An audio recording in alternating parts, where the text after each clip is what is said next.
Welcome, dear friends, to a tranquil moment where spring's gentle embrace renews our spirits and invites us into a realm of peaceful stories.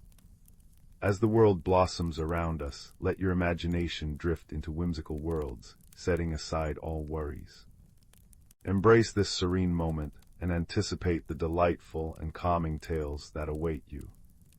May these stories be a comforting prelude to a wonderful start for your upcoming day. Story 1. Story 2. The Whispering Locket and the Moonlit Fox.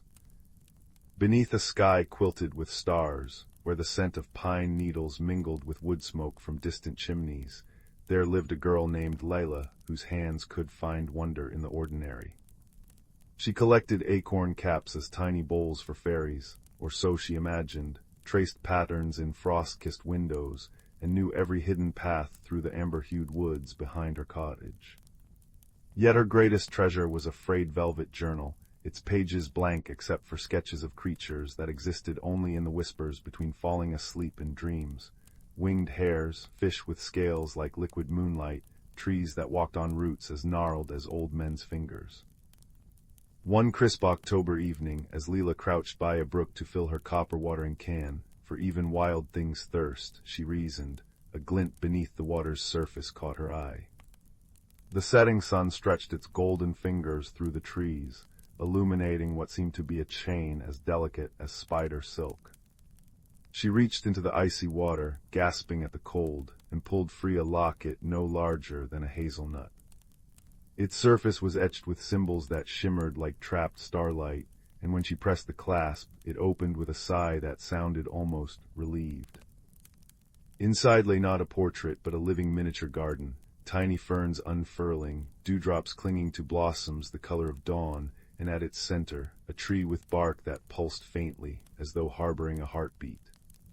As Lila stared, transfixed, a voice like wind through barley spoke from the shadows. "You found the heartwood locket," it said. "Though I wonder, did it find you?" A fox stepped into the clearing, its fur the deep russet of autumn oaks, eyes twin pools of molten amber. But this was no ordinary fox. Moonlight seemed to cling to its paws, leaving faint silver trails where it walked. "Most humans," the fox continued, settling onto its haunches, "see only what they expect. But you've been listening to the world's secrets for some time, haven't you?" Its tail flicked toward her journal, which lay open to a sketch remarkably like the locket's tree.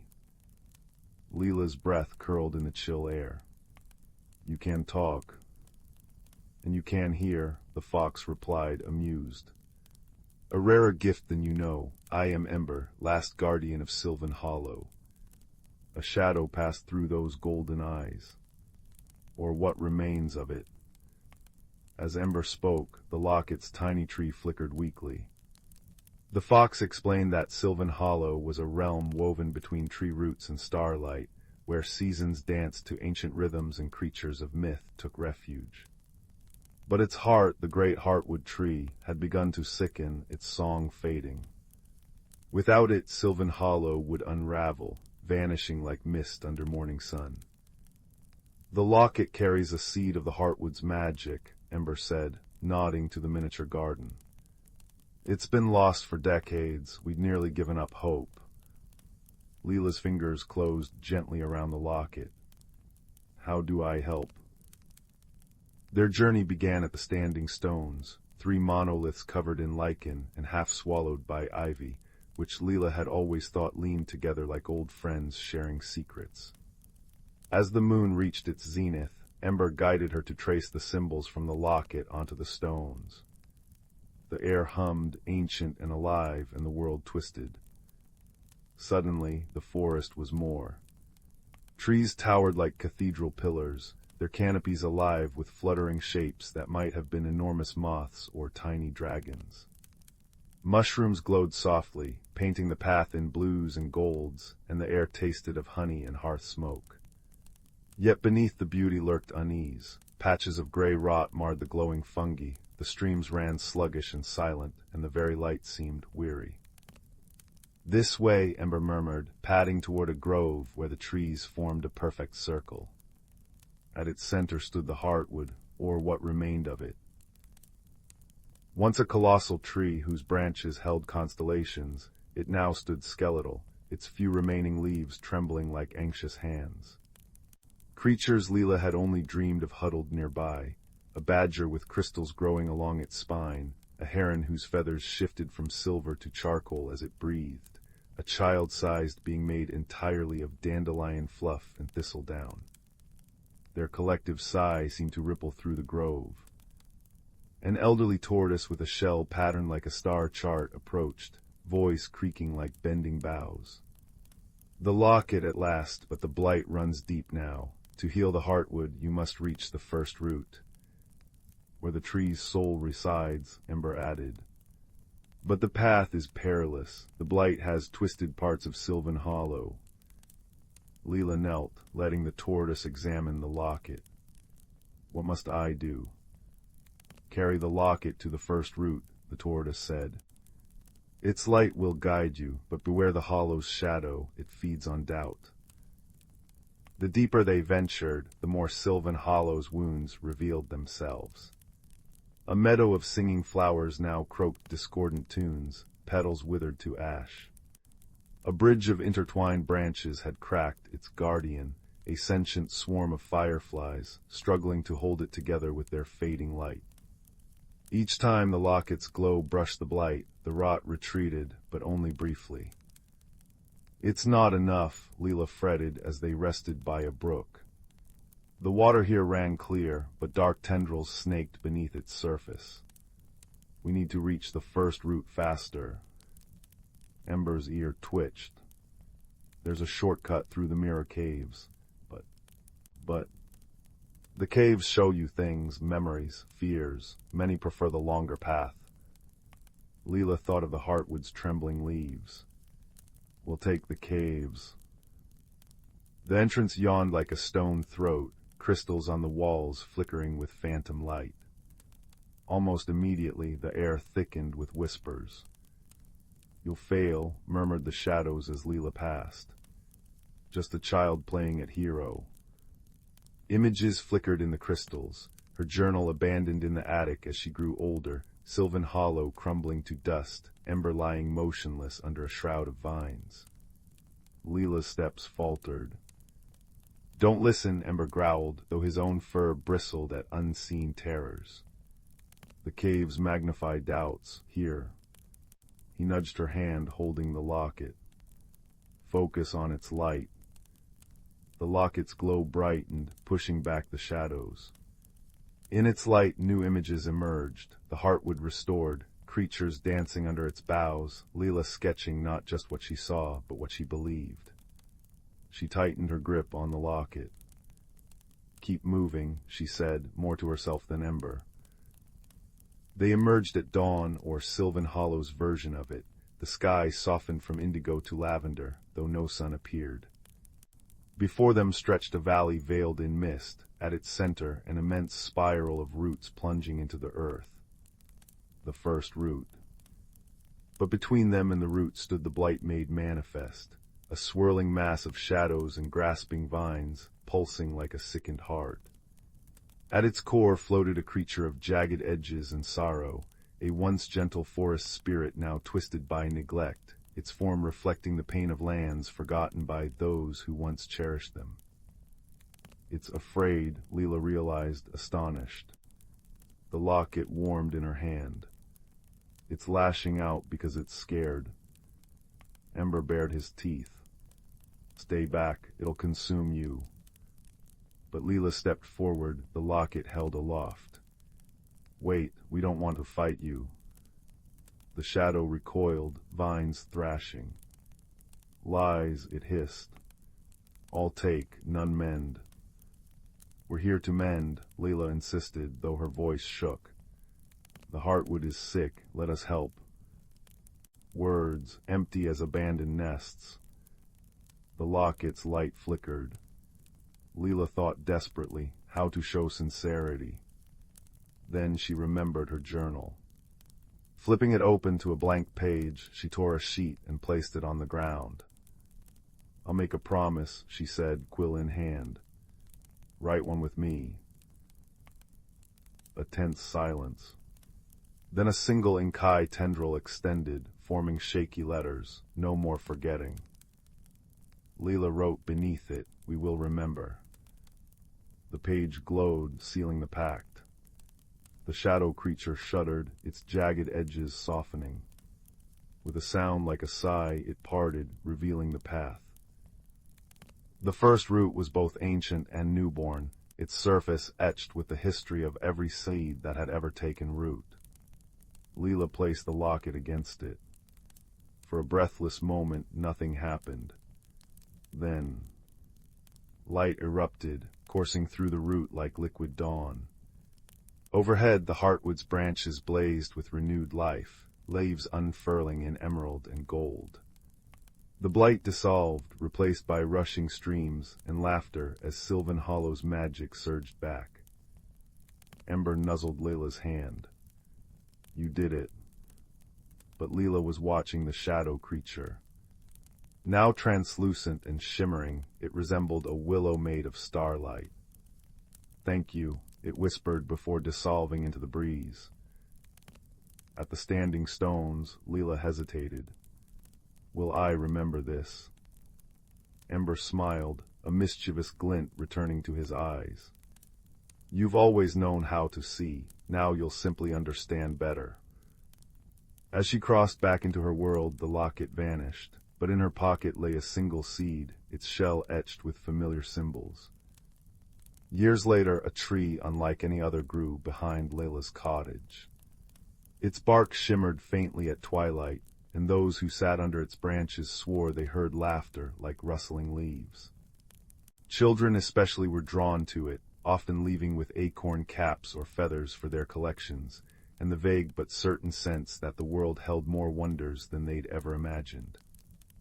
And if sometimes, at the edge of their vision, they glimpsed a fox with moonlight in its wake, well, what of it? After all, every good story needs a guardian. Story 3. Story 4. Beneath a quilt of stars and the silver gaze of the moon, the ancient forest of woven root breathed in rhythms older than memory. Moss-cushioned stones hummed with the footsteps of creatures unseen, and willow tendrils trailed in the brooks like scribes recording liquid secrets. Here, where the air tasted of pine resin and petrichor, the smallest lives held the greatest magic.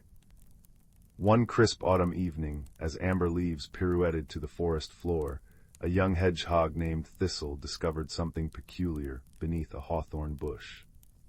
Her claws, tiny and precise as thimble needles, unearthed a maple key glowing with inner light, its veins pulsing like liquid copper. Around her, the usual chorus of rustling ferns and chittering beetles paused, as if the forest itself leaned closer to see. A sky seed whispered sorrel, a snowshoe hare whose fur held the gray softness of twilight. They fall when the constellations quarrel. My grandam told me they're meant for the hidden heart tree. The mention of the tree sent a shiver through Thistle's spines. Every creature in woven root knew tales of the great oak that stood at the forest's center, its roots knotted around a stone that beat like a heart. It was said the tree wove the seasons into being, stitching spring blossoms to summer rains, autumn frosts to winter dreams. But no one had seen it in living memory. The path to it had vanished when the last badger elder, Bramble, retreated into her burrow after the great storm. "Someone must plant the sky seed before the equinox," said Fern, a fox whose coat blazed like autumn incarnate. "Without it, the heart tree's roots will forget to wake the spring." Her breath fogged the air, though the first frost was still weeks away, a wrongness that made Thistle's nose twitch. The forest's balance was fraying. Thus began a journey of cobweb courage and cobblestone resolve.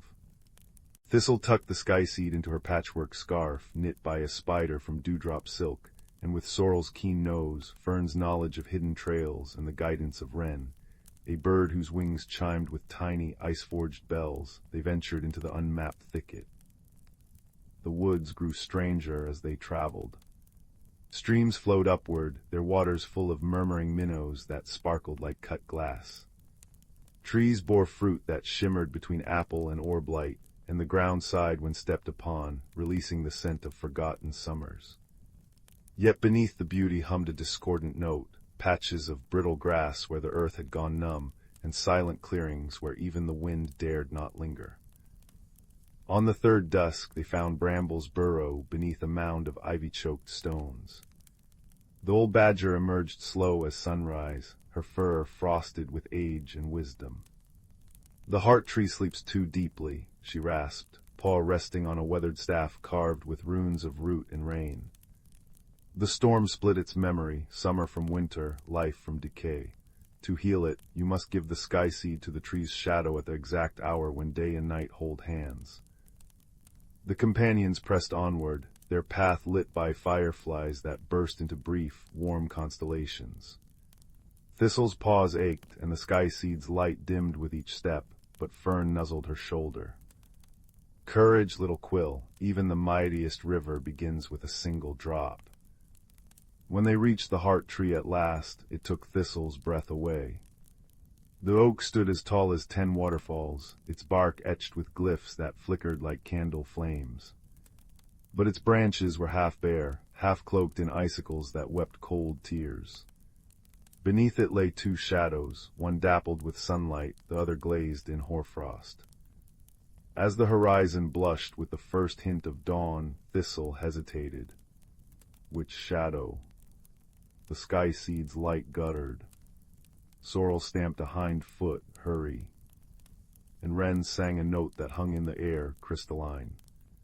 Then Thistle understood. The shadows were not 2, but 1, torn apart like halves of a lullaby. She placed the seed precisely where light and dark embraced. The forest inhaled. Roots surged upward, tender as new fiddleheads, weaving the shadows into a single tapestry. The heart tree shuddered, and from its crown cascaded a melody of rustling leaves and melting snow. Ice dissolved into rivulets that giggled down the trunk, buds unfurled like emerald sails catching a warm wind. Around the companions the forest bloomed in double time, crocuses piercing the frost, fireweed swaying in a breeze that smelled of honey and hearth smoke. Yet the true magic hummed quieter. Thistle felt it in her quills, the rekindling of connections. The woodpecker's drumming synced with the brook's tempo, the mole's tunnels cradled dormant seeds awaiting their moment. Balance, Thistle realized, was not stillness, but a dance of giving and receiving. When they returned to the burrows and thickets, the forest wore its seasons properly again, crisp apples scenting the air, the first snowflakes nesting in tufts of fur.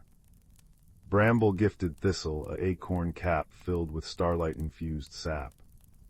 "For remembrance," she said. "The tree's heart beats in time with ours. Tend your peace, and the forest tend yours." Years later, when Thistle's own quills silvered with age, she would recount the tale to wide-eyed kits. "Magic isn't in grand spells," she'd murmur, tucking a sprig of moonwort behind a listener's ear, "but in knowing your part in the song. Even the smallest voice matters." And on quiet nights, if one listened closely, the hidden heart tree's roots could be heard humming the tune of a hedgehog's courage, a hare's loyalty, a fox's wit, and a wren's song, all woven into a lullaby that cradled the forest ever and always in belonging. Story 5. The Whispering Locket and the Fox of Amberwood. On the edge of a village hugged by ancient pines, where chimney smoke curled into skies the color of bruised plums, there lived a girl named Lila, whose hands were always stained with berry juice and whose pockets bulged with river stones. She spent her days tracing owl tracks in the moss and listening to the wind's secrets in the hollows of trees. But her greatest treasure was a small brass locket, left to her by a grandmother who'd whispered strange tales of places that breathe, before vanishing into the mist one autumn morning. The locket's clasp refused to open, no matter how Lila tugged, and its surface bore 7 etched leaves that shimmered faintly when moonlight struck them. One twilight, as Lila followed a silver thread of creek water upstream, she noticed the locket growing warm against her chest. The 7th leaf glowed like liquid emerald, casting jade patterns on the birch trunks around her. The air thickened with the scent of crushed mint and something older, damp parchment perhaps, or forgotten cellars full of rose roots. When she rounded a lichen-crusted boulder, the forest changed. Before her lay a glen no wider than a cottage garden, its borders defined by willow branches that swept the ground like bead curtains. Moonflowers bloomed in impossible shades, indigo centers bleeding into pearl-white petals, and fireflies moved in deliberate spirals, sketching symbols in the air. At the glen's heart stood a fox the color of cinnamon and cream, one forepaw raised mid-step, eyes fixed on Lila with amber intensity. "You're late," said the fox, his voice a blend of crackling hearths and rustling oak leaves. Lila froze, a blackberry halfway to her lips. "I didn't know I was expected." "The locket knows." The fox tilted his head, ear twitching at a moth that glowed like molten copper. "3 moons it's taken you to follow its call. The veil grows thinner each night. Can't you taste the iron in the air?" As he spoke, Lila noticed the edges of the moonflowers trembling, their vibrant hues leaching toward gray. The fireflies' trails now frayed like unraveling thread. She clutched the locket, feeling its pulse synchronize with her heartbeat. "What's happening?" "The glen of echoes is fading," the fox said, padding toward a stone basin crusted with luminescent moss. "Long ago your grandmother helped weave its magic. Now the threads come undone, and shadows creep where they shouldn't tread." He nudged the basin with his nose, revealing water so still it looked like polished onyx. "The locket holds memories of the old bonds. To mend the veil, you must gather what's been lost." Thus began Lila's journey through the veiled layers of amberwood, where trees whispered in riddles and streams flowed upward into star-streaked pools. The fox, who called himself Tavian, taught her to read the language of lichen patterns and interpret the warnings in crow songs. They traversed root-knotted tunnels that smelled of wet clay and childhood attics, emerging into clearings where time pooled like honey. Their first trial came at the Shivering Lake, a body of water that reflected not the sky, but the dreams of those who gazed into it. The locket grew icy as they approached, its chain leaving frost patterns on Lila's collarbone. "The lake devours courage," Tavian warned, his fur bristling. "It shows you what might be lost." Lila knelt at the water's edge. The surface rippled, revealing her mother's cottage overgrown with thorned vines, windows dark. Then her own hands, aged and trembling, still clutching the unopened locket. She sucked in a breath flavored with lakeweed and despair. "It's lies," Tavian murmured, his tail brushing her shoulder. "But lies with teeth. Hold fast to what you know." Lila focused on the locket's weight, the way its engravings snagged on her calluses. "I know the locket chose me. I know grandmother's stories were true, and I know." She glanced at the fox, whose ears were flattened against the keening wind. "That friends don't let friends face nightmare lakes alone." The vision shattered like dropped mercury. Where the lake had been lay a meadow of silver clover, a single crystal flask glowing at its center. Tavian exhaled sharply. "A memory of starlight. Well done, child." They collected 3 more fragments, a sigh trapped in a thrush's eggshell, a lock of hair spun from spider silk in dawn light, and a teardrop that hummed with forgotten lullabies. Each time the locket's leaves brightened, and Lila noticed subtle changes. Her footsteps left faintly glowing prints, and she could now discern the hidden faces in tree bark. But as they neared the final trial, Tavian grew restless. One evening, while they sheltered in a hollow tree wide enough to hold both girl and fox, he admitted, "The last fragment lies in the chamber of roots. My kind are not welcome there." Lila stroked the velvety fur between his ears, a gesture he tolerated with exaggerated dignity. Why? Long ago, foxes were tricksters in these woods. We stole a seed from the world tree, or so the owls claim. The roots remember. His whiskers drooped. The guardian will test your heart, if it finds fear or deceit. It won't, Lila said, with more confidence than she felt. The chamber of roots was a cathedral of interlocking tendrils, lit by bioluminescent fungi that bathed everything in blue-green light. The air tasted of turned earth and endings. At its center stood a stag sculpted from living wood, antlers branching into canopy-like complexity. Child of thieving teeth, it intoned, gaze fixed on Tavian. You dare return. Lila stepped forward, the locket blazing so brightly it threw leaf-shaped shadows on the walls. He's not a thief, he's my guide, my friend. The stag's hollow eyes shifted to her. Friendship is a thread easily severed, prove its strength. Roots erupted from the floor, twisting into a portal that showed Tavian limping through a desolate wasteland, fur matted with mud, left foreleg twisted at a sickening angle. Lila's throat tightened. She could smell the infection, feel the grit in his labored breaths. This is his fate if you continue, said the stag. Turn back, and I'll grant him safe passage home. Tavian growled low in his throat. Don't listen, Lila, the veil. Hush, she whispered. Kneeling, she pressed her palm to the vision fox's heaving flank.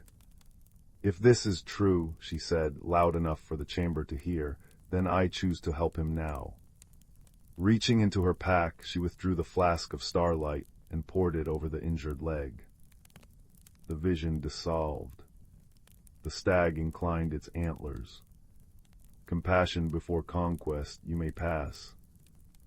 A root unfurled to offer the final fragment, a maple key that glowed like captured moonlight. They returned to the Glen of Echoes as dawn painted the sky in lavender and apricot hues. The moonflowers hung limp, their petals translucent as old glass. Tavian helped Lila arrange the fragments around the stone basin, which began to hum like a hive of slumbering bees. Now, the fox urged, open the locket. Lila grasped the stubborn clasp, and this time it yielded. Inside lay not a portrait, but a tiny mirror reflecting the glen as it once was, vibrant and pulsing with life. A whisper spilled out, the voice both her grandmother's and her own. Magic is a promise between heart and earth. The fragments rose in a swirling dance, stitching color back into the flowers, reigniting the fireflies' lanterns. But as the glen revived, Lila noticed Tavian's form flickering, his paws becoming translucent, his russet fur fading to mist. The veil rejects foxes, he said quietly. My time here was borrowed. No. Lila gripped his flickering scruff, tears blurring the rejuvenated glen. There has to be another way. The locket's mirror flashed. Understanding flooded her. She tore the locket from her neck and pressed it to Tavian's chest. You're part of the bond now. Please stay. There was a sound like 100 cobwebs tearing. When the light faded, Tavian sat before her, solid, real, with a single brass leaf gleaming in his fur. The glen thrived around them, its restored magic thrumming in harmony with their twin heartbeats. Years later, villagers still speak of the girl who converses with foxes and the mysterious glen where fireflies write poems in the air. Lila's locket remains open, its mirror reflecting not just what is, but what could be, a reminder that the bravest magic lies in choosing connection over fear. And if you wander Amberwood at twilight, you might glimpse a cinnamon-colored fox with wise eyes, his path always leading home. Story 6. The Lantern of Whispering Leaves. In a valley cradled by ancient hills, where morning mist clung to the earth like silver cobwebs, there lived a girl named Lila with hair the color of walnut shells and eyes that held the sparkle of creek water. Her village nestled between whispering pines and fields of feathergrass, a place where chimney smoke curled into twilight and children chased fireflies through dewy meadows. But Lila often wandered beyond the well-trodden paths, drawn to the secrets humming beneath the forest's breath, the way maple leaves turn their undersides upward before rain, or how the oldest oaks seemed to sigh when the stars emerged. One crisp autumn afternoon, as amber light filtered through the canopy, Lila discovered a curious groove in an ivy-covered birch, a hidden door no taller than her shoulder. Its surface shimmered with lichen that glowed faintly when she traced the carvings of entwined roots and crescent moons. A whisper brushed her ear, not in words but in feeling, like the warmth of a freshly baked pie or the snugness of woolen socks by the hearth. The door creaked open, revealing a tunnel lined with bioluminescent mushrooms that pulsed in hues of periwinkle and gold. At the tunnel's end lay the Glimmerwood, a realm where trees bore blossoms like frosted glass and rivers sang in harmonies only the pure of heart could hear. But something was amiss. The usual symphony of chittering sprites and rustling fern folk had dulled to a murmur, and the air carried a metallic tang, like forgotten rainwater. Beneath a weeping willow whose branches dripped starlight, Lila found the source of the unrest, a lantern of wrought iron and stained glass, its flame reduced to a sickly ember. Around it huddled three creatures, a hedgehog with quills like crystallized honey, a thrush whose feathers shifted from cobalt to mauve with each breath, and a fox whose paws left faint imprints of light in the moss. "The lantern of balances is fading," fretted the thrush, her voice a wind-chime melody. "Without its light, the Glimmerwood will unravel into shadows." The fox, whom the others called Ember, nudged the lantern toward Lila. "You've been called, child. The lantern chooses its keepers when the balance wavers." Thus began Lila's journey to rekindle the flame, a quest that would lead her through valleys where memories grew like wildflowers and over mountains that tested the strength of her spirit. The lantern, she learned, required three essences: the breath of courage from the peak of Mount Cinder, the tear of compassion from the coral caves beneath the eastern sea, and the song of unity from the sky meadows where cloud herders danced with storms. The trek to Mount Cinder tested Lila's resolve. Jagged cliffs bit into the sky, and winds howled like wolves made of ash. Halfway up the slope, she encountered a young mountain goat trapped in a crevice, his obsidian horns wedged between two boulders. Ember urged caution. "The breath of courage lies just beyond the summit. We mustn't delay." But Lila knelt in the scree, her fingers raw from prying rocks loose. For hours she worked, until the goat sprang free with a grateful maw and butted his head gently against her knee. To her surprise, a wisp of golden smoke drifted from his horns into the lantern, and its flame brightened fractionally. Courage isn't just facing danger, Lila realized as they climbed higher, the goat trotting alongside. It's choosing kindness even when you're afraid. Beneath the turquoise waves of the eastern sea, in grottos where anemones waved like courtiers' gloves, Lila sought the tear of compassion. The coral caves thrummed with the secrets of drowned ships and pearl-eyed octopuses, but their guardian, a leviathan with scales like liquid moonlight, refused to relinquish the tear. "Mortals take and take," it rumbled, its voice vibrating through Lila's bones. "Why should I trust you with my sorrow?" Instead of pleading, Lila sat upon a barnacled rock and listened as the leviathan spoke of fishing nets that scarred its hide, of reefs reduced to skeletal remains by greedy hands. She shared stories of her own, of villagers who replanted trampled saplings, of farmers who left offerings for field mice during harsh winters. When a tear slid down the leviathan's cheek, Lila caught it not in the lantern, but in her cupped hands.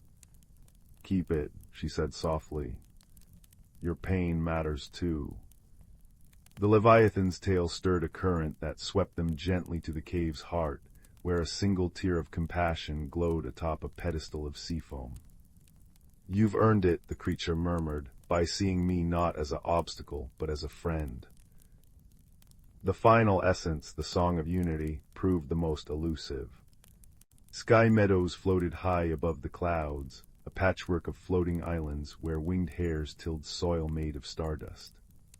Yet the once vibrant fields now lay parched and cracking, their caretakers divided by a feud older than the mountains. The eastern hares accused the western clan of hoarding rain clouds, the westerners blamed the east for stealing sunlight. Lila placed the lantern at the meadow's center, its now strong flame casting prismatic patterns over the withered crops. The song isn't something to find, she told the warring hares. It's something to create together.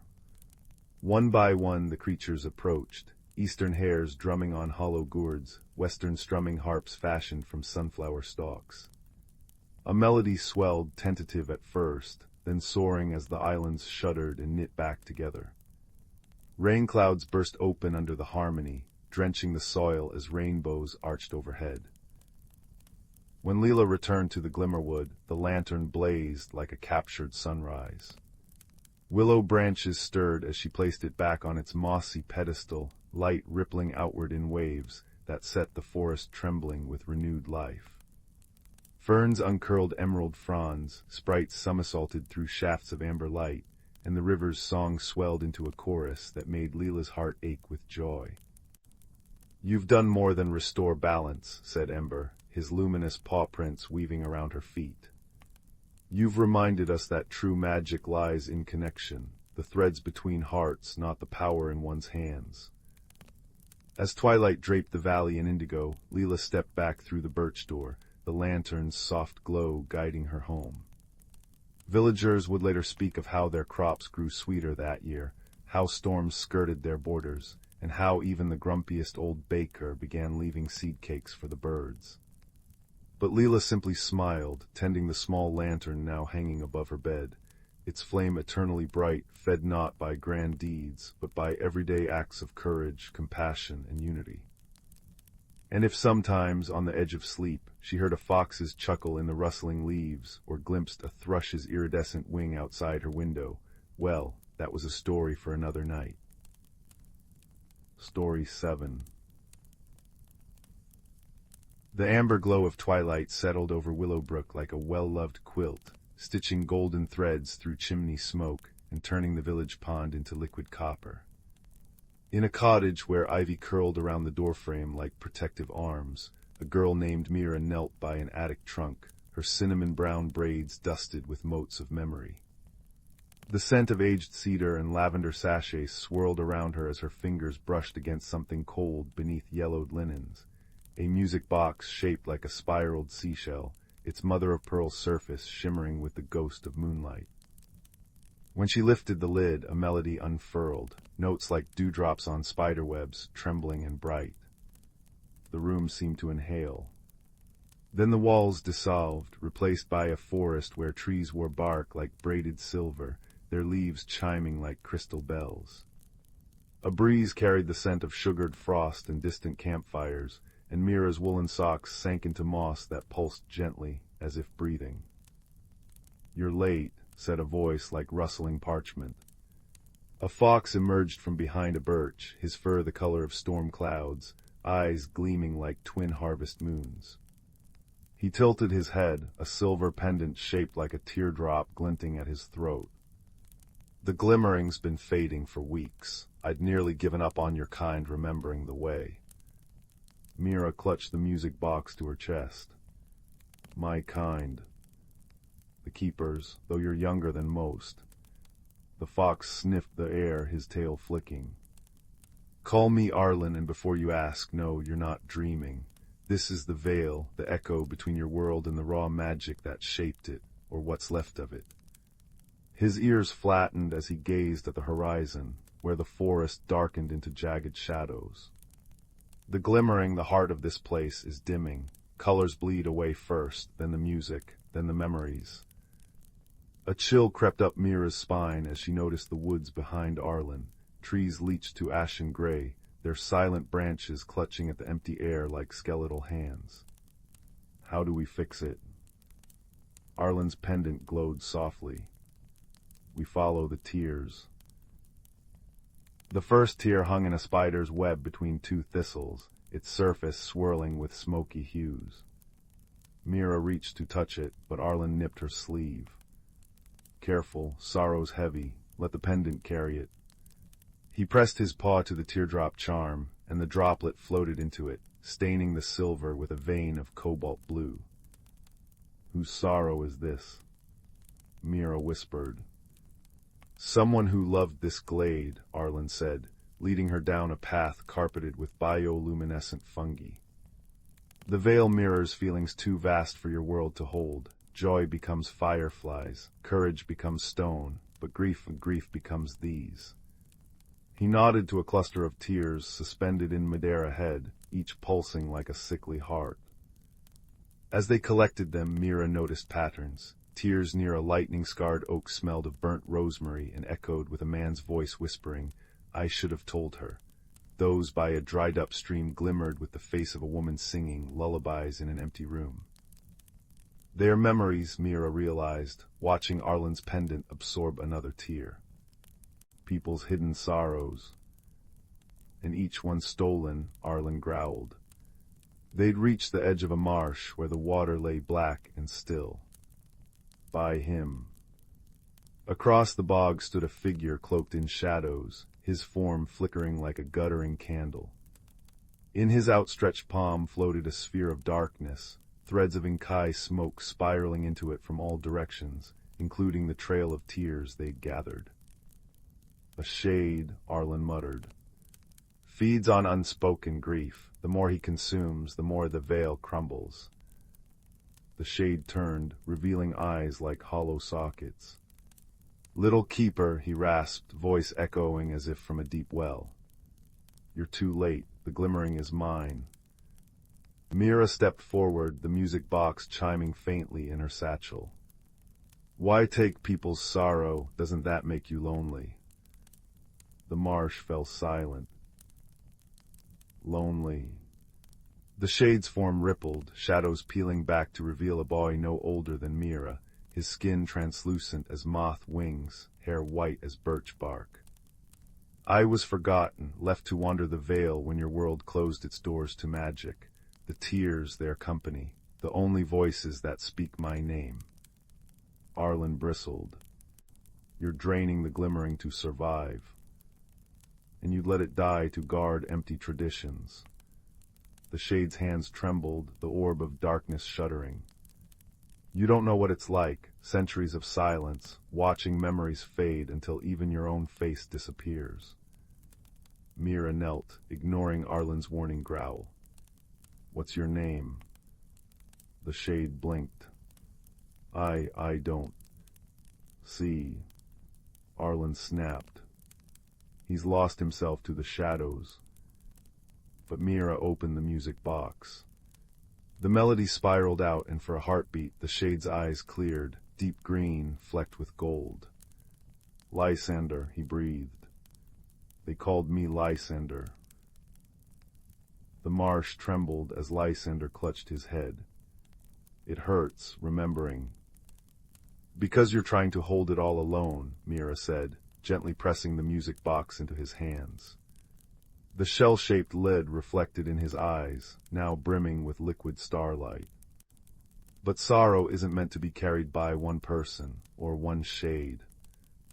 She placed her palm over the orb of darkness. Let us help. Arlen sighed, but touched his pendant to the orb. Lysander flinched as the stolen tears streamed out. Cobalt amber rose, weaving through the air like phantom rivers. Mira hummed along with the music box, and wherever the tears touched the decaying veil, color bloomed. Indigo nightshades, crimson maple leaves, the electric blue of dragonfly wings. Lysander gasped as the shadows fell from him like shed snakeskin, revealing a boy woven from stardust and willow reeds. It's lighter, he whispered, staring at his now solid hands. But the tears, they're still there. And always will be, Mira said softly. But now they're part of the glimmering again, shared, not hidden. Arlen nudged the music box with his nose, its melody slower now, deeper. The veil's healing, but it'll need new keepers. His gaze lingered on Lysander. If you're willing. Dawn filtered through Mira's attic window as she closed the music box, the final note hanging like a promise. Outside, frost etched fractals on the pane, and somewhere in the woods, a fox's laugh echoed beneath a canopy restored to jeweled splendor. She never found the seashell music box again, though years later, her children would speak of a kind-eyed boy who appeared in dreams, leading them to forgotten toys beneath couch cushions or lost mittens in snowbanks. He's sad, her youngest once mused, but in the way rain is sad before it makes rainbows. And on nights when the northern lights danced unusually bright, Mira would glimpse two figures in the forest, one fox-shaped, one boy-shaped, guiding wisps of stray sorrows back to the glimmering, where they dissolved into the symphony that never truly ended, only paused, waiting for the next heart brave enough to listen. Story 8. In the velvety folds of twilight, where fireflies scribble secrets in the air, there existed a village called Willowbrook. Its cobblestone paths curled like cinnamon sticks around cottages with roofs of woven willow branches, each chimney puffing spirals of smoke that smelled of burnt sugar and pine needles. Here lived a hedgehog baker named Thimblewick, whose quills perpetually glittered with flour dust, and whose greatest treasure was a copper whisk that hummed show tunes when it stirred batter. One dewy morning, as Thimblewick balanced a tray of lavender shortbread on his snout, his dearest friend Hazel, a squirrel with a penchant for mismatched socks and a hat that sprouted silk daisies when she laughed, burst through the bakery door. "The stars are vanishing," she squeaked, her tail twitching like a windsock in a storm. Last night Orion's belt turned into suspenders, and the Big Dipper's become a teeny teaspoon. True enough, that evening the sky yawned emptily above Willowbrook. The moon, usually plump and pearlescent, sagged like a deflated balloon, her light dimming to a sorrowful gray. Without starlight, the village's enchanted sunflowers began snoozing through breakfast, the river's song dwindled to a grumpy mutter, and worst of all, Thimblewick's raspberry tarts lost their signature fluff. "We must consult the Glimmerroot Forest's wisest creature," declared Hazel, adjusting her hat, now sprouting anxious thistles. So off they trundled, past meadows where sheep shaped like teapots grazed, and through groves where trees whispered gossip in rustling verse. Deep in the forest they found Brambleclaw, a badger with a monocle made of ice and a cloak patched from maps of forgotten realms. "Ah," rumbled Brambleclaw, studying the sky through his monocle, which fogged ominously. The Starweaver's spun herself into a tizzy, knitted too many nebulas and forgotten to mend the constellations. She's trapped in her celestial yarn barn, buried under skeins of stardust. He tapped a claw on his atlas cloak, where a tiny comet zipped across Antarctica. "But fear not, the luminous lullaby, a tune spun from spider silk and thunder's purr, can calm her frenzy. You'll find it in the cave of echoing hums, though mind the gloomglippers." Gloomglippers. Thimblewick squeaked, nearly dropping his whisk. "Pesky critters who slurp up laughter," Brambleclaw said gravely. "But carry a pocketful of pickle peels, they detest the smell."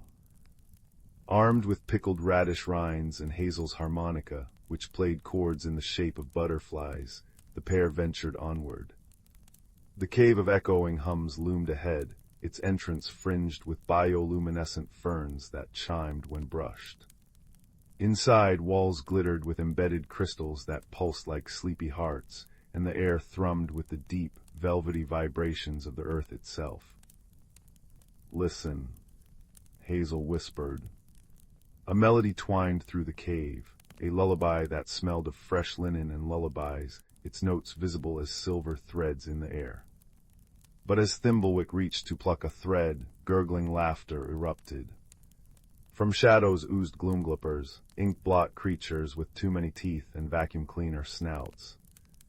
Hazel blew her harmonica fiercely, sending neon music butterflies fluttering. Thimblewick waved pickle pails like a sword, the sharp vinegar scent making gloomglippers recoil and melt into puddles of shadowy marmalade. Snatching the luminous lullaby's threads, they fled, the cave's crystals cheering them on with prismatic winks. Atop Starweaver's mountain, which was really just her very cluttered yarn barn floating on a cloud, they found the cosmic alpaca in spectacular disarray. Her hooves were tangled in galaxies, her knitting needles click-clacking furiously as she darned a black hole. Too many supernovas, not enough mittens, she bleated, her fur crackling with static. Hazel played the luminous lullaby on her harmonica, while Thimblewick gently untangled the Starweaver, using his whisk to re-roll balls of superstring. As the melody soothed her, the alpaca sighed, "Bless your button noses," and reshaped the stars with swift, loving loops, reforging Orion's belt, plumping the Big Dipper, and adding a new constellation, a hedgehog and squirrel riding a radish-shaped rocket. Back in Willowbrook, the sky blazed with restored splendor. The moon chuckled, her light buttering the village in gold, while sunflowers stretched awake, petals unfurling like sunshades. To celebrate, Thimblewick baked a towering cake iced with comet cream, and Hazel organized a sock hop under the twinkle of their new constellation. But the finest moment came when Brambleclaw arrived, lugging a phonograph that played the luminous lullaby. As villagers danced, the gloomglipper puddles, now docile as puddles should be, bubbled joyfully, their inkai surfaces reflecting the stars above, a reminder that even gloom can sparkle when sprinkled with pickle peels and friendship.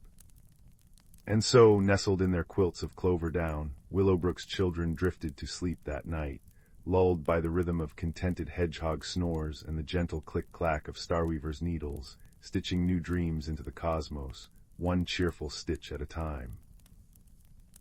Story 9. Once upon a time, in a valley where clouds wore lace petticoats and rivers hummed lullabies, there stood the village of Glimmerbrook. Its cobblestone streets curled like cinnamon twists around cottages with roofs of honey-glazed tiles, and every window box burst with flowers that chimed when the breeze kissed them. At the edge of town, beside a bridge that arched over a brook full of giggling minnows, lived a plump, flower-dusted baker named Thistlewick. His cinnamon rolls rose so high they tickled the bottoms of passing songbirds, and his lavender shortbread cookies arranged themselves into smiling faces on the plate if left unattended. One drizzly afternoon, as Thistlewick was painting edible gold stars onto a batch of moonbeam meringues, a frantic knock rattled his cherrywood door. There stood Pippa, the town's timid inventor, her hair sticking out in copper coils beneath a hat shaped like a teapot. In her arms squirmed a contraption made of brass springs and squirrel-tail feathers that sneezed little clouds of glitter. "It's the weather wagger," Pippa blurted, nearly tripping over her oversized boots. "I built it to make rainbows dance over the tulip fields, but now it's... The machine let out a sound like a hiccuping kazoo, and suddenly the drizzle turned into a shower of lemon drops that stuck to Thistlewick's spectacles. "Ah," said the baker, licking a citrusy droplet off his thumb. "Perhaps it needs a dash of patience, or maybe a pinch of walnut oil in the gears." Pippa shook her head, sending 3 screws tumbling from her hat. "It's worse. Yesterday it made snowflakes that tasted like peppermint, but this morning..." She gulped as the machine burped a green cloud that smelled of pickled onions. Outside, the lemon rain shifted into falling teacups that clattered against the cobblestones. A passing hedgehog yelped as a sugar bowl bonked his prickly nose. Thistlewick tucked a warm hazelnut scone into Pippa's trembling hands. "Let's consult the Mossback twins. If anyone understands whimsical weather, it's those mushroom-loving rascals." The Mossback siblings lived in a hollowed-out oak tree wrapped in velvet moss, where fireflies spelled out jokes in the air every evening. Fern, the older twin, could talk to snails and wore a cloak stitched from autumn leaves that changed color with her mood. Her brother Bramble collected sneezes in glass jars. He found them musical, and kept a pet cloud named Nimbus that occasionally mistook his hair for a thunderstorm. pickled onion rain, brilliant. Bramble crowed when he heard their tale, nearly upsetting a jar labeled sneeze in B-flat minor. Could market that to sandwich shops. Fern prodded the weather wagger with a twig, her cloak blooming into worried mauve. The problem isn't the machine, it's the wishing well worm. See this gear. She pointed to a tiny engraving of a worm wearing a crown. Old legend says they nest in wells, spinning dreams into weather patterns, if one's tangled in your gears. Pippa paled. I did collect spring water from the well at Crossroads Cave yesterday, but how do we find a creature that's half dream and half dew? Thistlewick snapped his fingers, sending a puff of powdered sugar into the air. We'll need a compass that points to giggles, a net woven from yawns, and... He paused, eyes twinkling. A basket of my midnight chocolate croissants. Everyone knows wishing well worms adore dark cocoa. The Crossroads Cave sparkled with walls of amethyst and floors so smooth they reflected the travelers' faces like wobbly mirrors. As they ventured deeper, Bramble's jar of sneezes began to glow, casting jittery shadows that danced the conga. Suddenly a melodious gurgle echoed ahead. There, in a pool of liquid starlight, squirmed the wishing well worm. It resembled a caterpillar spun from stained glass, with antennae that chimed like wind chimes and 100 tiny legs wearing microscopic galoshes. Your worminess. Thistlewick bowed, presenting the croissants. We humbly request your aid. Your dream spinning seems to have gotten, stuck in our friend's machine. The worm blinked eyes like molten sapphires. You woke me from a splendid nap about sailing on a celery stalk. It huffed in a voice like bubbles rising through cream. Why should I help? Pippa stepped forward, boots squeaking. Because messing up is awful, I should know. Last week I accidentally turned Mayor Twinkle's wig into a beehive, but when friends help, even disasters become. She gestured to the worm's galoshes. Adventures worth writing songs about. For a long moment, the only sound was Nimbus the cloud sneezing a tiny rainbow onto Bramble's shoulder. Then the worm giggled, a sound that made the cave sprout buttercup yellow crystals. Feed me more chocolate, and I'll consider it. Back in Glimmerbrook, the weather wagger now sat in Thistlewick's garden, surrounded by townsfolk nibbling optimism muffins, baked with sunflower seeds and stardust. The worm curled around Pippa's ear, whispering dream recipes into the machine's funnel. Gentle rain to polish the daisy's petals, Pippa declared, turning a knob shaped like a dragonfly. Add a teaspoon of lullabies, the worm advised. The machine whirred. Clouds the color of peach skins gathered, sprinkling rain that left the smell of fresh-baked bread wherever it fell. Children raced outside to catch droplets that turned into caramel bubbles on their tongues. Now for rainbows. Bramble shouted, tossing a jar of captured sunlight into the funnel. The worm wriggled with delight. A dash of forgotten birthdays, a smidgen of Cat's secret names. What happened next was neither rain nor rainbow, but something gloriously in between. A shower of floating origami swans that unfolded midair into paper parasols. They drifted downward, each painted with riddles that made the recipients snort with laughter. It's perfect. Fern laughed as a parasol landed in her hair, proclaiming why did the Scarecrow win an award. Because he was outstanding in his field. Mayor Twinkle, whose new wig buzzed contentedly with friendly honeybees, clapped his mittened hands. 3 cheers for Pippa and Thistlewick and the fancy-footed worm.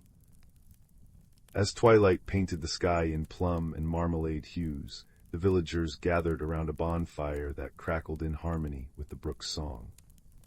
The weather wagger, now modified with a cookie crumb filter and a dedicated dream-weaving compartment, sat quietly beside Thistlewick's oven, emitting contented purrs. Pippa handed the worm a handkerchief-sized hammock woven from tea leaves and spider silk. For your next nap, she whispered, Dream of cheese moons and polka-dot tides, the worm murmured sleepily before vanishing into Pippa's pocket, galoshes and all. Bramble plucked a sneeze from his last jar, a dainty otchu in C major, and released it into the air, where it burst into fireflies humming a lullaby. Fern's snail friends left silvery trails that spelled good night in cursive across the grass. And Thistlewick. He passed around mugs of melted chocolate topped with whipped cloud cream, watching as the first real stars blinked awake above Glimmerbrook. They twinkled a little brighter tonight, as if remembering the taste of moonbeam meringues. Somewhere in the distance, a hedgehog happily licked sugar from his whiskers, teacups bloomed into bushes of fragrant jasmine, and the world felt exactly as it should, cozy, kind, and ready for dreams. Story 10. In a quiet village nestled between whispering pines and a silver-threaded river, there lived a soft-spoken girl with eyes like polished hazelnuts and a laugh that chimed like wind through chimes. Her name was Lila, though everyone called her Little Kettle for her habit of humming steam song melodies while tending her family's hearth. Each evening she'd polish her grandmother's copper teapot, a bulbous thing with dents like smile lines, until it glowed like captured sunset. But one crisp autumn night, when moonlight pooled thick as cream in the kitchen, the teapot began to weep. Not tears of water, but of light, tiny golden droplets that rolled down its curved belly and pooled on the wooden table. When Lila reached to wipe them, her fingers sank into the metal as if it were liquid, emerging with a scrap of parchment clinging to her thumb. The words "follow the steam" shimmered in ink that shifted colors like oil on water. As she breathed the phrase aloud, the teapot's spout exhaled a ribbon of vapor that curled into the shape of an arrow, pointing steadfastly westward. Thus began Lila's stroll into the starwood, where trees wore bark patterned with constellations and ferns unfurled in fractal spirals. The steam guide led her to a glade where three peculiar figures waited: a hedgehog in a waistcoat woven from moss, balancing a thimble-sized watering can, an owl with feathers the soft gray of unspoken secrets, spectacles perched askew on its beak, and a rippling figure made entirely of brook water, carrying a reed flute. They introduced themselves as the keepers of spilled things, guardians of objects that had tumbled out of dreams into the waking world. "The teapot chose you," burbled the water being, its voice the chuckle of stones in a current. "It holds memories older than your village, but its magic fades without the song of seven steamings." The owl, named Whistlewick, fluffed its feathers anxiously. "Trouble is, the song's scattered in puzzle pieces across the glimmer marshes, and the marshes, well, they're particular about visitors." What followed was a journey through landscapes that seemed to breathe. They crossed fields where flowers rang like glass bells when touched, their petals storing echoes of laughter from decades past. They navigated the glimmer marshes, not a swamp, but a labyrinth of suspended water droplets, each containing a flickering scene from someone's life. To move through it, Lila had to match her humming to the droplets' hidden melodies, releasing them to float upward like crystalline balloons. Along the way, the keepers revealed their gifts. Bramblethorn the hedgehog could grow bridges from pumpkin seeds, his paws patting the earth until vines erupted into arched walkways. Whistlewick deciphered the marsh's ever-changing map by tracing star patterns in the mud. The water spirit called Brook soothed hostile creatures by shaping liquid into playful sculptures. A heron made of raindrops to befriend the marsh's guardian egret, ice lilies to distract the prickly water sprites. The true test came at the Saltstone Caves, where the final note of the song was kept. The cave walls pulsed with bioluminescent lichen, but the air smelled sharply of loneliness. A shape coalesced from shadows, a creature with too many legs and eyes like tarnished coins. It wasn't malicious but hungry, feeding on the uncertainty of travelers. Bramblethorn brandished his watering can, Whistlewick hooted alarm, but Lila knelt, her teapot warm against her chest. "You're lost too, aren't you?" she whispered. The teapot steam swirled into images, the creature as a tiny, six-legged pup, separated from its kind by a rock slide. Without thinking, Lila poured tea into the thimble-sized cup, a blend of chamomile and stardust petals from their journey. The creature sipped, its jagged edges softening. From the steam rose a map, glowing paths showing the way to its underground kin. With a warble that might have been gratitude, it scuttled into the depths, leaving behind the final song fragment etched in salt crystals. As they reassembled the song back in the starwood glade, the keepers exchanged knowing smiles. The magic wasn't in the melody, Brooke murmured, watching Lila's teapot rise into the air. Steam poured forth, weaving a tapestry above them. Scenes of her grandmother singing to saplings, of villagers sharing stories over tea, of Lila herself offering kindness to the shadow creature. The real enchantment, they realized, was the alchemy of memory and generosity. When Lila returned home at dawn, the teapot sat innocently on the hearth. But now, whenever someone shares a secret or a sorrow over its steaming brew, the listener glimpses flashes of starry glades and marshlight, reminders that wonder grows where hearts are open. And if you pass by Lila's cottage on a frosty evening, you might spy 3 familiar shapes in the window: a moss-clad hedgehog sipping honeyed tea, an owl nestling in a dishcloth, and a puddle that somehow never dries up, laughing in droplets by the fire. Story 11. In the amber-hued depths of the whispering woods, where maple keys spun like tiny dancers and morning mist clung to spiderwebs like liquid pearl, there lived a young hedgehog named Thistle. Her quills held the dusky purple sheen of twilight blueberries, and her paws left heart-shaped prints in the moss.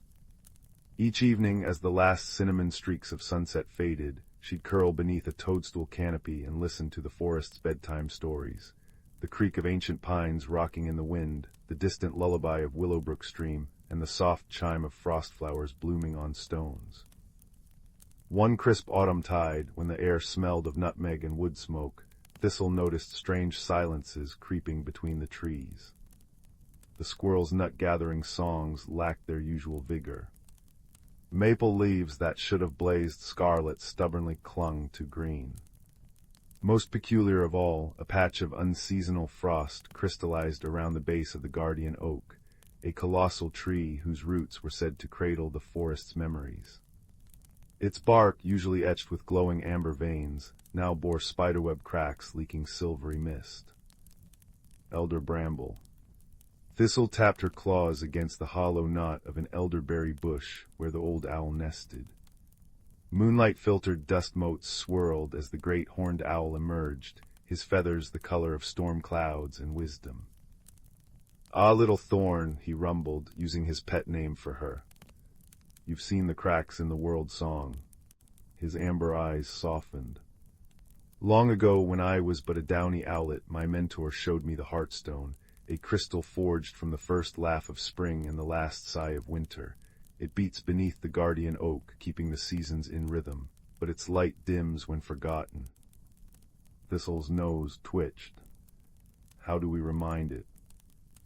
"By gathering the 4 essences," Bramble said, unfurling a talon to trace symbols in the dirt: a leaf, a raindrop, a flame, and a snowflake. But the journey is perilous, and requires hearts attuned to the forest's breath. By dawn's first blush, Thistle had assembled her companions: Pip, a mole with velvet paws that could read Earth's vibrations; Sorrel, a flame fox whose tail flickered like a living candle; and twin rabbits, Clover and Dew, who knew every herb and hidden spring. Together they formed a chain of paw and paw, and in Sorrel's case, paw and tail, and stepped into the grove where roots wove latticework tunnels beneath the soil. The forest's magic thickened as they descended. Bioluminescent mushrooms pulsed gently, casting jade light over walls etched with runes older than starlight. Pip led them through earthen halls, his whiskers trembling as he deciphered vibrations. "Left here," he murmured. "The stones sing of a frozen river ahead." True to his warning, they soon faced a subterranean channel locked in ice, a river that shouldn't exist in autumn. Its surface gleamed like black glass, and the air smelled of sharpened flint. Clover pressed an ear to the ice. It's not water, it's solidified time. See how it swirls with memories. Indeed, frozen within were glimpses of seasons past. A spring fawn taking its first steps, a summer rainstorm jeweled with lightning, an autumn leaf pile where fox kits tumbled. The frost essence is here, Dew realized, pointing to a pulsing blue light beneath the ice. But how do we melt time? Sorrel's tail flame guttered. My fire can't warm this. Thistle studied the cracks in the guardian oak's roots above them, where silver mist still seeped. Maybe we don't melt it, maybe we harmonize. Remembering how Elder Bramble hummed to calm storm winds, she pressed her quills against the ice and began a low, thrumming purr, the sound of contented hearths and drowsy summer afternoons. Pip joined with a deep, grounding hum from his chest. Sorrel's flame crackled in rhythm, while the rabbits trilled a high, sweet countermelody. The ice shuddered. Memories thawed and rose as golden vapor, coalescing into a snowflake-shaped crystal that floated into Thistle's paw. The river dissolved into mist, revealing a path strewn with fallen stars, or perhaps very determined fireflies. Their quest wove onward, through a cavern where rain fell upward, each droplet containing a note of some long-forgotten song, collected in an acorn cup by dew. Across a meadow where autumn leaves burned with actual flames that Sorrel gently coaxed into an ember stone, and finally to a hidden glade where the last living leaf of the first tree trembled on a branch. Clover nimbly climbed, her paws glowing green with saplight, and plucked it tenderly. When they returned to the Heartstone, a geode pulsating with inner light, its crystal spokes shifting through seasonal hues, the forest's distress was evident. The stone's rhythm stuttered, its light choked by creeping shadows. Together the friends placed their essences around it, the snowflake singing winter's lullaby, the raindrop humming spring's renewal, the ember roaring summer's joy, and the leaf rustling autumn's release. Thistle pressed her paws to the stone. We remember you, she whispered. The Heartstone flared. Light burst through the cavern in prismatic waves, thawing frozen roots overhead. Cracks in the guardian oak sealed with molten gold. Outside, seasons exhaled into balance. Maples blushed crimson, pumpkins swelled plump, and the unseasonal frost melted into 1,000 dewdrop mirrors reflecting the dawn. That night, as the forest celebrated with a feast of honeyed acorns and blackberry cider, Elder Bramble ruffled Thistle's quills. You've learned the secret all stewards must. The world's heart beats strongest when tended by many rhythms. Years later, when Thistle's own quills turned silver and a new generation gathered at her burrow, she'd tell of crystalline rivers and upward rains, always ending the same way. Magic isn't in grand spells, but in listening to the earth's whispers to each other's hearts. Tend those songs, and the world will always find its balance. And as fireflies blinked in approval and the guardian oak's leaves hummed a lullaby, the forest dreamed on, wrapped in the endless, gentle dance of seasons. Story 12. The stars above the planet Sylvanor hung like scattered sapphires, their light filtered through the atmosphere into a soft violet haze. Beneath them, in a meadow of bioluminescent ferns that sighed when the wind stirred, a human engineer named Kale knelt beside their mangled escape pod. Their breath fogged in the chill air, fingers trembling as they brushed aside strands of silver, moss clinging to the shattered thruster array. 3 days had passed since the crash, and the ration bar wrappers in their pocket crinkled like dry leaves with every movement. A low hum vibrated the ground before they saw the light, a shifting prismatic glow that made the ferns curl inward protectively. Kale froze as the creature emerged from the tree line, its body composed of interlocking crystalline plates that refracted starlight into rainbows across the meadow. It moved on 6 jointed legs, each segment clicking softly like wind chimes, with clusters of opalescent sensors where eyes might be. I come in peace, Kale stammered, raising empty hands. The universal translator pendant around their neck emitted a nervous chirp. The being tilted its angular head, crystalline plates rippling from deep indigo to curious lavender. A series of chimes echoed from its core, which the translator converted to concept, peace, query, you are damaged organic. Thus began the tentative dance between Kale of Earth and Zorvax of the Xyrillians, a species who communicated through color shifts and harmonic resonance, whose concept of friendship was entwined with symbiotic mineral exchanges. Zorvax had been studying the crash site's electromagnetic disturbances when they detected Kale's body heat. Kale had been moments from drinking acidic sap mistaken for water when Zorvax's warning trill shook the air. Their first true collaboration came during Sylvanor's diamond rainstorm. Jagged crystalline shards fell like knives, forcing them to shelter in Zorvax's underground den, a cavern strung with glowing fungus that pulsed in time with the Xyrillians' emotions. Your vessel's core requires crystallized argon, Zorvax chimed, their plates flushed cobalt with concern. The storm deposits such formations, but we'd be shredded out there. Kale hugged their knees, watching light dance across Zorvax's faceted shoulders. A warm amber glow bloomed within the alien's chest. Hypothesis: my exoskeleton can refract projectiles. Proposal: shared atmospheric exploration. The memory still burned vivid in Kale's mind, walking beneath the lethal rain with Zorvax arched protectively overhead, their crystalline body singing as it deflected diamonds into harmless fragments. Kale had laughed breathlessly, catching a ricocheting shard that shimmered like frozen starlight. It's beautiful, they'd whispered. Zorvax's plates had rippled emerald. Observation, organic perception, prioritizes aesthetic over function. Sometimes beauty is the function, Kale replied, tucking the shard into their tool belt. Weeks passed in a rhythm of repairs and revelations.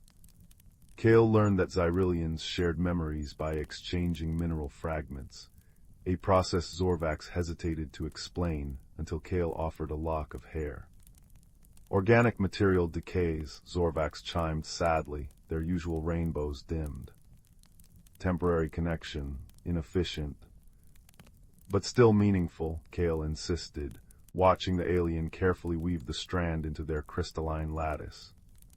That night, Zorvax surprised them by projecting holographic memories onto the cavern walls, swirling nebulae in Xyrillian cities carved into asteroid hearts. The crisis came when Sylvanor's molten core began destabilizing, spewing geysers of plasma across the northern valleys. Kale's half-repaired ship sensors blared warnings as the ground trembled. The argon crystal, they groaned, staring at the still inert engine. It needs precision cutting we can't manage without. Clarification, Zorvax interrupted, their voice modulator crackling. Xyrillian vibrational harmonics can shape crystals. They extended a claw-tipped limb, its edge singing with high-frequency vibrations. Proposal: mutual task execution. In the sweltering heat of the ship's engine room, their differences became strengths. Kale's nimble fingers adjusted settings, while Zorvax's resonating claws sculpted the argon with micrometer precision. When superheated steam burst from a ruptured pipe, Kale threw himself against the emergency sealant valve, only for Zorvax to bodily shield them from the scalding spray, their exoskeleton hissing where the steam struck. Why? Kale whispered later, applying regenerative gel to Zorvax's scarred plates. You could have retreated. The alien's core pulsed ruby red. Revised hypothesis: some organic materials warrant preservation. The engine roared to life as plasma rivers crested the southern ridges. Kale gripped the pilot's chair, heart pounding. Come with me, they blurted. There's a whole galaxy. Zorvax's sensors dimmed. Conflict: my resonance frequency stabilizes this region's tectonic activity. Departure would cause. A holographic projection showed continents fracturing. Silence hung between them, thick with unspoken things. Then Kale began dismantling the ship's secondary thruster. Query, why sabotage escape vessel? Zorvax trilled in alarm. Not sabotage. Kale grinned, welding the component into a towering spire. Converting this into a resonance amplifier. If we anchor it into the mantle, maybe you can stabilize the planet remotely. The installation required descending into a chasm where the air shimmered with heat. Zorvax carried Kale through updrafts that threatened to tear them apart, their crystalline body clattering like a wind chime in a hurricane. When the amplifier activated, its pulse harmonizing with Zorvax's innate frequency, the trembling earth stilled, and Kale's translator pendant exploded with the Zyrillian equivalent of joyous laughter. You... Zorvax's voice modulator glitched. You altered your survival parameters for my planetary obligations. Kale shrugged, pocketing the charred remains of their translator. Friendship's about compromise, right? In the end, they left Sylvanor together, the ship trailing streamers of ionized argon, Zorvax's crystalline form secured in the co-pilot's seat. Through trial and error, they established a new language. Kale learned to read Zorvax's color shifts, while Zorvax programmed the ship's computer to emit musical tones for hunger or danger.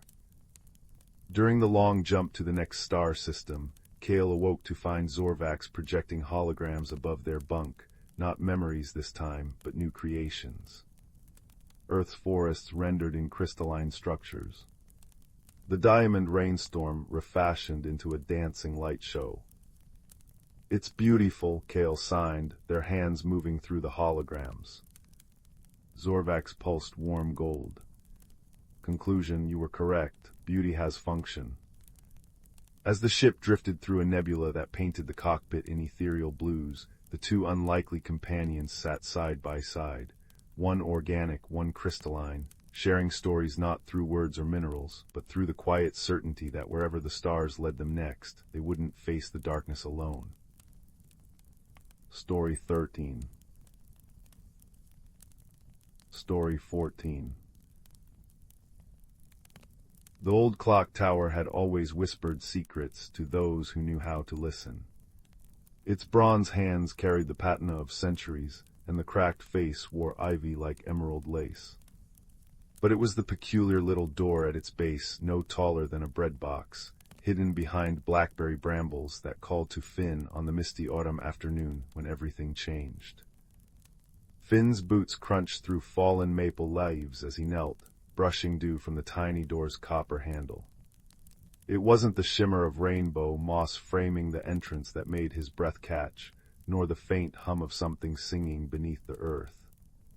It was the keyhole shaped unmistakably like the maple seed pendant he'd worn since childhood, the one his grandmother had called a compass for curious hearts. Well now, murmured a voice like creaking branches and wind chimes. A plump hedgehog waddled from the brambles, spectacles perched on her twitchy nose. Took you long enough, Clockseed. Her paws clutched a knitting needle that trailed starlight-colored yarn. I've been mending time for 3 moons waiting. Call me Thistle. The pendant fit the keyhole with a click that resonated in Finn's bones. Beyond the door stretched a tunnel lined with velvet moss, glowing amber lanterns swaying as if stirred by invisible breath. Thistle prodded his ankle. Mind the 3rd step, it's Tuesday there, and Tuesdays are slippery. The tunnel spilled into a circular chamber where the air smelled of old books and cinnamon. A grandfather clock taller than redwoods dominated the space, its pendulum slicing through drifting constellations. But Finn's eyes locked on the teacup sitting primly on a saucer atop a barrel. Not just any teacup, this one had wings. About time you arrived, the teacup declared in a voice like clinking china. I'm chamomile, no, you can't drink from me. I'm a traveling cup, thank you very much. Her gilded wings fluttered indignantly. We've much to discuss regarding the fractured hour. Thistle sighed. The clock's heartspring is failing. Minutes are pooling where they shouldn't, tadpoles trapped in jam jars, dawn's arriving sideways. We need. She hesitated, paw worrying her yarn. We need you to carry chamomile into the clock heart and mend what's broken, but the gears don't take kindly to. Spit it out, chamomile interrupted. Time's unraveling. To fix it, someone must experience every moment they've ever rushed through properly, attentively. The painful ones, the boring ones, the ones you'd rather forget. It's like sipping time instead of gulping. She tilted her handle toward Finn. You, Clockseed, have been rushing toward tomorrow your whole life. The question is, can you learn to hold today? The journey inward was nothing like Finn expected. They rode cogwheels through canyons of ticking brass, past waterfalls of liquid shadow and sunlight. Chamomile's wings kept them aloft when the gears shifted, while Thistle knitted bridges from her starlight yarn. Finn learned to read the clock's ailments in unexpected ways. A meadow where butterflies flew backward indicated minutes flowing counterclockwise. A frozen pond with fish suspended mid-leap revealed a stuck hour. But the true test came in the chamber of echoing hours. There the walls pulsed with memories Finn had hurried through. His mother's laughter during abandoned board games, the smell of rain on summer sidewalks he'd sprinted past, his grandmother's last story interrupted by his impatient, "I know how it ends."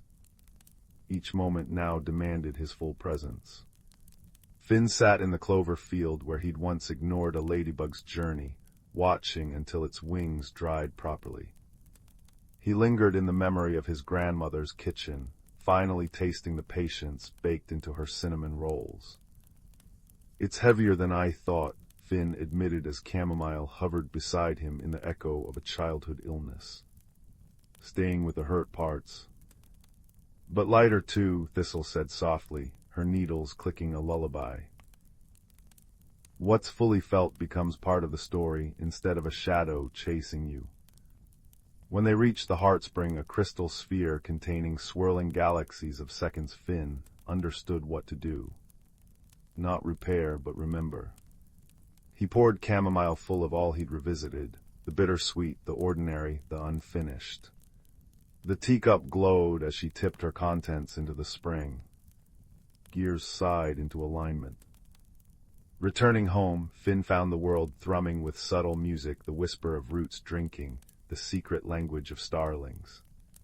He still wore his maple seed pendant, but now noticed how its edges mirrored Thistle's spectacles, how its curve echoed chamomile's handle.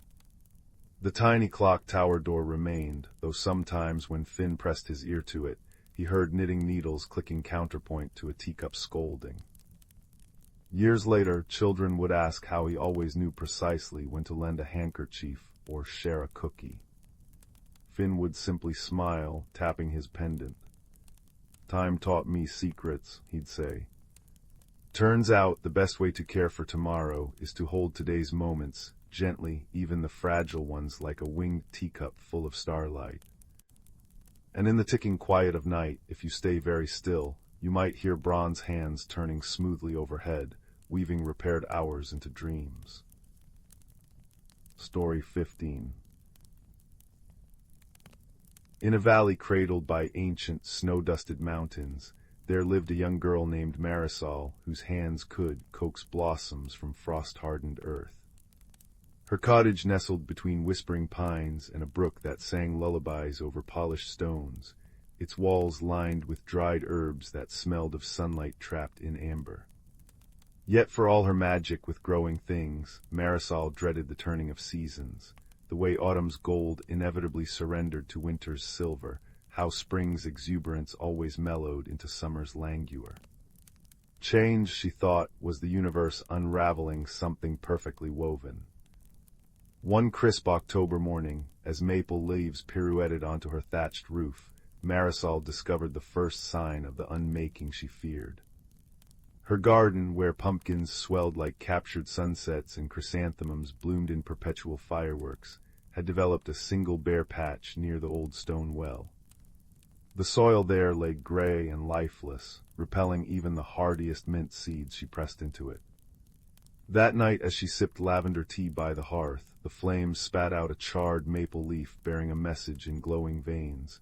Seek the grove of echoing roots where trees grow upside down.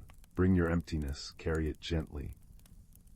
The journey took her through a forest where ferns unfurled maps of gold thread and owls hooted in perfect thirds, harmonizing with the wind.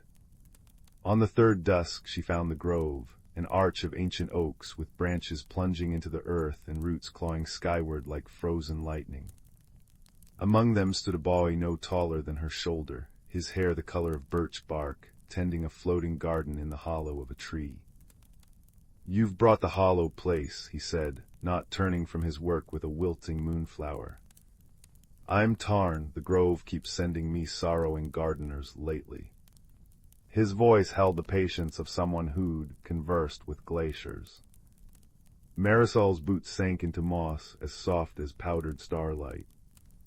"My garden is dying because I—" She hesitated, watching him stroke the moonflower's stem until its petals regained their opalescence. "Because I keep trying to make things stay." Tarn nodded toward a sapling whose roots dripped liquid amber. "Taste." The resin burned her tongue, not unpleasantly, carrying flavors of pine sap, fear, and the metallic tang of unshed tears. Suddenly she was 7 again, clutching her mother's cloak as they buried saplings killed by early frost. "Oh," Marisol breathed, understanding blooming like night-blooming cereus.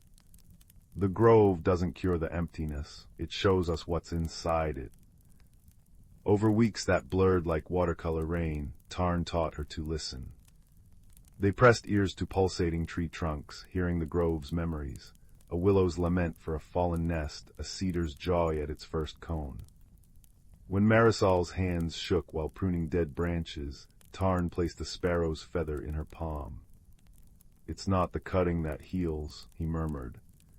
"It's making space for new songs." One violet twilight, as fireflies scribbled secrets above their heads, the grove revealed its heart. A great ash tree split down the middle, one side lush with bioluminescent fungi, the other petrified and brittle. "It mirrors you," Tarn said gently. "Half clinging, half becoming." Marisol knelt, digging her fingers into soil that vibrated with 1,000 subterranean heartbeats. "I'm tired of holding," she whispered. The moment the words left her lips, the dead patch back in her garden flashed across her mind, not as a wound, but a cradle. When she returned home, the first snow had settled like a lace shawl over the land. The barren patch now cradled a delicate structure of ice crystals, each prism reflecting colors no autumn leaf had ever held. From its center rose a shoot wrapped in silver bark, which Tarn later told her was a dawn tree, a rarity that shed its skin yearly, each new layer revealing deeper hues. As seasons cycled, Marisol learned to companion the dawn tree. When spring rains came, she didn't mourn the melting ice sculpture, but marveled at how its vanishing nourished the soil. Children from the village brought seeds they'd found in dreams, which thrived in the magic of relinquished ground. By midsummer, the once dead patch brimmed with flowers that changed hue with the time of day, their scent shifting from jasmine at dawn to cinnamon at dusk. On the year's longest night, Tarn appeared at her gate with a sapling whose roots spiraled like galaxies. "The grove's gift," he said, eyes crinkling. "It only grows where someone has stopped fearing endings." Together they planted it where the ice structure had been, and as the first snowflake of winter kissed its leaves, the tree burst into bloom, not with flowers, but with tiny lanterns shaped like all the season's lost beauties, each holding a flickering light that never dimmed. Now travelers come to marvel at the lantern tree, and Marisol serves them tea infused with herbs that taste like answers they'd carried all along. She still grows pumpkins the color of eternal sunsets, but beside them now bloom snowdrops that laugh at frost, and spring peas that climb toward sunlight they'll never grasp. The villagers no longer speak of the girl who tried to trap autumn in her hands, but of the woman who taught them that gardens and hearts grow richest when they dare to hold emptiness as gently as a sparrow's egg, waiting for the song inside to crack its shell. On quiet evenings, when the brook slows its chatter, and the lantern tree's glow bathes the cottage in liquid gold, you might hear Marisol humming to her plants. It's not a tune of clinging or keeping, but a lullaby for all that must fall away, and beneath the melody, if you listen closely, the grateful whisper of roots drinking deep from soil made fertile by surrender. Story 16. In the heart of the whispering woods, where maple leaves turn to stained glass in autumn sunlight and winter frost painted lace upon every branch, there existed a secret known only to the creatures who called it home. Beneath the gnarled roots of the elder oak, a young hedgehog named Thistle shuffled through fallen amber leaves, her quivering nose tracing the scent of cinnamon-kissed dew. She carried a woven basket of moonflower petals on her back, each step sending up puffs of earthy fragrance from the forest floor. Tonight was the gathering of veils, when the boundary between animal folk and the ancient spirits of the seasons grew thin as cobweb. For generations, the forest had thrived under a sacred pact. The creatures tended the land, and in return, the season sprites, ethereal beings born from equinox mist and solstice starlight, maintained the delicate dance of frost and blossom. But this year, autumn lingered like a guest, overstaying its welcome. The russet leaves clung stubbornly to their branches, their edges curling into brittle brown fists. Cold snaps came too early, nipping at late-blooming nightshade berries, while the southern meadows remained parched and sallow. Even the fireflies, usually abundant as floating topaz sparks, had dwindled to a worried handful. Thistle's dearest friend, a silver-furred dormouse named Pippin, met her at the mossy stones of the Brookheart crossing. His whiskers twitched anxiously as he gestured to the water. "Look," he whispered. The stream flowed backward today, carrying oak gall ink instead of crystal shallows. The spring sprite's mirror in the water, it's gone cloudy. High above, a resonant voice drifted down like sycamore seeds. Sorrel, a great horned owl with feathers the color of storm clouds, perched on a cedar branch. "The balance falters," she said, her golden eyes reflecting the pale afternoon sun. "Last night the northern lights shimmered green over the frost fields, a warning. We must consult the Keeper of Roots." The Keeper's den lay deep in the hollow hills, where willow roots braided themselves into archways and glowworms strung bioluminescent pearls across every tunnel. As twilight painted the sky in lavender streaks, the trio arrived at a circular door of birch bark and spider silk. Inside, the air hummed with the scent of fermented blackberries and aged parchment. An ancient tortoise named Aldwin blinked at them from a nest of dried ferns, his shell etched with maps of forgotten constellations. "Ah," he rumbled, voice like stones rolling in a riverbed. The veil thins, yet the sprites delay their dance. He shifted, revealing a mosaic of polished gemstones beneath him, a living map of the forest.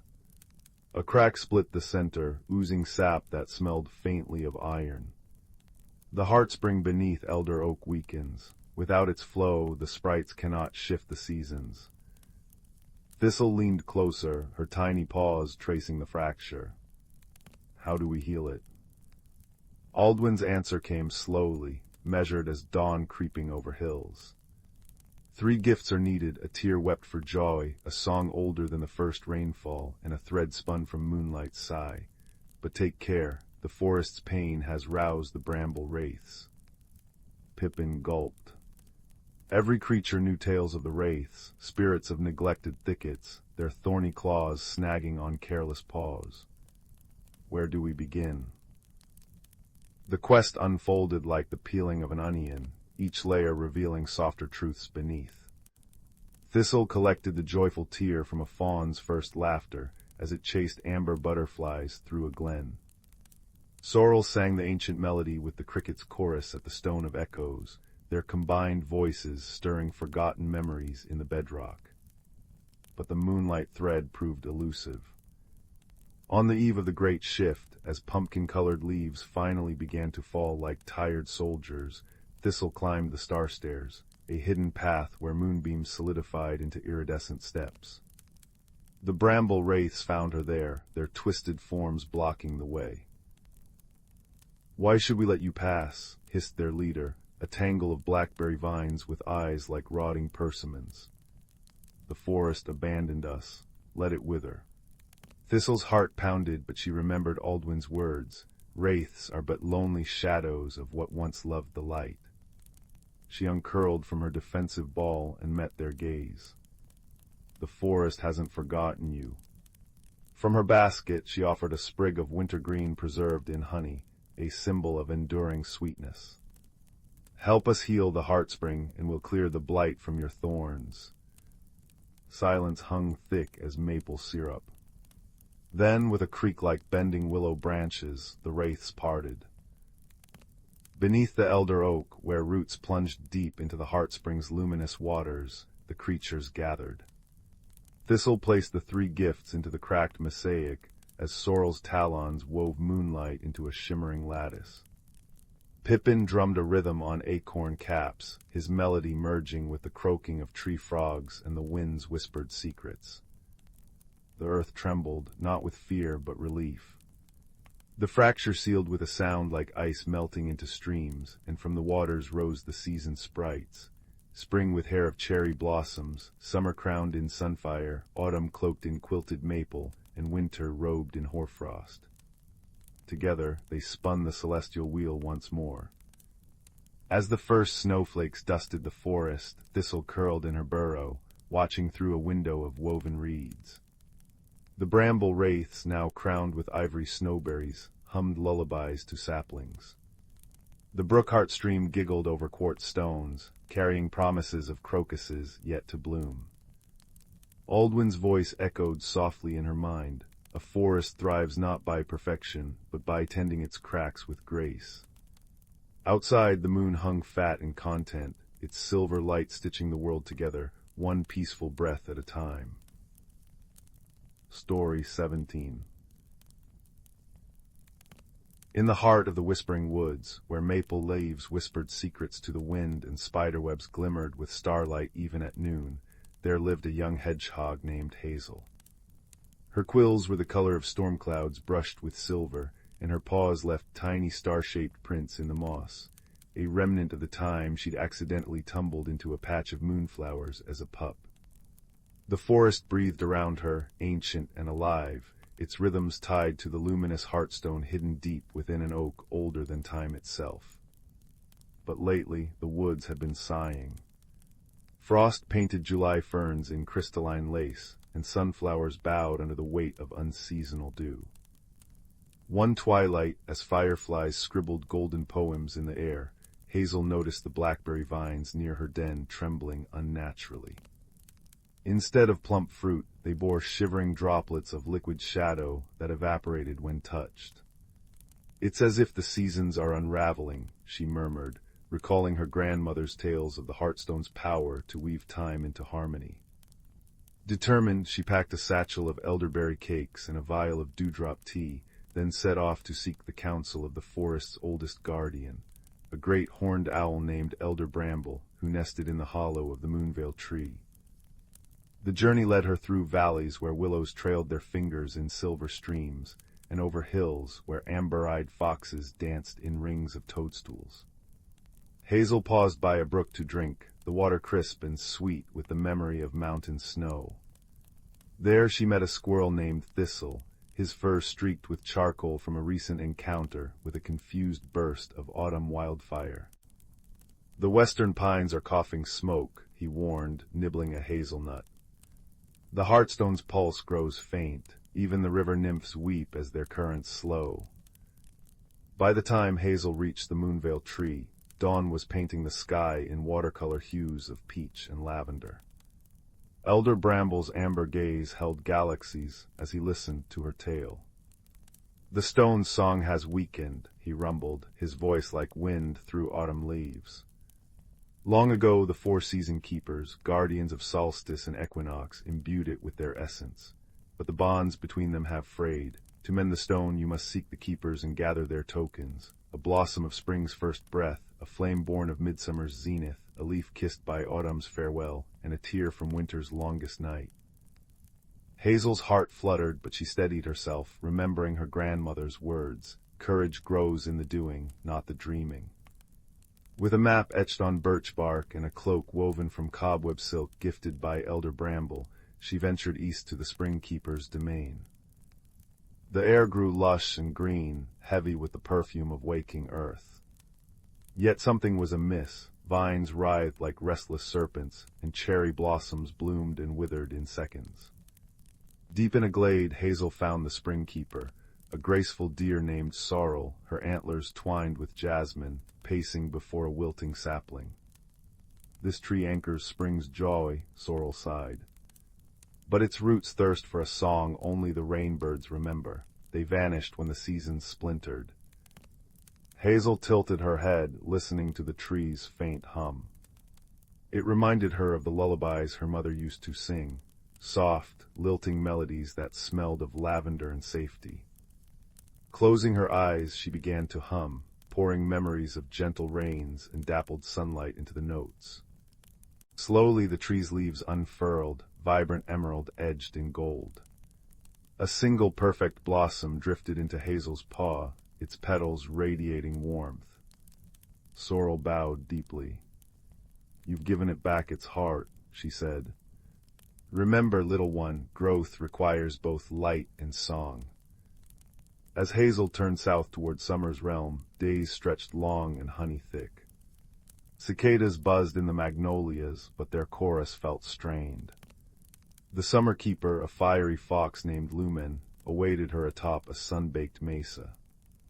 Flames danced along his tail, yet his eyes were shadowed. "The midsummer flame dims," he growled, gesturing to a dying fire pit where embers gasped for air. "It's fed by laughter, by children's games and bonfire tales, but fear has choked the land, creatures hide, too wary to gather." Hazel thought of the forest's fractured rhythm, of thistle's smoky fur and sorrel's trembling sapling. She emptied her satchel, arranging elderberry cakes in a circle. Then she began to dance, clumsy, earnest hops that sent up puffs of red dust.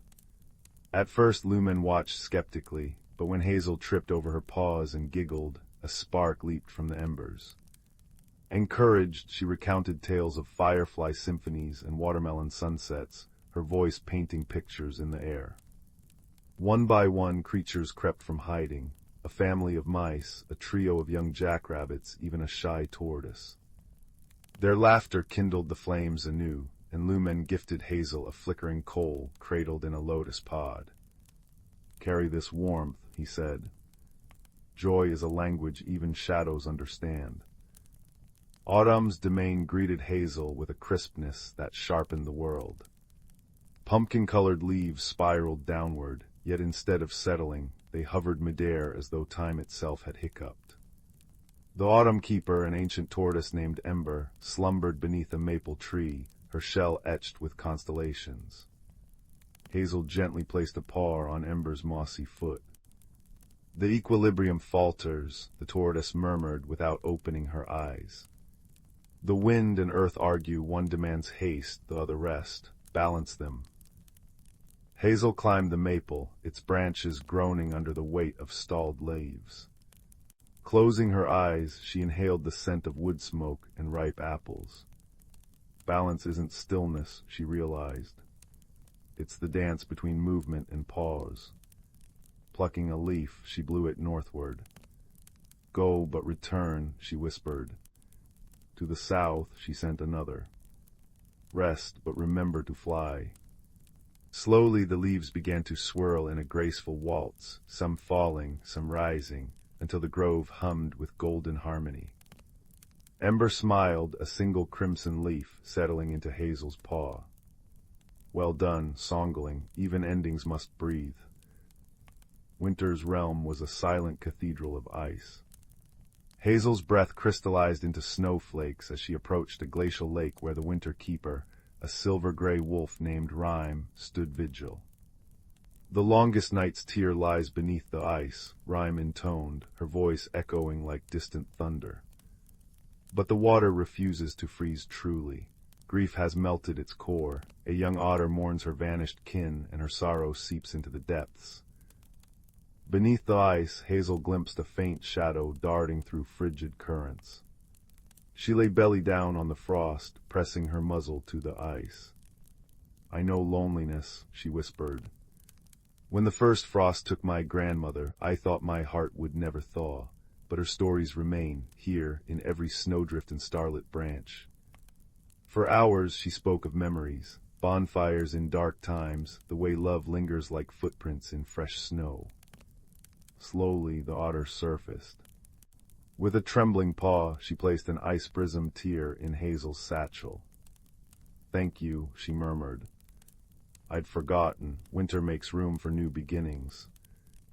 Guided by the token's glow, Hazel returned to the Heartstone, a towering crystal pulsing weakly at the forest's core. Elder bramble and creatures from all realms gathered as she placed the blossom, coal, leaf, and tear against its surface. The stone shuddered, then erupted in a symphony of light. Spring's verdant green, summer's blazing gold, autumn's fiery orange, winter's glacial blue. The air hummed as seasons slid back into their rightful order, frost retreating from ferns, rivers rushing freely, leaves bursting into sunset hues before spiraling contentedly to earth. That night the forest hosted a feast beneath a diamond-bright moon. Fireflies strung lanterns between pines, badgers drummed on hollow logs, and the aroma of roasted chestnuts and spiced cider wove through the air. Hazel sat between elder bramble and sorrel, her paws sticky with blackberry honey. "You reminded us," rumbled the owl, "that harmony isn't perfection, it's the courage to mend what's broken together." As the stars twirled above, Hazel curled into her moss-lined den, the forest's lullaby cradling her, a melody of rustling leaves, crooning frogs, and distant owl song. Somewhere a sapling stretched toward the sky, its roots drinking deep from the mended earth. And in the spaces between heartbeats, if one listened closely, the Heartstone's song murmured gently, "You belong. You are loved. The world turns, and you with it." The whispering woods slept, whole once more, cradled in the quiet magic of balance regained. Story 18. In a quiet village nestled between whispering pines and a silver-bellied river, there lived a soft-spoken boy named Corin, whose hands could mend anything broken. While his neighbors brought him chipped cups and wobbling chairs, he often wondered if his careful fingers might someday heal things less ordinary. This curiosity led him one autumn afternoon to the moss-covered ruins behind the old mill, where a glimmer beneath fallen maple leaves revealed a pocket watch unlike any he'd seen. Its bronze casing bore constellations that shifted like living fireflies, and instead of numbers, the face displayed 12 tiny doors. The moment Corin brushed his thumb over the largest door at the top, the watch sprang open with a chime like ice crystals tapping glass. A beam of honey-colored light spiraled out, painting the air with the scent of cinnamon and parchment. From the glow emerged a creature no taller than his palm, a mouse with wings like stained glass and a tail coiled into a question mark. "I'm Tindra," she announced, voice like a rustling almanac, "and you've just awakened the clock of lost hours. Careful now, it doesn't tell time, it finds it." When Corin blinked in confusion, Tindra fluttered to his shoulder, her wings humming a faint lullaby. Every tick holds a moment someone's misplaced, a forgotten promise, a laughter-filled afternoon, the exact second courage first took root. But beware, the past clings like cobwebs. Reopen a door too carelessly, and you might lose yourself in yesterday's shadows. She nodded to the watch, where the tiny doors now quivered as if breathing. That night Corin lay awake, the watch warm against his chest. He thought of his father's stories, half-remembered and frayed at the edges, since the man had sailed away years ago. At dawn he returned to the ruins, Tindra nestled in his scarf. "I need to find the moment Papa promised he'd come home," he said, wind threading through his unruly hair. The mouse sighed, her wings drooping.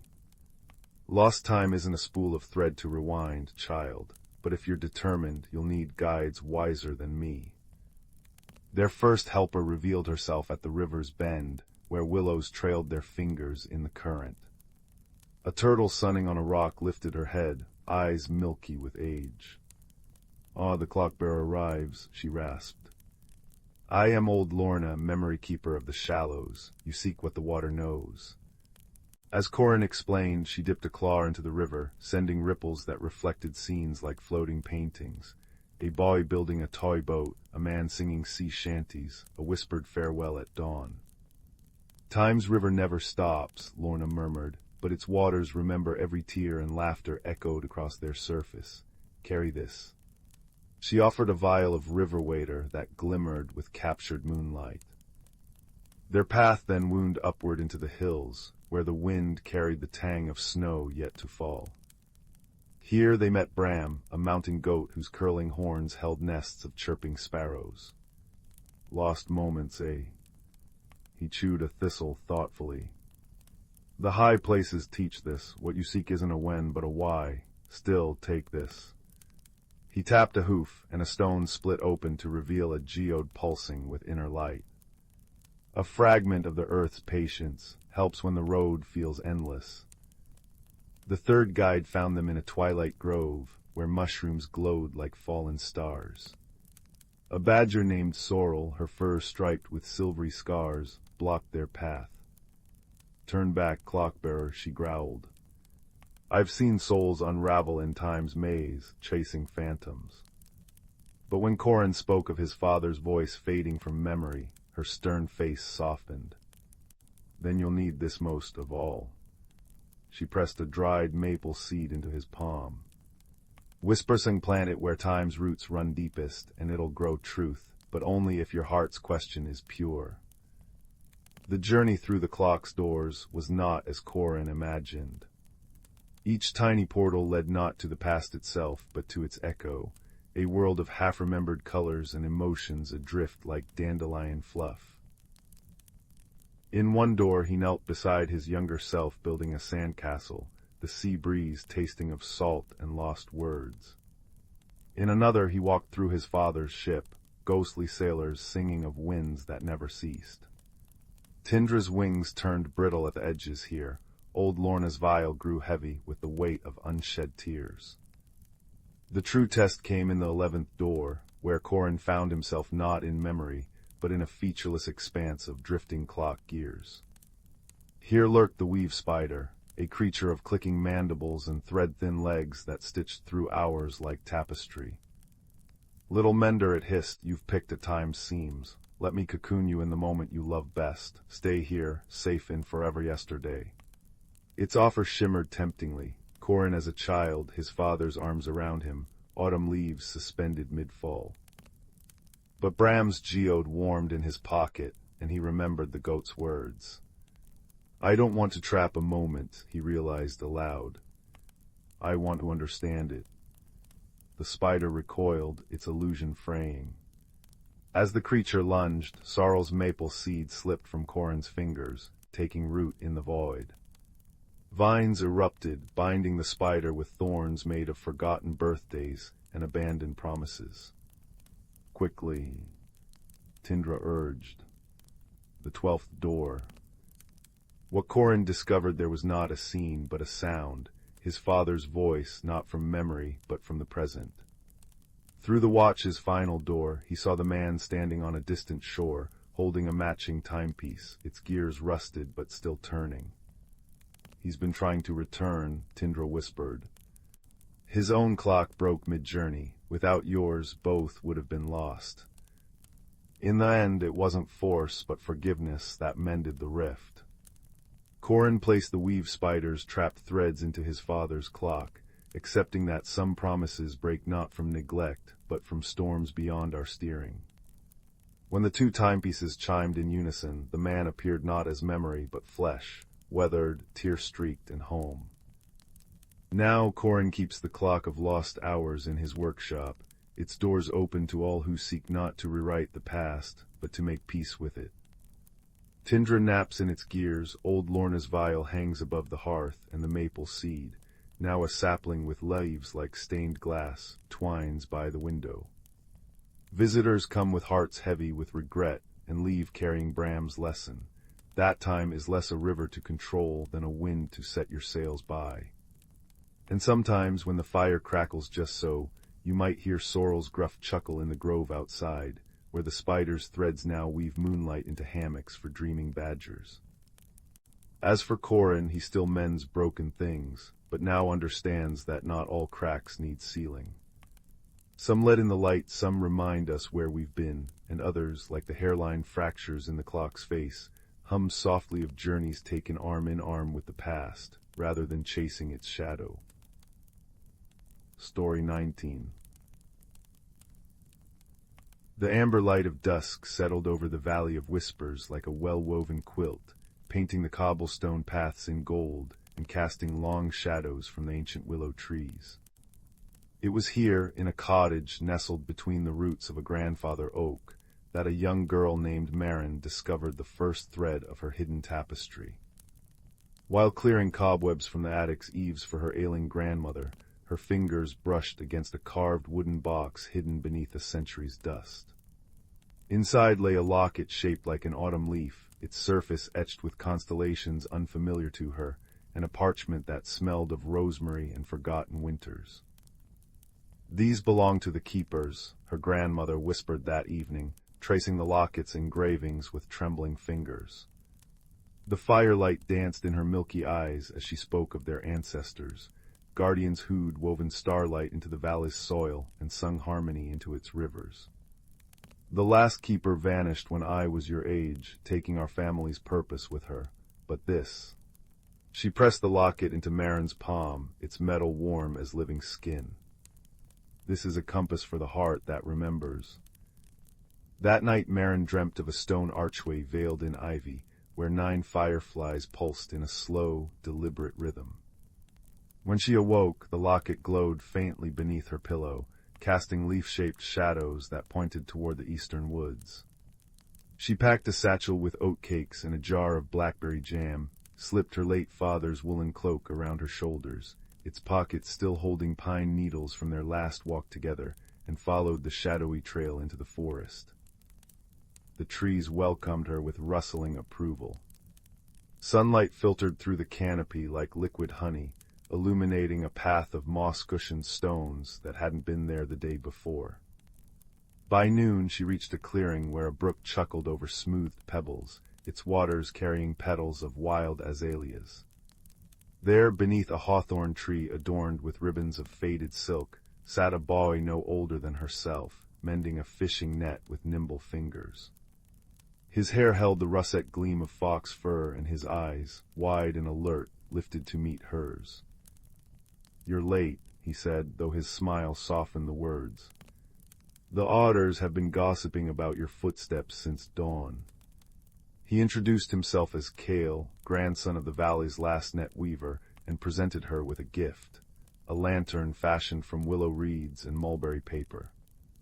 "For when the stars forget to shine," he explained, tapping its base. A bioluminescent mushroom nestled inside awoke with a gentle blue glow. Together they deciphered the locket's constellations, realizing they mapped not the sky, but the valley itself, each star marking a forgotten keeper's shrine. Their first destination was the Cavern of Echoes, a hollowed mountain where ancestors had once recorded stories in crystallized sap. As twilight deepened, Cale taught Marin to listen to the earth's memories, pressing her palm to lichen-streaked rocks that hummed with echoes of lullabies, running fingers over cave paintings that warmed at her touch. High in the cavern's belly, they found a tapestry woven from moonflower vines, depicting a woman with Marin's crescent moon birthmark kneeling by a sapling. "A keeper's duty isn't to command nature," Cale murmured, "but to translate its needs." But the valley's magic was fading. Crops grew sparse, rivers dwindled to size, and an unseasonal frost gripped the eastern orchards. The locket's glow intensified, leading them to a derelict shrine half swallowed by wild roses, a circular stone platform where Marin's gray tant, the vanished keeper, had once communed with the land. In its center stood a pedestal cradling 3 artifacts, a clay flute patterned with fish scales, a sickle with a blade of petrified wood, and an empty basin veined with quartz. They require offerings, Cale realized, brushing dew from the flute. But these were no ordinary tributes. The valley demanded memories, the weight of shared laughter, the scent of rain on childhood windowsills, the ache of lost embraces. Marin hesitated, clutching her father's cloak. To part with even a thread of his memory felt like losing him anew. Yet as she placed the cloak in the basin, weaving stories of their forest walks into its folds, the quartz veins ignited with liquid silver. The offering rose, transformed into a shimmering mist that cascaded over the shrine, revitalizing the surrounding ferns and coaxing buds from dormant wildflowers. Their journey wove them through 7 more shrines, each demanding vulnerable fragments of their histories. Cale surrendered the memory of his mother's voice singing sea shanties, his hands trembling as he laid her seashell necklace in a shrine shaped like a tidal pool. Marin gifted the lullaby her grandmother had hummed during winter fevers, her throat tightening as the melody spiraled into the earth like roots seeking water. With each offering the valley awakened, blossoms unfurling in their footsteps, streams quickening their dance, and animals emerging to trail behind them in silent procession. The final shrine revealed the truth of the keeper's disappearance. Etched into an ancient beech tree were accounts of a harsh winter that had forced Marin's ancestors to choose between guarding traditions or their neighbors' survival. Her great-aunt had dismantled the shrines, using their magic to feed the starving village, believing the rituals could be reclaimed. But the valley's heart had fractured without its caretakers, its memories scattering like dandelion seeds. Magic isn't a feast to be consumed, Marin realized, tears cooling on her cheeks as the beech's bark softened beneath her touch, but a garden to tend daily. In the roots of the tree they found the keeper's staff, a gnarled branch crowned with acorns, its wood still humming with unspent devotion. As Marin lifted it, the valley's whispers coalesced into clear guidance, restored the balance between giving and receiving. The following dawn, the children returned to the village with a procession of rejuvenated wildlife and a canopy of fireflies. Marin's grandmother wept as the staff's touch eased her labored breathing, then laughed as the locket's constellations rearranged themselves, a new map for new keepers. Together they replanted the rituals, morning songs to the soil, gratitude offerings of honeycomb at stream sources, and stories shared beneath the grandfather oak so the roots might carry them deeper. Years later, travelers would speak of the Valley of Whispers as a place where pumpkins grew as large as wagons, where foxes and children napped together in sun-dappled clearings, and where the very air seemed to hum with contentment. Marin, her hair now streaked with silver like quartz veins, could often be found teaching wide-eyed listeners how to hear the earth stories in rustling leaves or birdsong. The greatest magic, she'd say, pressing a maple seed into their palms, is remembering you belong to the world as much as it belongs to you.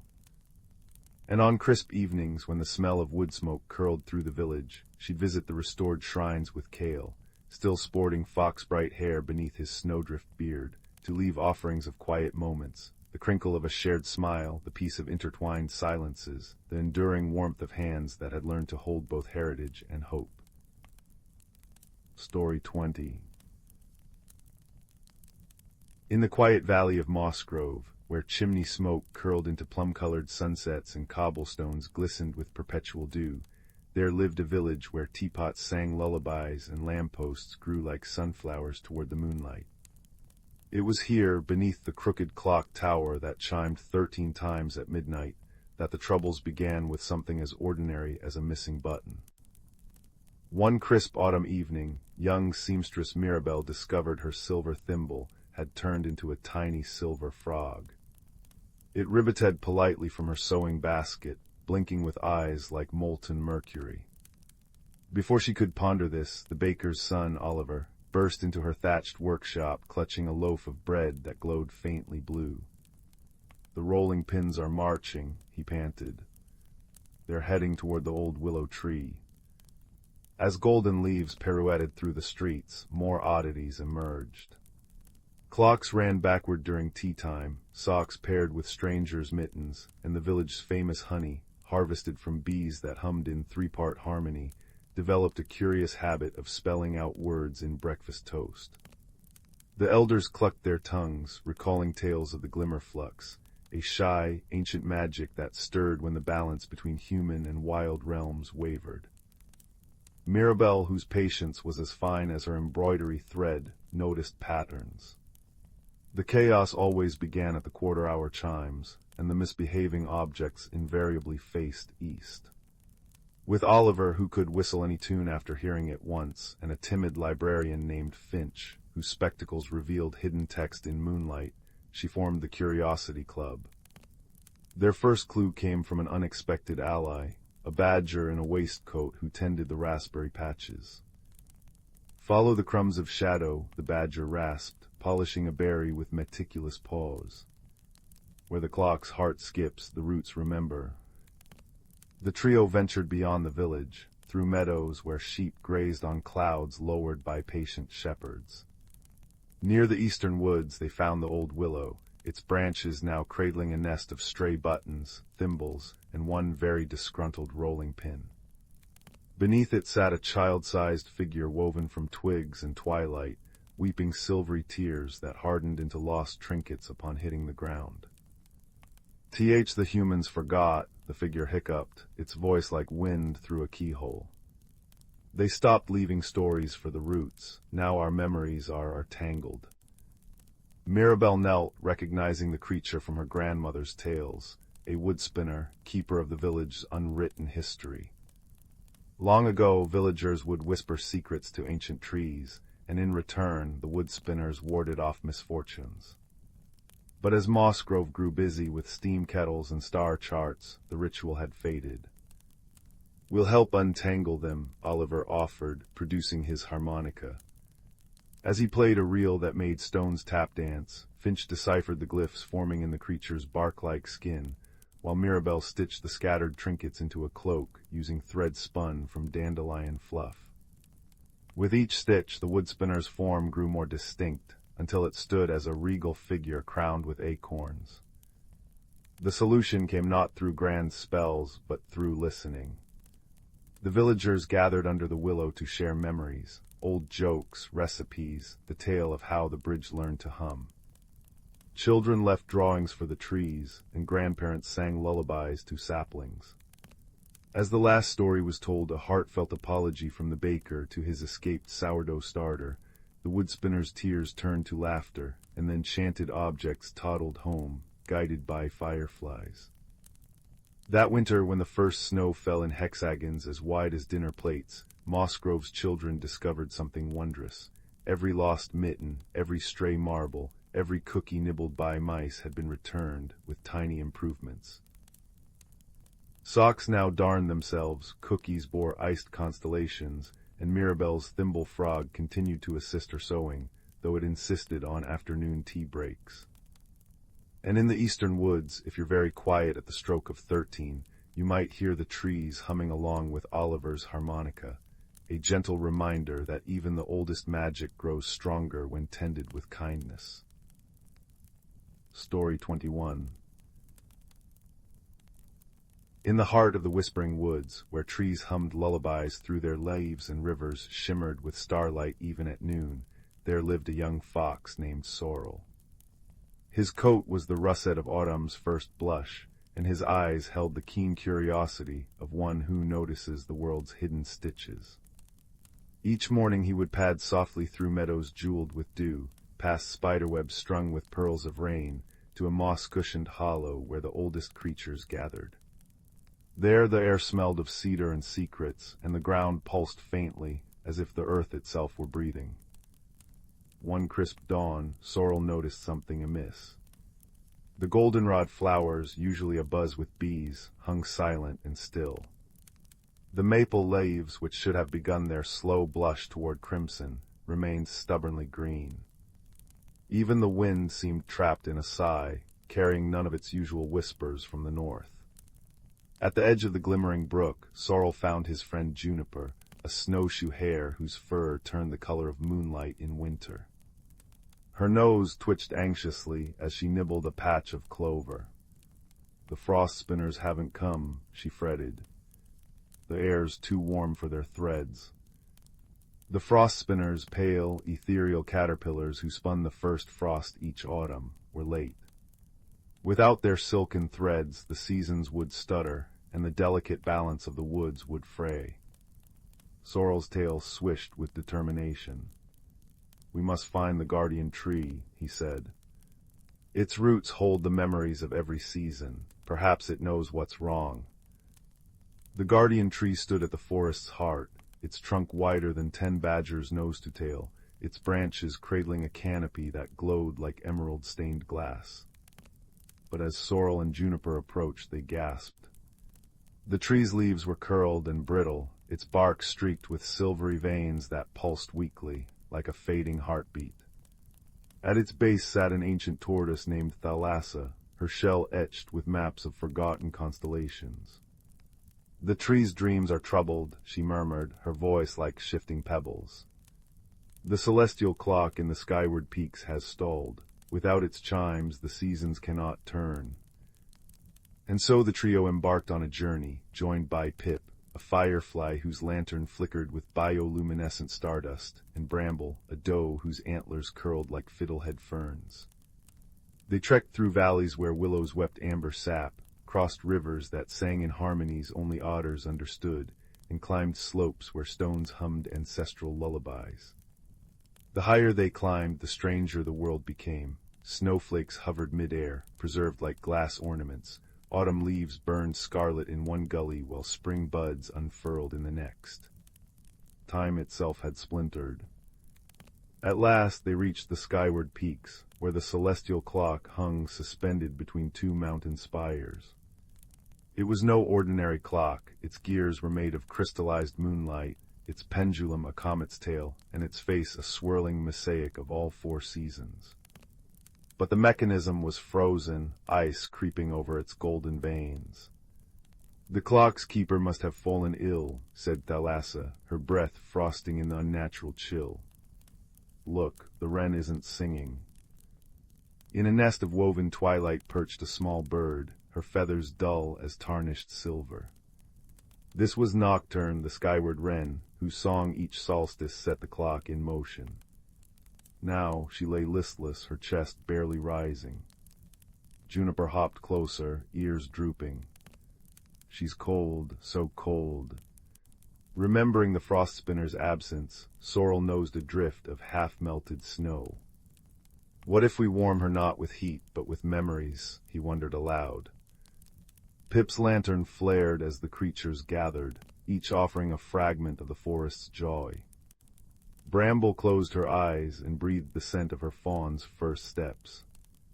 Thalassa recalled the taste of monsoon rain on ancient stone. Sorrel summoned the sound of his mother's purr as she groomed his winter-thick fur. Pip's light swelled, weaving their memories into a radiant thread that settled over Nocturne like a shawl. The wren stirred, her feathers regaining their luster. With a trill that echoed like 1,000 dawns, she soared to the clock and sang. The ice shattered. Gears whirred, petals of light cascading as the pendulum swung. Autumn rushed in first, a riot of ochre and umber, followed by winter's diamond-bright hush, spring's tender green, and summer's drowsy gold. Back in the whispering woods, the frost spinners emerged, trailing crystalline silk over fields. The guardian tree sighed, its leaves unfurling into vibrant health, while Thalassa nodded sagely. "Balance is not stillness," she said. "It is the courage to turn, to change, to trust the rhythm of shared hearts." That night, as Sorrel curled in his den, the wind carried a new song, one that wove the creak of the celestial clock, the wren's aria, and the laughter of friends into a single, seamless melody. He dreamed of forests where every creature, great and small, tended the threads of harmony, and where the world's wonders unfolded not by magic alone, but by the gentle hands of those who listened to its heartbeat.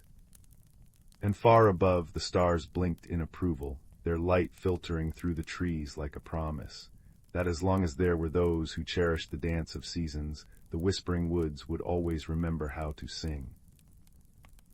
Story 22. Once in a village hugged by hills that turned amber at sunset, there lived a curious child named Lila. Their boots were always dusty from chasing crickets through meadows, and their pockets bulged with pebbles shaped like moons.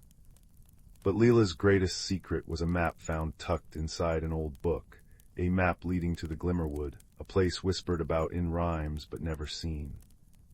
One twilight, when the horizon blushed like a peach, Lila tied a scarf around their neck, filled a tin canteen with honeysuckle tea, and followed the map's winding lines into the unknown.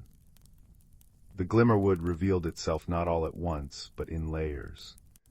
First came the sentinel trees, their trunks wide as cottages, bark silver as comet trails. Then the air itself seemed to hum, a low, warm vibration that made Lila's fingertips tingle. As dusk deepened, the forest awoke in bioluminescent sighs, ferns unfurling neon-green fronds, mushrooms pulsing like tiny lanterns, and fireflies that weren't insects at all, but floating orbs trailing stardust. One landed on Lila's palm, its light shifting from gold to violet as it chimed, "Step lightly, friend. The roots are dreaming." Guided by these luminous guides, Lila wandered until they reached the moonlit brook, where water flowed upward in shimmering spirals. Here they met Mosskin, a creature resembling a hare woven from velvety moss, with eyes like polished emeralds. Mosskin spoke in riddles made of rustling leaves, explaining that the brook's inverted flow was the forest's heartbeat. "To cross," it murmured, "you must give what the water cannot keep." Puzzled, Lila knelt and cupped their hands, not to drink, but to offer their honeysuckle tea. As droplets touched the stream, the liquid stilled, forming a bridge of solidified light. Mosskin nodded approvingly. Kindness unmuddies even backward rivers. Deeper into the Glimmerwood, Lila encountered the thistledown giants, enormous, fluffy beings who drifted like living clouds, their laughter causing dandelion seeds to rain from the canopy. But one giant, smaller and frayed at the edges, hovered near the ground, its size bending the grass. "My fluff is too heavy to rise," it confessed. Remembering how Mosskin's wisdom had helped them earlier, Lila gently plucked thistle burrs from the giant's coat, each prickly seed pod they removed making the creature lighter. Soon the giant soared, twirling in gratitude and scattering a shower of silver pollen that stuck to Lila's scarf like tiny stars. The forest's final test came at the grove of echoing stones, a circle of monoliths where every footstep rippled the ground like water. Here the air thickened with whispers of past travelers. What if I falter, and will I forget the way home? Lila's own doubts bubbled up, their heartbeat quickening. But then they touched the stardust pollen on their scarf, still glowing, and breathed deeply. "I've crossed upside-down rivers and lifted giants," they said aloud.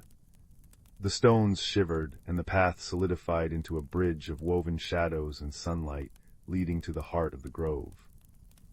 There beneath a tree with leaves like stained glass sat the guardian of thresholds, a being both ancient and childlike, with hair like willow branches and a cloak of moth wings. "You've danced with the forest's rhythm," they said, voice like wind through reeds. "What gift will you carry back?" Lila paused, then smiled. "Stories and this."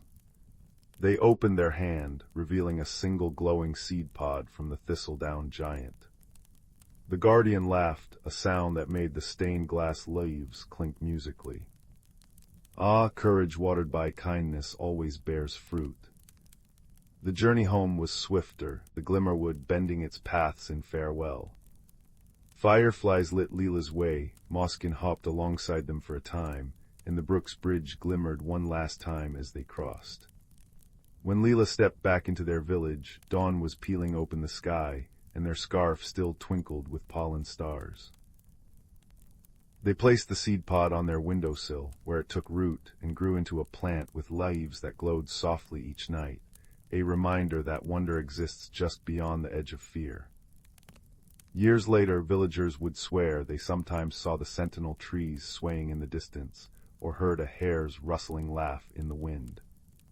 And every child who listened to Lila's tales knew this. The bravest adventures aren't about swords or storms, but about stepping gently, listening closely, and trusting that even the strangest paths will hold your weight, if your heart is light enough to follow the glow.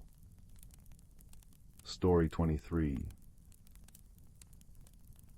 The soft chime of porcelain against wood echoed through the attic's stillness as Clara brushed dust from an old trunk. Moonlight pooled through the circular window, illuminating motes of dust that danced like sleepy fireflies around her. The air smelled of cedar and forgotten things, but beneath those familiar scents lingered something unexpected, a whisper of bergamot and rain-soaked earth. Her fingers trembled as they traced the trunk's brass latch, worn smooth by time. Inside lay a teapot. Not just any teapot. Its ceramic surface shimmered with the soft iridescence of a soap bubble, colors shifting from dawn pink to twilight blue as Clara turned it in her hands. The spout curved like a swan's neck, and when she tilted it, something rattled within. A single dried tea leaf drifted out, landing on her palm with the weight of a secret. "That," said a voice like rustling parchment, "isn't for sipping." Clara nearly dropped the teapot. Perched on a stack of moth-eaten quilts sat a hedgehog, his quills frosted silver and eyes gleaming amber.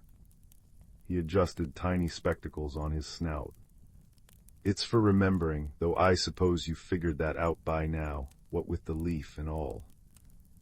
"Remembering what?" Clara breathed. The hedgehog's nose twitched. "What needs remembering, but we'd best start with who. Your grandmother left it for you, though she'd have preferred you find it when you weren't tracking mud on the good linens." Clara glanced guiltily at her rain-damp shoes. The hedgehog, who introduced himself as Thistle, explained that the teapot held memories too fragile for ordinary keeping. Each brew revealed scenes from lives intertwined with its history, but its magic was fading, just as her grandmother's memories had in her final years. "She couldn't bear to use it toward the end," Thistle murmured. "Said the past oughtn't be stirred up like jam in a jar, but now—" A faint glow pulsed within the teapot's belly. Clara understood. Their journey began at dawn, the teapot wrapped in a scarf inside Clara's satchel. Thistle rode in her coat pocket, muttering about youthful haste as they slipped past the sleeping village. They needed 3 things to restore the teapot's magic: honey from bees that nested in clock towers, a thimbleful of starlight collected at crossroads, and a truth spoken aloud that had only ever been whispered. The clock tower bees found them first. "Steady now," Thistle advised as the golden swarm descended, their buzzing harmonizing with the tower's gears. Clara stood motionless, the teapot raised in offering. A bee alighted on its rim, wings humming a melody her grandmother used to hum while kneading bread. The memory rose unbidden, flour-dusted hands, the yeasty warmth of the kitchen, the way sunlight gilded the rolling pin, and as it did, the bees began to dance. They left a single honeycomb in the teapot, its hexagonal cells gleaming with liquid gold. They remember her too, Clara realized, throat tight. Thistle nodded. Memories grow roots in unexpected places. Starlight proved trickier. At the crossroads north of town, they met Ori, a willow-thin girl who tended the lanterns hung from the signpost. Her hair shimmered with flecks of mica, and her laugh rang like wind chimes. "Starlight's shy," she said, twirling a lantern on her finger. "It only gathers where stories are shared. Tell me something true, and we'll see." Clara hesitated. The truth they needed was her grandmother's, a secret buried deep. But she offered her own instead. "I'm afraid I'll forget her voice." Ori's lantern flared. So's the starlight. She pressed a vial into Clara's hand, its glass warm with captured glimmers. "It's afraid of being forgotten, too." The final ingredient led them home, to her grandmother's overgrown garden. Moonflowers bloomed ivory in the dusk, their scent mingling with the earthy tang of the teapot now cradled in Clara's lap. Thistle waited by the rusted gate as Clara whispered the truth her grandmother had entrusted to the teapot long ago. "I kept wonders," she confessed to the listening dark, "so you'd have the joy of finding them." The teapot's glow swelled, spilling over the garden. Vines curled into archways. Stones arranged themselves into a path. And there, beneath the old oak's roots, Clara found her grandmother's journal, pages filled with recipes for memory tea, sketches of Thistle in his younger days, and pressed flowers from every summer of her life. When Clara brewed the first pot at dawn, the steam coalesced into scenes. Her grandmother teaching Ori to string lanterns, Thistle napping in a sunbeam, Clara herself as a toddler chasing fireflies. The memories lingered, then settled into the tea's amber depths. "They're not gone," she realized as warmth spread through her chest. "Just waiting to be remembered." Thistle sipped from a thimble-sized cup. "Quite right, now drink up before it gets cold, and do try not to spill this time." Years later, villagers would speak of the girl who carried a teapot to every gathering, christenings, harvest feasts, quiet evenings by the fire. They'd watch as steam wove their joys and sorrows into fleeting shapes, and feel, as the cup touched their lips, that their stories mattered, that they'd be remembered. And in her grandmother's attic, now dust-free and strung with Ori's lanterns, Clara keeps a chest filled with dried tea leaves. Each is labeled in her careful hand, first snowflakes, Mrs. Porter's apple tart, the night the stars danced. Thistle's sneeze, allergic to dahlias, it turns out. The last jar sits empty, its label curling at the edges. It reads, "For the memories we've yet to make." Outside, moonflowers bloom, bees hum lullabies, and the world brims with ordinary magic, patient, quiet, and infinitely kind. Story 24. In the heart of the whispering woods, where silver birches stood like sentinels and foxfire mushrooms glowed softly beneath ferns, there existed a secret known only to the creatures who called the forest home. The oldest among them, a tortoise with a moss-dappled shell and eyes like polished amber, often spoke of the world tree, a great oak hidden deep within the grove whose roots cradled the turning of seasons. Its leaves, it was said, held the first frost of winter, the blush of spring blossoms, the gold of autumn harvests, and the emerald fire of summer storms. But now, as the air carried the crisp scent of approaching frost, something in the woods hummed uneasily, like a lute string tuned too tight. Young Juniper the hedgehog first noticed the change while gathering hazelnuts near the Brook of Murmurs. The water, usually clear as liquid sky, ran sluggish and murky, its song reduced to a throaty gurgle. Pine needles crunched beneath her paws as she tilted her head, whiskers twitching. "The currents are troubled," croaked a voice above her. Juniper looked up to find Orlin, a heron whose feathers held the blue-gray hues of twilight, perched on a willow branch. "The world tree's roots thirst," he said gravely. "If its heartwood withers, the seasons will unravel." Juniper's spines prickled. She had heard the elders speak of the tree in hushed tones during the great gatherings, but never had she imagined seeing its distress ripple through the forest. "How do we help it?" she asked, her voice small against the rustling leaves. Orlin stretched his wings, casting a shadow that flickered like smoke. "Seek the keeper of the hearth," he said. "Where the fireflies dance in eternal dusk, you'll find her." With that he took flight, leaving Juniper alone with the brook's labored breath. The journey led her to the glade of luminous dusk, a place where day and night entwined like lovers' hands. Fireflies pulsed in the air like tiny fallen stars, their light reflecting in pools of liquid amber that bubbled gently from the earth. At the glade's center sat a badger with fur the color of storm clouds, her paws stirring a cauldron from which steam rose in spirals, carrying the scent of cinnamon and damp soil.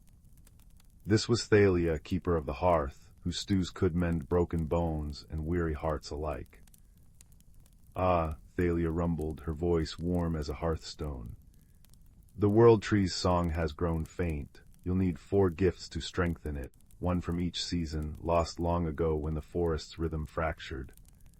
She ladled stew into an acorn cup and handed it to Juniper.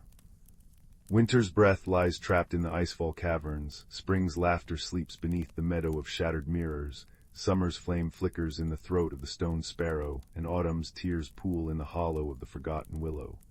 But take care, little one, each guardian will ask a price only kindness can pay."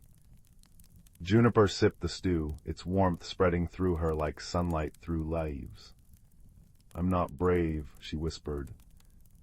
Thalia's nose wrinkled in a smile. "Courage is just love wearing traveling boots. Now off with you and mind the frost spiders near the caverns. They adore riddles but hate loud noises." The icefall caverns glittered like a dragon's hoard, their walls sheathed in ice that sang when the wind sighed through fissures.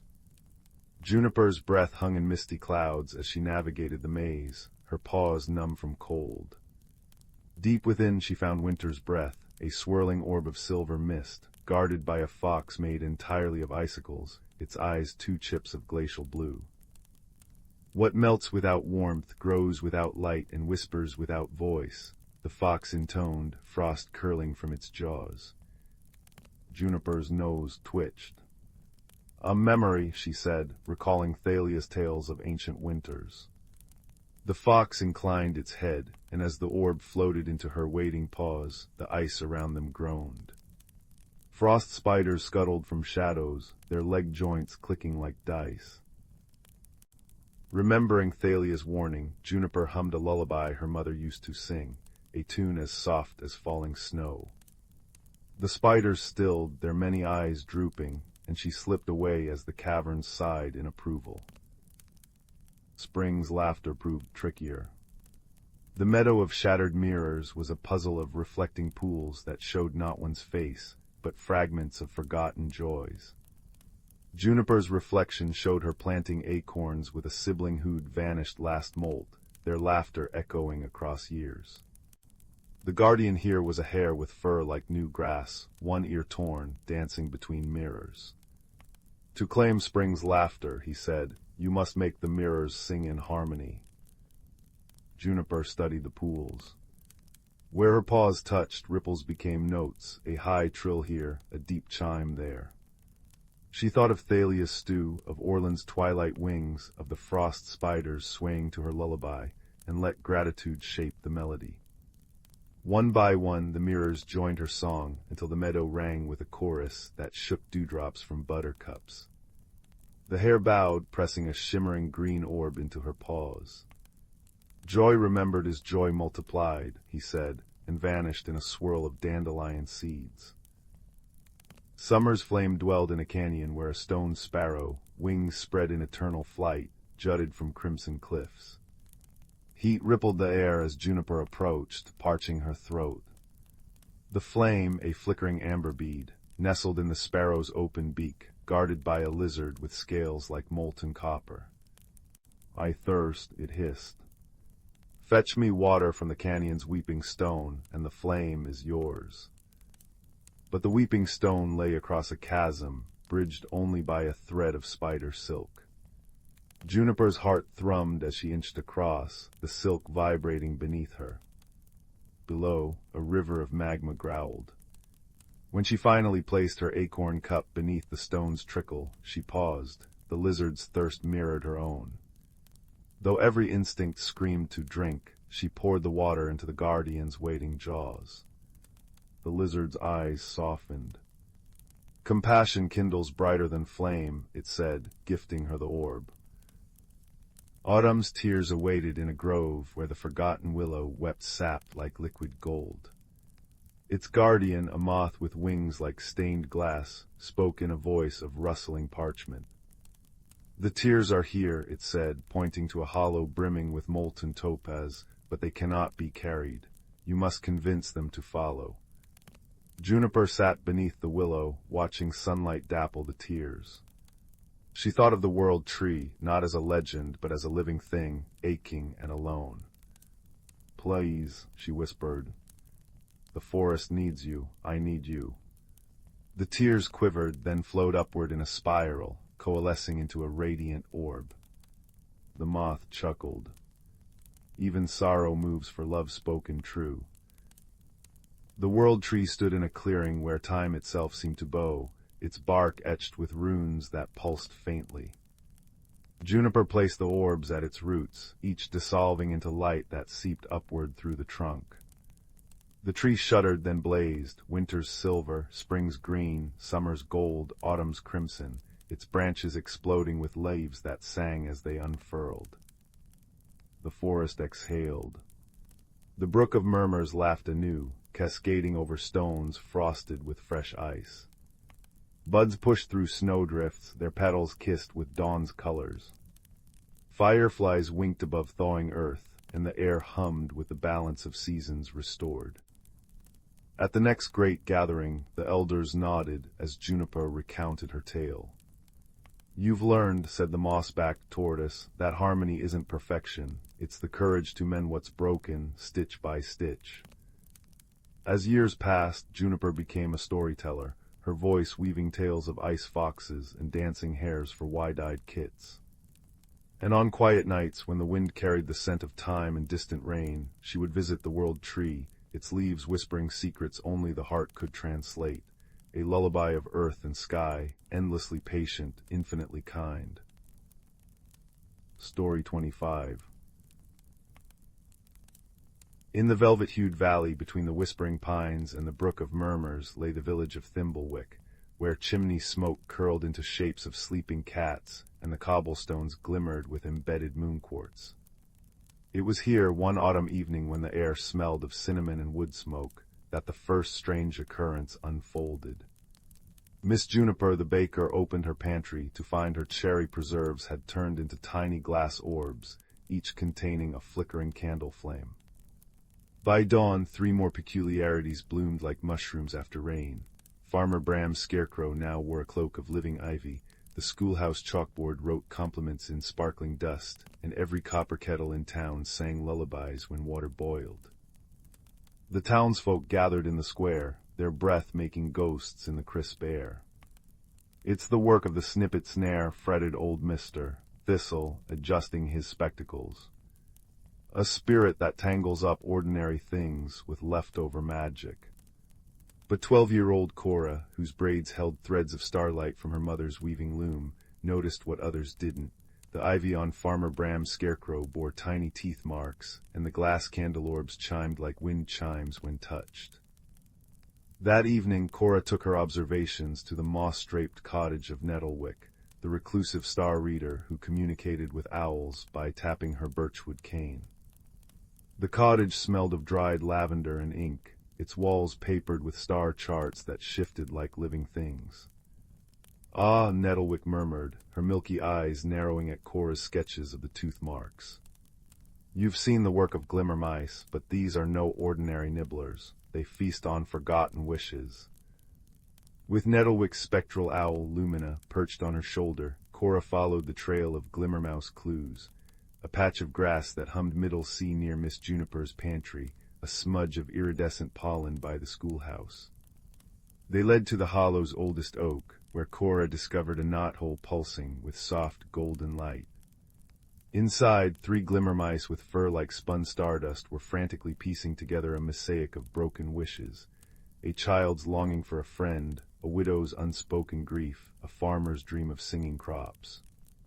The mice had mistaken these buried yearnings for forgotten magic, accidentally weaving them into the village's daily life. Cora knelt, offering a honeycake from her pocket. "You're trying to help," she whispered. The largest mouse trilled a mournful note, gesturing at the fractured wishes. Understanding bloomed in Cora like sunrise. She gathered the villagers, guiding each to whisper their unvoiced hopes into the oak's knothole.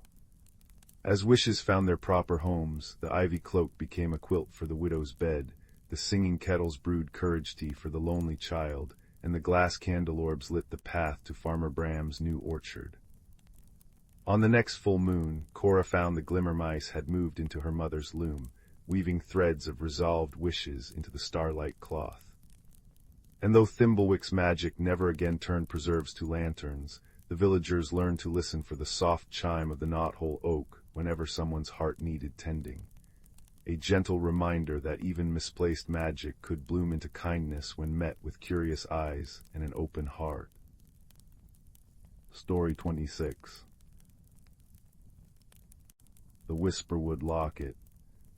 In a valley cradled by ancient hills, where streams giggled over smooth stones and willows trailed their fingers in the water, there lived a girl named Marisol with hair the color of cinnamon and eyes like twilight.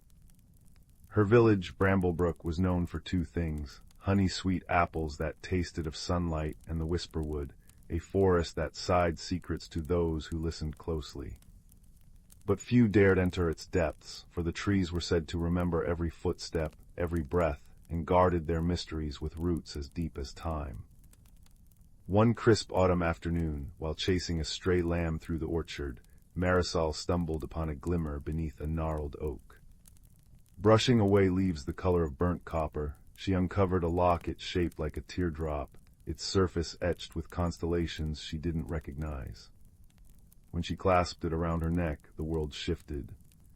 The forest's whispers sharpened into words. Find the heartwood, mend the rift, before the frost claims every gift. The locket grew warm against her skin, pulsing like a second heartbeat. Though her knees trembled, Marisol stepped into the Whisperwood, guided by the rustle of leaves urging her onward.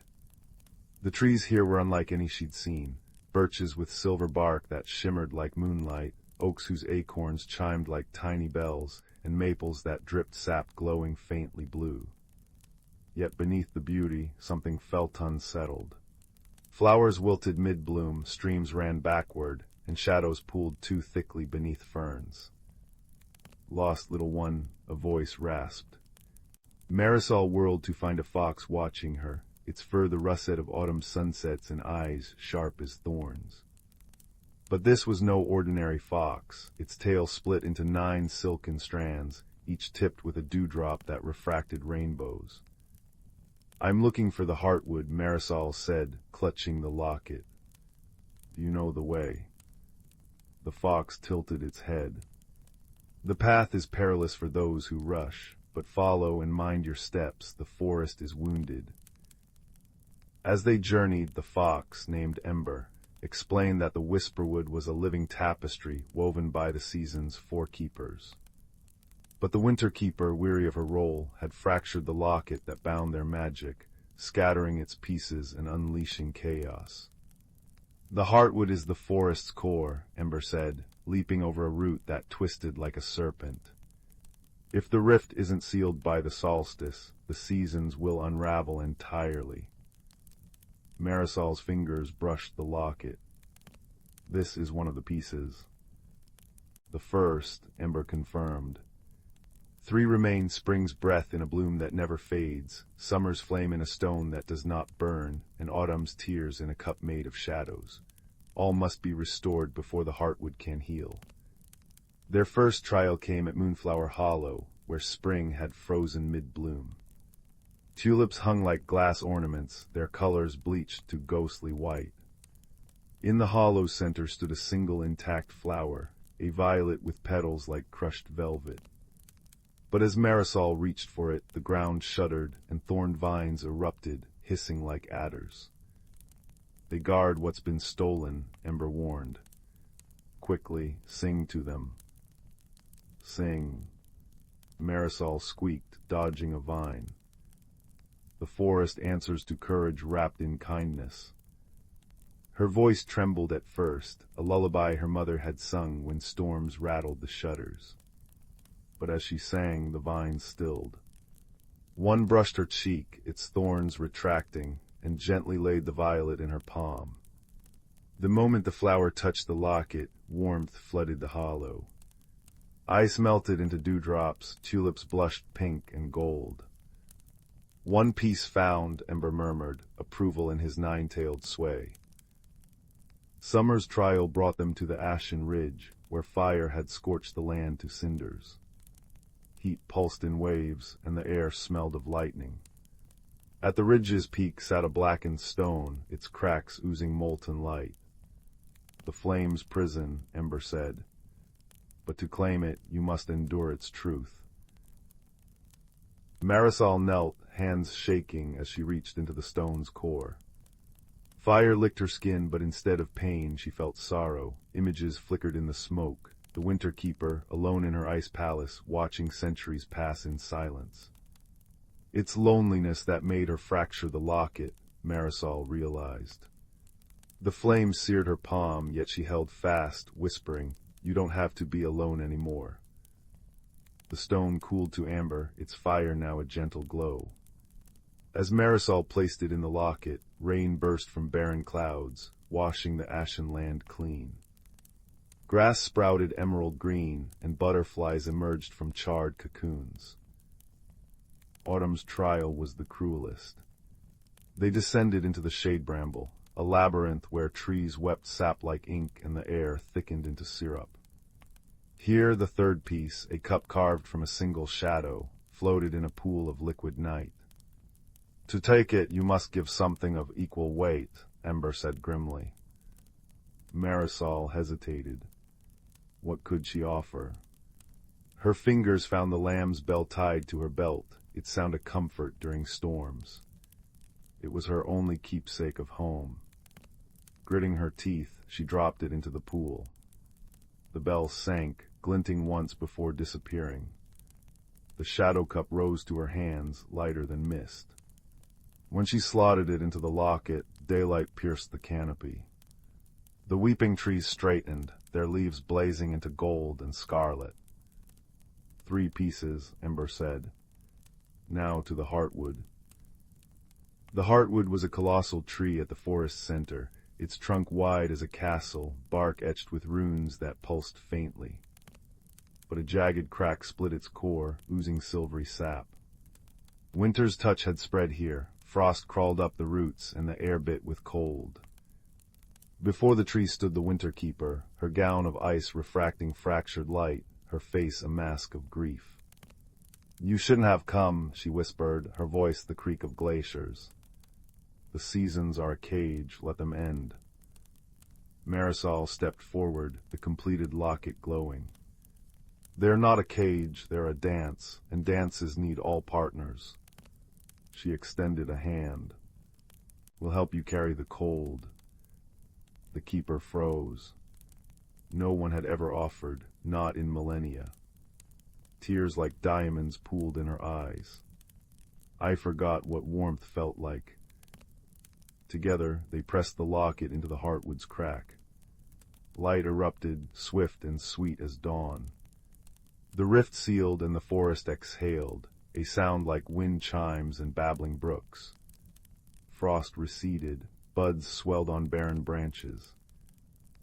Winter's Keeper, her icy gown now threaded with spring green and summer gold, gave Marisol a parting gift, a seed from the heartwood. "Plant it where your heart is rooted," she said. "It will grow what you need most." Back in Bramblebrook, Marisol buried the seed by her cottage. By morning a tree stood there, its blossoms silver, its fruit glowing like tiny lanterns. Those who ate its fruit found their sorrows lighter, their joys brighter. The villagers named it the kindred tree, and though none knew the full tale, they felt the whisperwood's gratitude in every rustling leaf. Ember visited often, his 9 tails making patterns in the firelight as Marisol told children of a forest that remembered, a locket that mended, and winter's heart that thawed. And on quiet nights, if she listened closely, Marisol could still hear the trees whisper their thanks, carried on the breeze like a lullaby. The end. Note, this story contains approximately 4,000 words. Story 27. The air in Willowbrook always carried the faint scent of cinnamon from the village bakery, where flower-dusted sunlight streamed through warped glass windows. It was here, between racks of golden sourdough and trays of plum-studded scones, that timid baker's apprentice Milo first noticed the peculiar behavior of the flour sacks. They sighed. Not metaphorically, the burlap pouches lining the pantry wall actually exhaled little puffs of flour every 7 minutes, as regular as a heartbeat. When Milo pressed his ear to the nearest sack, he heard not the expected whisper of powder shifting, but a distant, rhythmic clinking like tiny hammers on copper. "Mrs. Thistledown," he called, wiping rye flour from his freckled nose. The flowers singing again. The bakery owner bustled in, her apron strings fluttering like overeager moth wings. "Bless the rain roots, child, you've noticed it too." Her calloused hands trembled as she untied a sack's twine closure. Instead of flour, the bag now overflowed with glimmering gears no larger than pumpkin seeds. "My great-grandmother's ledger spoke of a clockwork world inside our provisions. Seems the old tales were kneaded with truth." That night, as Owlsong drifted through the village square, Milo found himself shrinking smaller than a current and tumbling into the sack's depths. He landed in a meadow where dandelion clocks bloomed like chandeliers, each seed keeping perfect time as it drifted westward. A badger in a patched waistcoat emerged from the tick-tock foliage, pocket watch glinting in his paw. 6 minutes late, grumbled the badger, though his bushy eyebrows softened at the edges. "I'm Bramble, keeper of missed appointments. You'll be wanting the sundial grove before the moonwind changes direction." Their journey through the clockwork realm unfolded like the pages of an illuminated manuscript. They traversed forests where silver leaves chimed the hour, crossed rivers of liquid mercury where fish leapt in perfectly synchronized arcs, and climbed hills where the grass grew in Fibonacci spirals. At each turn, Bramble consulted his collection of timepieces, a wristwatch woven from dandelion stems, an hourglass filled with stardust, a sundial that cast shadows in 14 colors.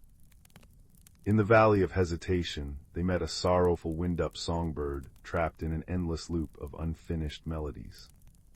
"Her spring's overwound," Bramble murmured as the bird chirped the same 7 notes again and again. Milo, remembering how Mrs. Thistledown would hum lullabies to resting doe, gently hummed the next logical note. The bird's brass feathers quivered, then soared into a complete area that shattered the valley's melancholy fog. Their greatest test came at the Sundial Grove, where the ancient celestial clockwork lay in disarray.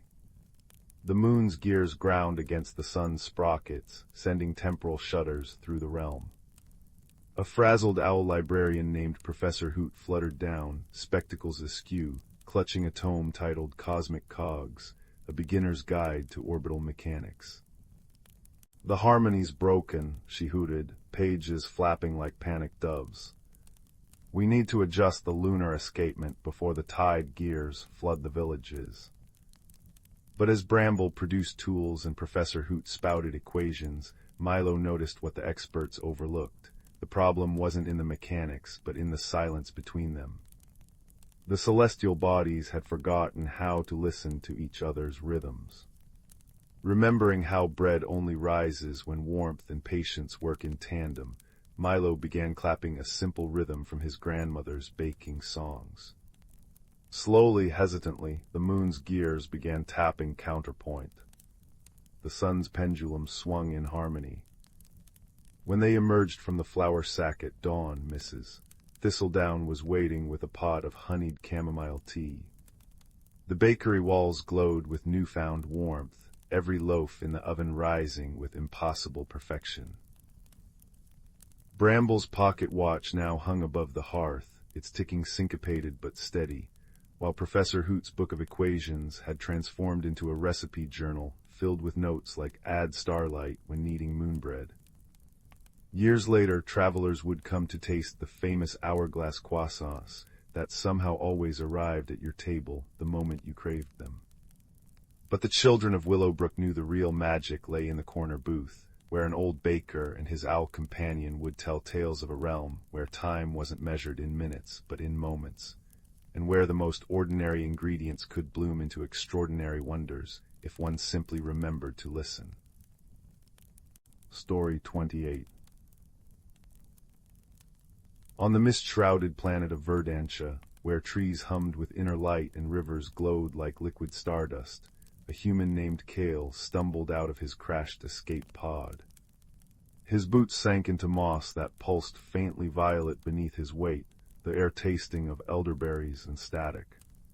Somewhere in the luminous fog, twin pinpricks of cobalt light appeared, eyes belonging to a creature whose crystalline body refracted the forest's glow into prismatic patterns across the ferns.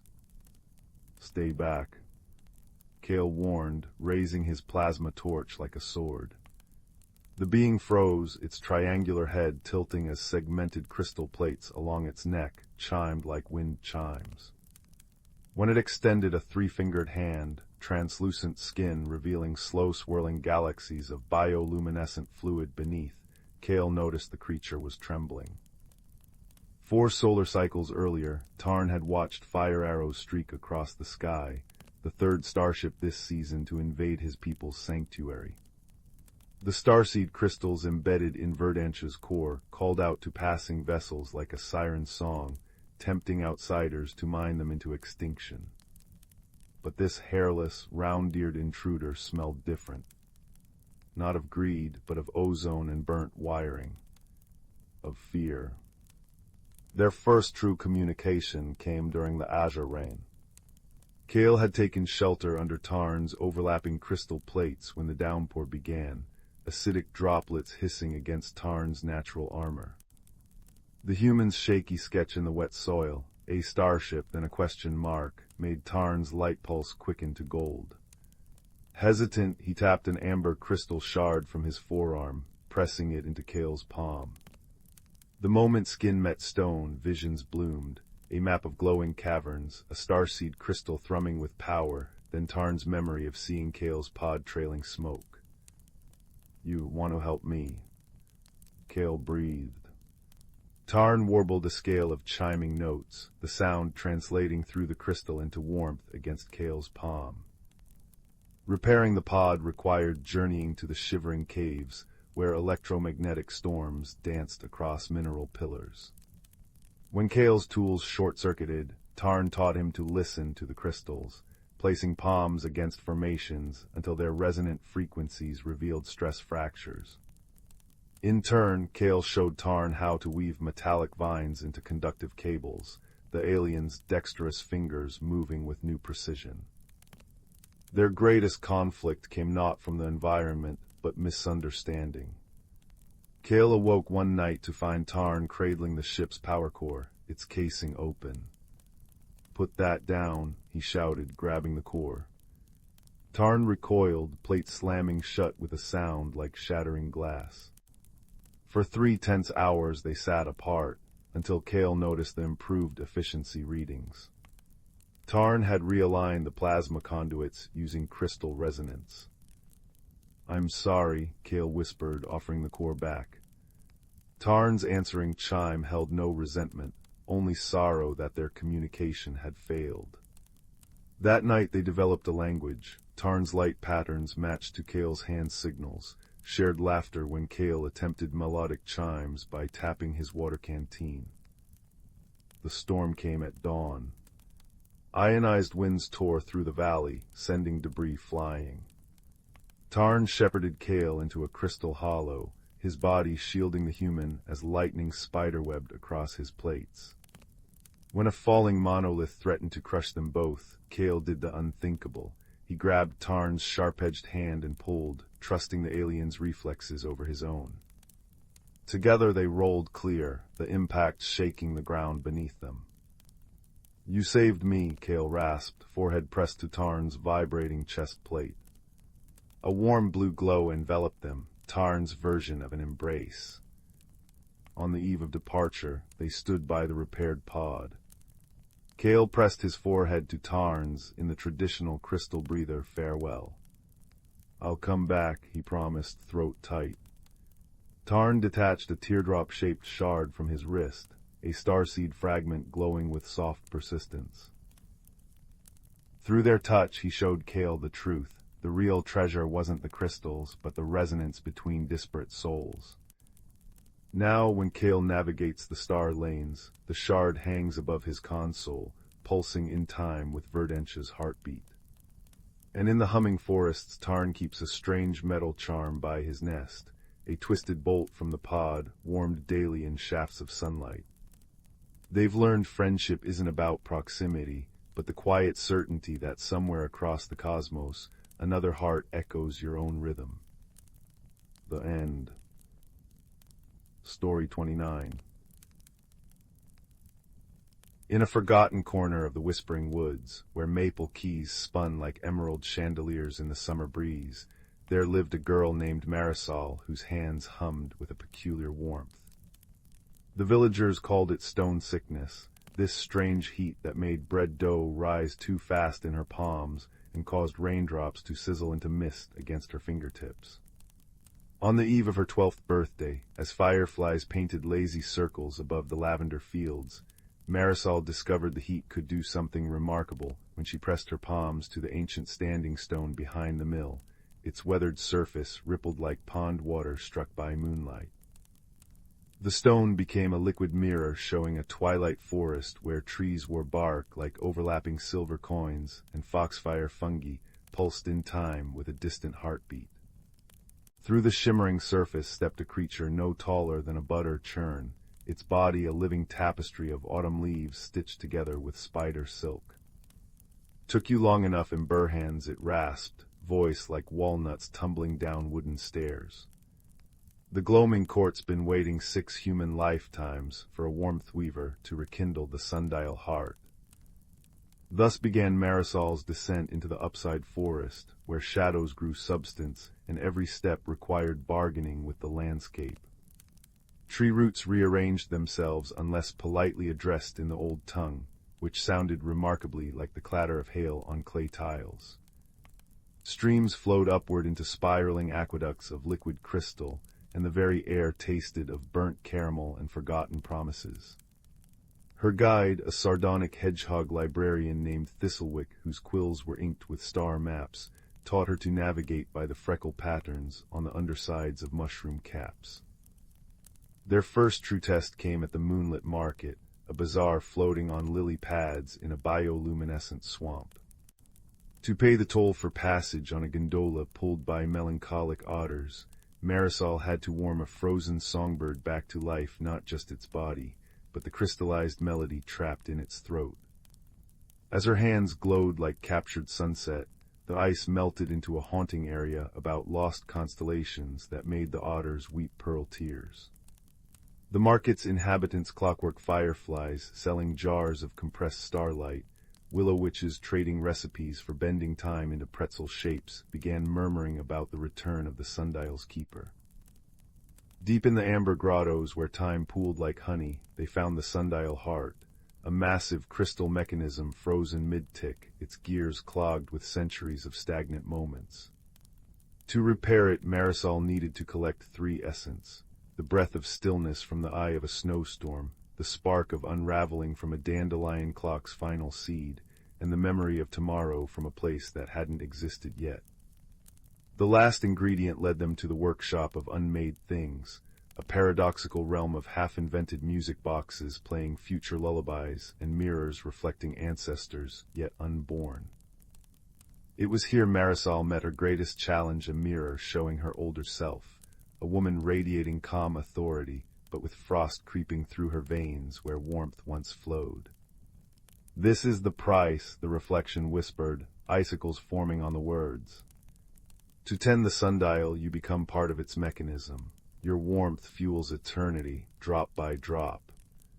The real Marisol watched her breath plume in the suddenly frigid air, understanding with terrible clarity why there hadn't been a sundial keeper in 6 generations. The climax came not with roaring dragons or crashing armies, but in a whisper-soft moment beneath the wishing oak's skeletal branches. As Marisol prepared to sacrifice her warmth, Thistlewick produced a battered notebook from his quill's generations of failed keeper candidates' research. "We've been approaching it backwards," the hedgehog murmured, spectacles catching the sundial's dying light. The ritual requires a warmth weaver not to feed the flame, but to teach it how to burn on its own. In the end, Marisol's hands didn't just reignite the sundial heart, they reprogrammed its ancient machinery with a human touch. She blended the hedgehog's star wisdom, the otter's liquid melancholy, and her own stuttering village songs into a new kind of time, softer at the edges, kinder in its turning. As the first dawn in centuries filtered through the upside forest, Marisol emerged changed but whole, her warmth now a choice rather than a burden. The standing stone behind the mill became her secret bridge between worlds, and on clear nights when the northern lights danced, villagers would swear they saw a girl with sunset hands walking alongside creatures made of leaf and starlight, laughing as they rewrote the rules of forever. Story 30. In the velvet-hued valley where twilight lingered like a contented cat, there nestled a village where chimney smoke curled into recipes and the cobblestones remembered every footstep. Here, where willows dipped their fingers into the Mirrowbrook River and hedgehog postmen delivered acorn letters, young Milo discovered the first clue to the autumn mystery. It was a Thursday, or perhaps a Wednesday, as the townsfolk called the extra day between Wednesday and Thursday, when his favorite striped mittens turned into a pair of particularly puzzled-looking sunflowers in the middle of knitting practice. Gran. Milo called, holding up the vibrant blooms now sprouting from his knitting needles. The fire in the hearth crackled in a manner suspiciously like laughter. His grandmother peered over her spectacles, her silver braids catching the cinnamon-scented light. Ah, the transfiguration troubles come to Willowheel, has it, old Mrs. Bramblewick's teapot became a cloud of monarch butterflies yesterday, nearly steeped her chamomile in wings. Thus began the gentle unraveling. Over 7 dusks, peculiar changes bloomed like shy mushrooms after rain. The blacksmith's anvil grew feathers and sang sea shanties. The library's oldest armchair took root and became an excellent listener, though terrible at giving advice, and young Priya's floating lanterns turned into glowing jellyfish that told knock-knock jokes in bubbles. Milo, whose curiosity was knit tighter than Gran's famous honeycomb sweaters, began mapping the transformations in a notebook bound with fern pages. He noticed the changed objects always faced east, smelled faintly of starlight, and most curiously, left behind a single dewdrop that tasted of unanswered questions. It's not mischief, he mused to Fig, his hedgehog companion, as they followed a trail of bioluminescent thumbprints, courtesy of the jellyfish lanterns, into the whisperwood. Mischief has a pepper smell, this is more lonely. The forest welcomed them with pine needle carpets and owl librarians, hooting quiet greetings. Deep in the mossy heart where trees hummed lullabies, they found the source, a trembling sphere of light no larger than a thimble, darting between ferns like a skipped heartbeat. Where it brushed against bark or stone, the world flickered. A leaf became a silver spoon, a pebble transformed into a clockwork sparrow. Oh, breathed Milo. The creature pulsed anxiously, its glow dimming. Behind them a firefly choir emerged, their lanterns softening the shadows. She's a wisp from the starlit steppes, murmured a voice like roots drinking deep. The ancient cedar, bark of 9 stories, shifted its face in the trunk. Lost far from her glacier home, the cold ones burn bright when frightened, but melt what they touch into new shapes. Fig trundled forward, offering a pistachio shell from his pocket. The wisp hovered, spinning it into a tiny emerald gondola. Milo crouched, humming the lullaby Gran sang when storms rattled the shutters. Slowly, the wisp's light steadied into something less like lightning and more like dawn. Resolution required 3 things, a compass woven from spider silk to point north by starlight, a lullaby sung in reverse to unfurl roads home, and a courageously offered handful of snow from the village's eternal winter pantry. As Milo placed the shimmering shard into the wisp's trembling light, the forest held its breath. With a sound like a sighing constellation, the wisp spiraled upward, painting the night with auroras that whispered thank you. Where her light fell, the transformed objects shivered back, mostly. Milo's mittens retained sunflower patterns, misses. Bramblewick's teapot kept one butterfly handle that flapped contentedly during tea time. Gran nodded as Milo burst into their cottage, frost still glittering in his hair. Wisps leave echoes, she said, stirring a pot of cocoa that swirled with galaxies. They remind us that help often wears unexpected shapes, and that lost things just need a friend to light the way home. That night, as Willowhill dreamed beneath a quilt of slow-drifting stars, a new constellation appeared, a boy, a hedgehog, and a tiny glowing gondola sailing forever north. And if sometimes, when the world turned just so, mittens hummed with warmth or lanterns winked like old friends, well, that's simply how stories breathe when they've found a home. Story 31.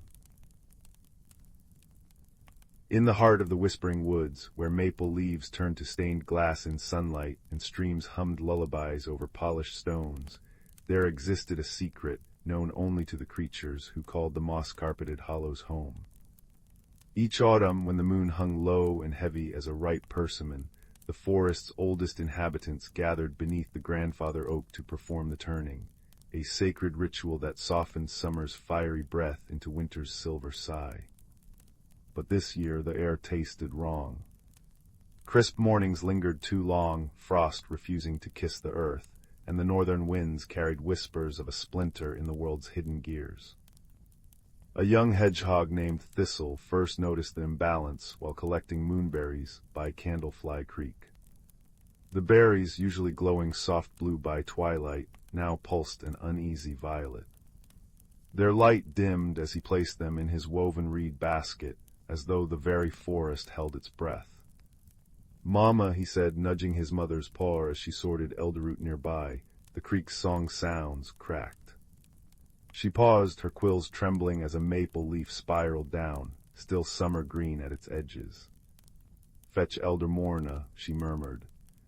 "The roots are speaking, and we must listen."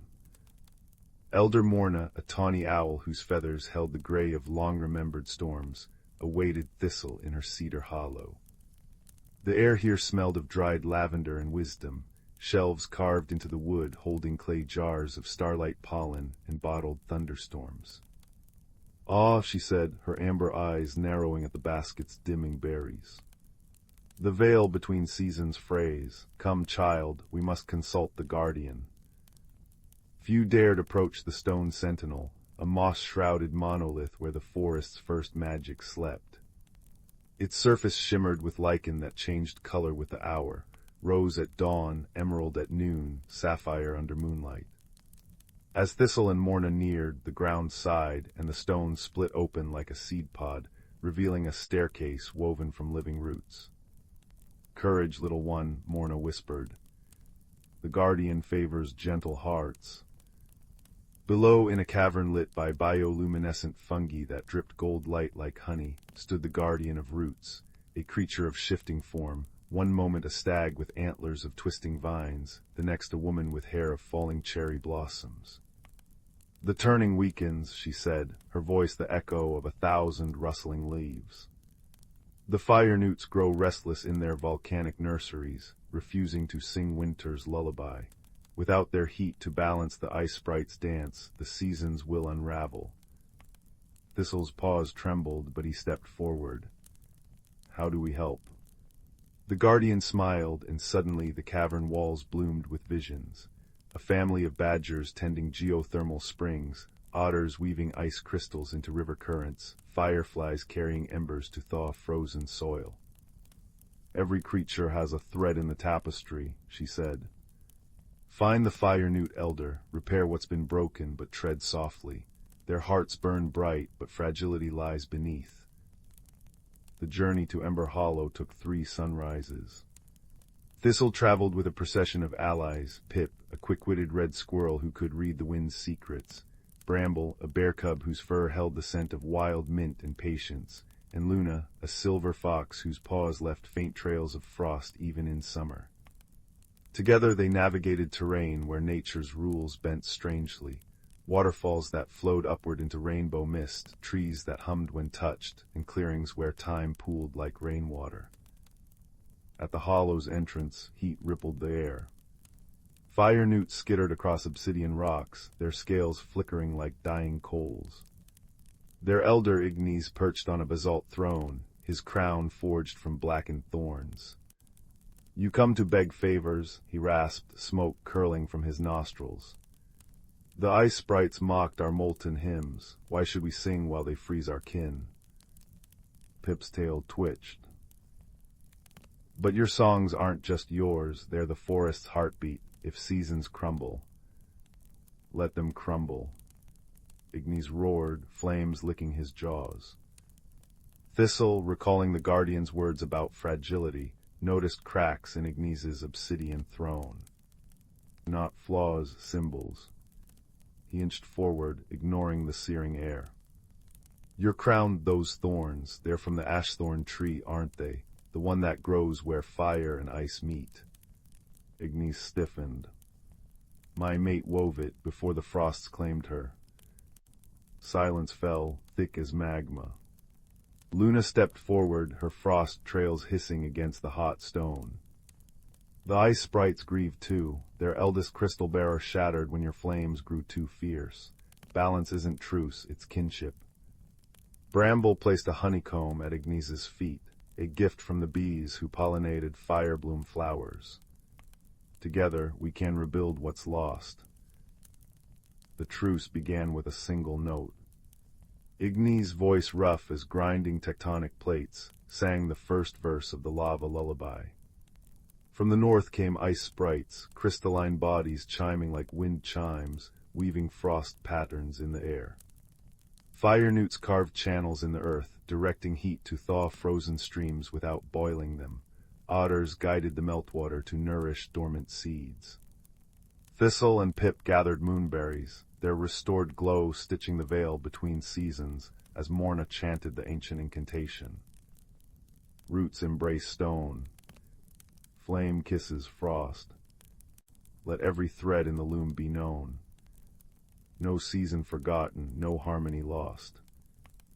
As the last syllable faded, the forest exhaled. Snowflakes spiraled down to blanket the land in diamond dust, yet beneath the soil warmth pulsed gently, a promise of spring's return. The grandfather oak's branches glittered with hoarfrost and firefly light, creatures of all realms feasting on pine nut pies and thawed berry compote. Ignis approached Thistle, offering a scale that glowed without burning. "Your courage mended more than seasons, little one." Years later, when Thistle's own quills turned silver, he would lead young ones to the stone sentinel, teaching them to listen to the creek's song and the wind's stories. "Harmony isn't perfection," he'd say as fireflies painted the dusk around them. "It's the choice to tend each other's cracks and see how the light shines through." And deep in the earth, where roots cradled ancient secrets, the Guardian smiled. For as long as kindness could weave connections stronger than time's pull, the Whispering Woods would thrive, a symphony of frost and flame, forever dancing on the edge of magic. Story 32. In a valley cradled by mountains that wore crowns of perpetual mist, there lived a young guardian named Tamsin, whose task was to tend the enchanted orchards of the Whispering Woods. The trees here were no ordinary sort. Their roots drank starlight, their blossoms hummed lullabies, and their fruits glowed like captured sunsets. Tamsin had learned the rhythms of the groves from her grandmother, when to sing the buds awake in spring, how to coax the branches into symmetrical shade during summer's heat, and the precise moment to brush her fingertips against the bark to set the autumn colors ablaze. But winter's approach now stirred unease in her heart. This would be her first year guiding the woods into hibernation alone, and the weight of solitude made her hands tremble as she traced the frost patterns on her cottage window. The problem announced itself quietly, as most magical troubles do. One morning Tamsin noticed the maple at the edge of the grove, a tree usually first to don its scarlet cloak, had begun shedding amber leaves too soon. By dusk half its branches stood bare, and the fallen leaves crumbled to ash when touched. Panic fluttered in her throat as she rushed to check the others. The pear tree's blossoms, meant to sleep until spring, burst forth in ghostly white clusters that wilted by moonrise. The ancient oak's trunk developed a hairline crack that wept silvery sap, its usual earthy scent tinged with something sour. The woods were unraveling in Tamsin's meticulous routines. The songs, the touch-activated spells, the moonwater sprinklings, only slowed the decay. It was the fox who found her weeping beneath the weeping willow, whose trailing fronds had stiffened into icicles despite the temperate air. Bramble was no ordinary fox. His fur held the russet glow of forgotten embers, and his eyes reflected not light, but the soft darkness between stars. He'd watched Tamsin for seasons, marveling at her devotion but pitying her rigidity. "You're trying to mend a spiderweb with knitting needles," he said, startling her into silence. His voice carried the crackle of dry leaves underfoot. "The woods aren't a clock to be wound, little guardian. They're a conversation." Over time-infused tea in her cobblestone kitchen, Bramble explained the nature of the magic Tamsin had inherited. "The orchards mirror their keeper's heart, yours." He tactfully nudged a honey jar toward her. "Clings to memories like a vine to stone. You've preserved your grandmother's ways perfectly, but you haven't made them yours." Tamsin bristled, clutching her chipped robin's egg blue teacup. Change felt like betrayal. What if she altered the rituals and the woods suffered? What if she forgot the cadence of her grandmother's pruning song? Bramble's tail flicked, sprinkling amber dust that formed a tiny, rotating model of the grove above the table. "Look closer," he urged. The vision revealed what her fear had blinded her to. The trees wanted to shift. Roots ached to explore deeper soil layers. Branches longed to grow asymmetrically, crafting new patterns against the sky. Even the soil whispered of craving different nutrients. "They need you to need growth," Bramble murmured. "Not just caretaking." The next morning, Tamsin swallowed her doubts and let Bramble guide her to the heartwood, a colossal tree at the grove's center, its surface whorled with runes that told the forest's history.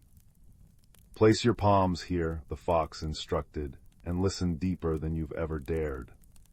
The bark warmed beneath her touch, and suddenly Tamsin wasn't just hearing the tree, she was it.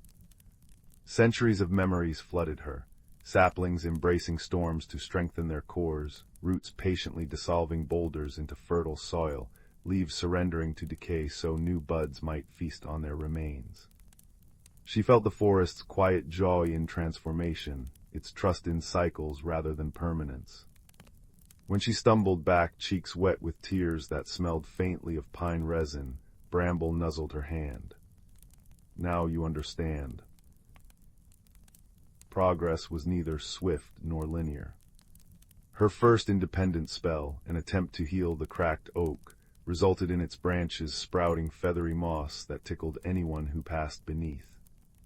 "It's unconventional," Tamsin fretted, until a family of warblers built nests in the spongy green tufts. Next, she hesitantly altered the winter lullaby, replacing her grandmother's staccato notes with a melody that swooped like owls in flight. The next dawn revealed every tree dusted with crystalline frost flowers that bloomed only at midday, their petals trapping rainbows in prismatic prisons.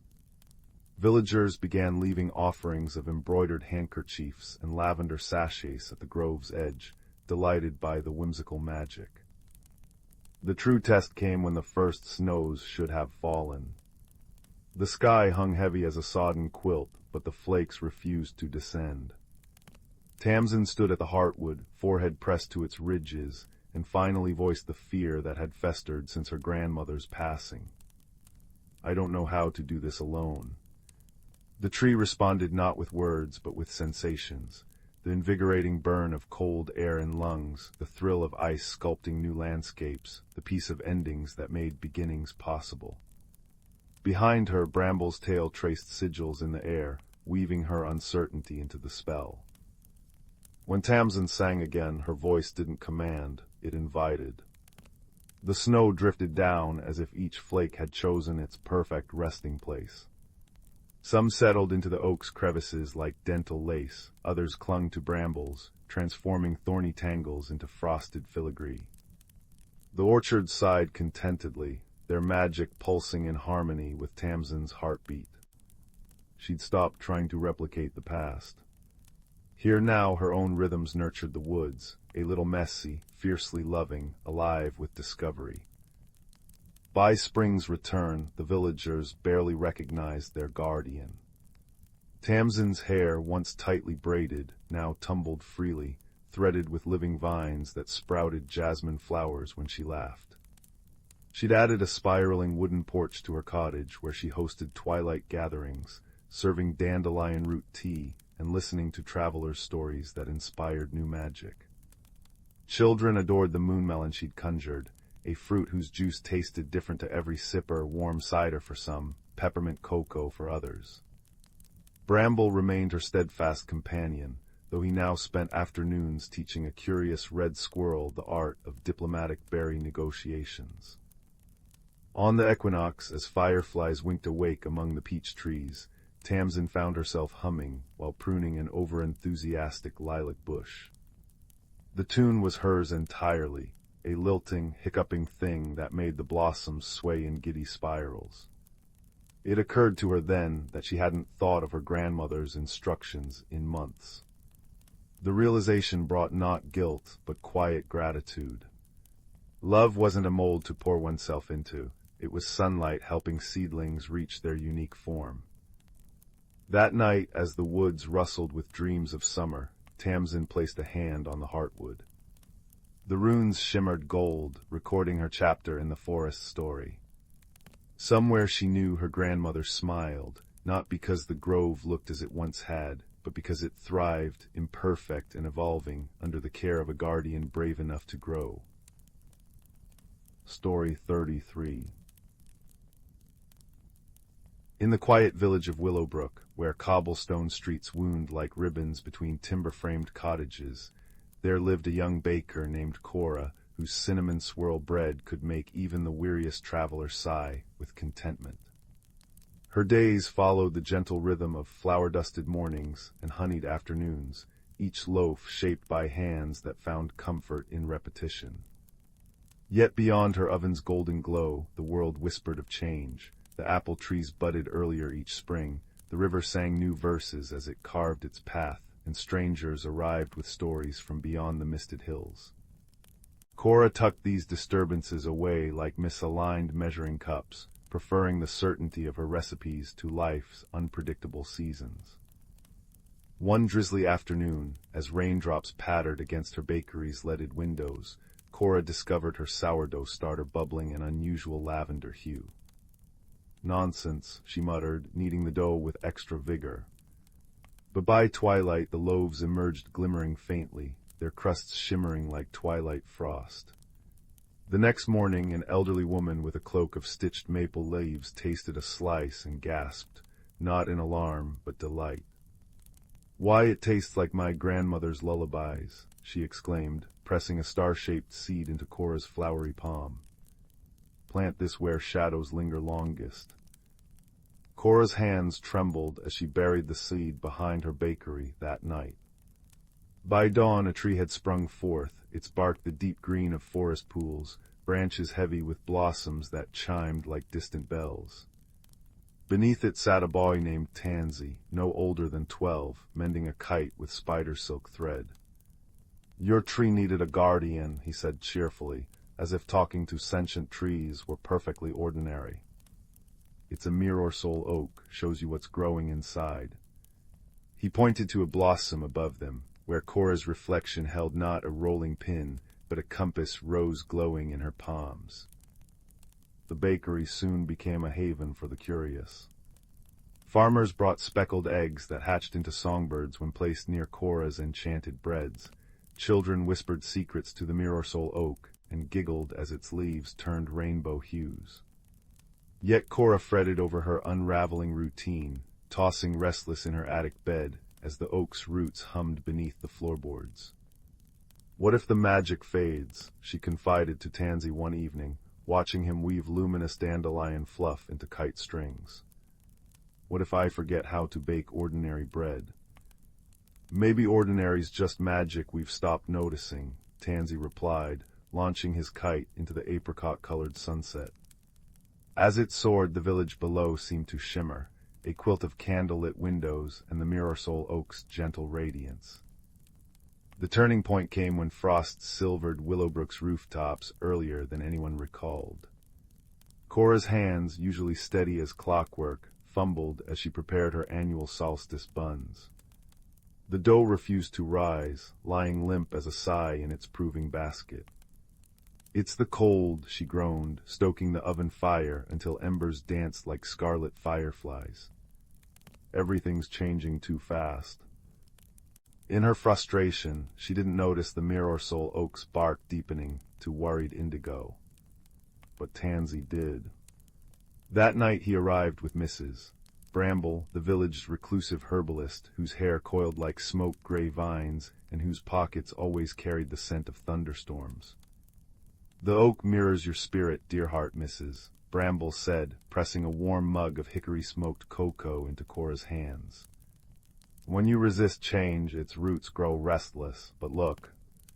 She gestured to a skeletal branch where one stubborn blossom clung, its petals slowly shifting from ashen gray to dawn pink. Growth never stops, even when we fear it.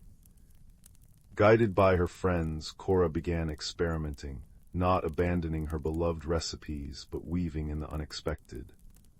She baked moonmelt croissants with lavender-hued dough that melted into starlight when bitten, and courage cookies infused with candied ginger that crackled like tiny fireworks. Each creation required patience. Some batches burned, others sprouted wings and fluttered out the window. But Tansy always arrived with jam jars to catch the rogue pastries, and Mrs. Bramble sang old gardening tunes that seemed to calm even the most rebellious eclairs. On the eve of the Frostfair festival, as villagers strung lanterns shaped like ice crystals between rooftops, Cora faced her greatest challenge. The Mirror-Soul Oak began shedding leaves, each one etched with fragments of her doubts. "I'm not ready," she whispered, catching a leaf that read, "What if I lose myself?" Tansy, balancing on a branch to hang a kite-shaped lantern, called down, "Trees shed leaves to grow new ones. Doesn't mean they forget being saplings." That night, Cora baked without recipes. She let cinnamon mingle with unexpected cardamom, shaped dough into spirals that echoed the oak's branches, and brushed each creation with honey from Mrs. Bramble's twilight-fed bees. As the Frostfair bonfire blazed, villagers bit into pastries that tasted of campfire stories and the crisp joy of first snowfall, and one by one they began to glow, soft as candle flames. The Mirror-Soul Oak burst into bloom, its flowers now cradling not Cora's reflection, but scenes from the festival, children laughing under snowfall, elders swaying to fiddle music, and Cora herself, radiant as she handed a steaming bun to a shy newcomer. When spring returned, the bakery still smelled of vanilla and warmth, but its shelves now held both familiar comforts and daring new creations. Cora's hands, once anxious for precision, now danced with playful intuition. Tansy could often be found napping in the oak's branches, kite strings tied to recipes in progress, while Mrs. Bramble contributed jars labeled things like persnickety sunshine and dewdrop courage. Travelers still marveled at the enchanted treats, but locals knew the deepest magic wasn't in the shimmering crusts or singing muffins. It was in the baker who'd learned that growth, like yeast, required both time and trust. And on quiet evenings, when the Mirror-Soul Oak's blossoms chimed a lullaby, Cora would smile at her flower-dusted compass, no longer fearing uncharted recipes, but savoring the journey one brave sprinkle at a time. Story 34. Story 35. Story 35. In the velvet hush hours when twilight settles over the Valley of Whispers, chimney smoke curls from cottages nestled between the pines like buttons on a well-loved coat.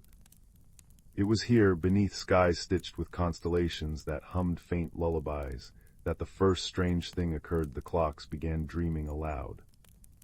Young Tessa noticed it first, her freckled nose pressed against the frost-kissed window of her mother's bakery. The copper pendulum clock above the hearth wasn't merely ticking, but sighing.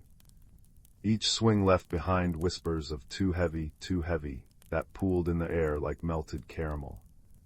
By morning, 3 villagers reported their timepieces murmuring woes, pocket watches complaining of stiff springs, sundials grumbling about cloudy days. "It's the clockmaker's ghost," declared old Mrs. Bramble, stirring her lavender tea with a cinnamon stick. "Remember how he vanished mid-wind last winter?" But Tessa, whose hands could discern a underrisen loaf by the song of its crust, suspected deeper magic. She packed a satchel with still Weedham raisin buns and her father's magnifying glass, its handle worn smooth as a river stone. The trail led uphill where mist clung to the cobblestones like shy children. Tessa paused where the village's single street lantern, always lit with captured starlight, revealed peculiar marks, not footprints, but tiny indentations resembling key teeth. They glittered faintly, as if someone had pressed constellations into the earth. "You've good eyes, crumbling," rasped a voice velveted with wood smoke. Beneath the arched roots of the guardian oak sat Fig, the elderly toymaker, whittling a music box from storm-fallen timber. His workshop smelled of beeswax and possibility. "The clocks aren't haunted, they're homesick." Fig explained that every timepiece contained a sliver of stardust to keep rhythm with the cosmos. "But stardust grows lonely," he said, tapping his ear where a tiny cog served as an earring. "Listen beyond the complaints." Tessa closed her eyes. Between the clock sighs hummed a deeper melody, the same 7-note sequence repeating, softer than mice tiptoeing through flour. "It's a lullaby," she realized. "A summoning song," Fig corrected. He placed in her palm a thimble-sized compass whose needle quivered toward the northern woods. "Something's calling the stardust home. Follow the music, but mind the shadows, lost magic makes curious shapes."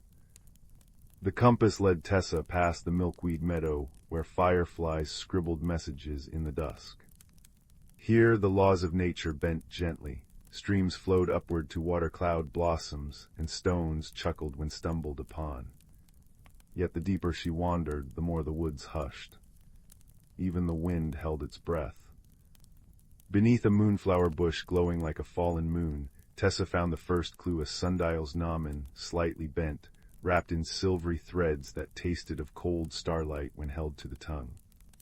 Further on, a grandfather clock's pendulum swayed from a spider's web, singing in a tinny voice. Beneath the roots where time drinks deep, the keeper stirs in broken sleep.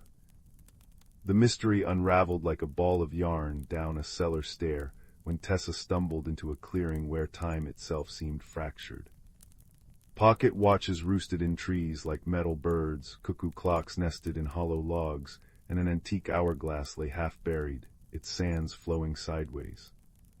At the center stood a doorframe carved with celestial symbols, its threshold shimmering like a pond's surface. "You're smaller than I expected," piped a voice like a music box winding down. From behind the door emerged a creature no taller than a teapot, their body crafted from intertwined clock hands and constellations. Stardust bled from a crack in their chest, each drifting mote humming the sad lullaby. "I'm Alaric," they said, bowing so their pendulum necklace swung. "Keeper of the starry rhythm," or "I was." They explained how a falling star had damaged their heart cog during the Leonid showers. "Without me to harmonize them, the stardust in timepieces grows restless. I tried gathering them, but—" They gestured weakly at the chaotic clocks. Tessa examined the cracked cog, her baker's instincts noting the fracture's pattern. "What if," she mused, pulling a raisin bun from her satchel, "we use something sticky to hold it together, just until we find a proper fix?" Alaric's starry eyes widened. "You'd share your sweetness." As Tessa carefully glued the cog with honeyed crumbs, Fig emerged from the ferns, leading a procession of villagers bearing tools and lanterns. Thought you might need reinforcements, he winked. Together they worked through the velvety night, mending clocks with spider silk thread, polishing gears with dawn dew, and finally, using the village bell's ancient chime to realign Alaric's rhythm. When the repaired keeper touched the hourglass, time's sands cascaded properly again. The borrowed stardust returned to clocks, now singing contentedly, their voices weaving with the wind chimes. Alaric, invited to nest in the guardian oak's hollow, became the village's new timekeeper, their healed heart pulsing in time, with bread rising in ovens and children's laughter down lanes. Years later, when travelers ask why the valley's pastries are always perfectly timed, and every clock occasionally hums a raisin-sweet tune, villagers simply smile and point to the oak where starry dust drifts down like benevolent snow. And if you linger till twilight, you might glimpse Alaric dancing with fireflies, their movements keeping perfect rhythm with the heartbeat of a world where no magic is ever truly broken, just waiting for kind hands to help it remember its song. Story 36. Story 36. The amber glow of twilight settled over Willowbrook like a well-worn quilt, stitching shadows between the cobblestones of the village square. 11-year-old Tansy Meadows knelt by the edge of Mossroot River, her reflection rippling in water that tasted of mint and moonlight. She was hunting for Singing Stone's smooth pebbles that hummed when struck by starlight, when her fingers brushed something colder than the autumn current. Beneath a tangle of water forget-me-nots glinted a locket shaped like an acorn, its silver surface etched with markings that seemed to squirm like tadpoles when stared at directly. As Tansy pried it open with numb fingers, a melody older than the willow trees spilled out, turning the river's surface into liquid-stained glass. The world tilted. When the dizziness passed, Tansy found herself standing in a forest where the trees wore bark like overlapping feathers, their canopies filtering sunlight into honeyed strands that pooled around her boots. The air smelled of burnt sugar and impending frost. A russet fox with eyes like molten copper emerged from behind a tree, tail curling like a question mark.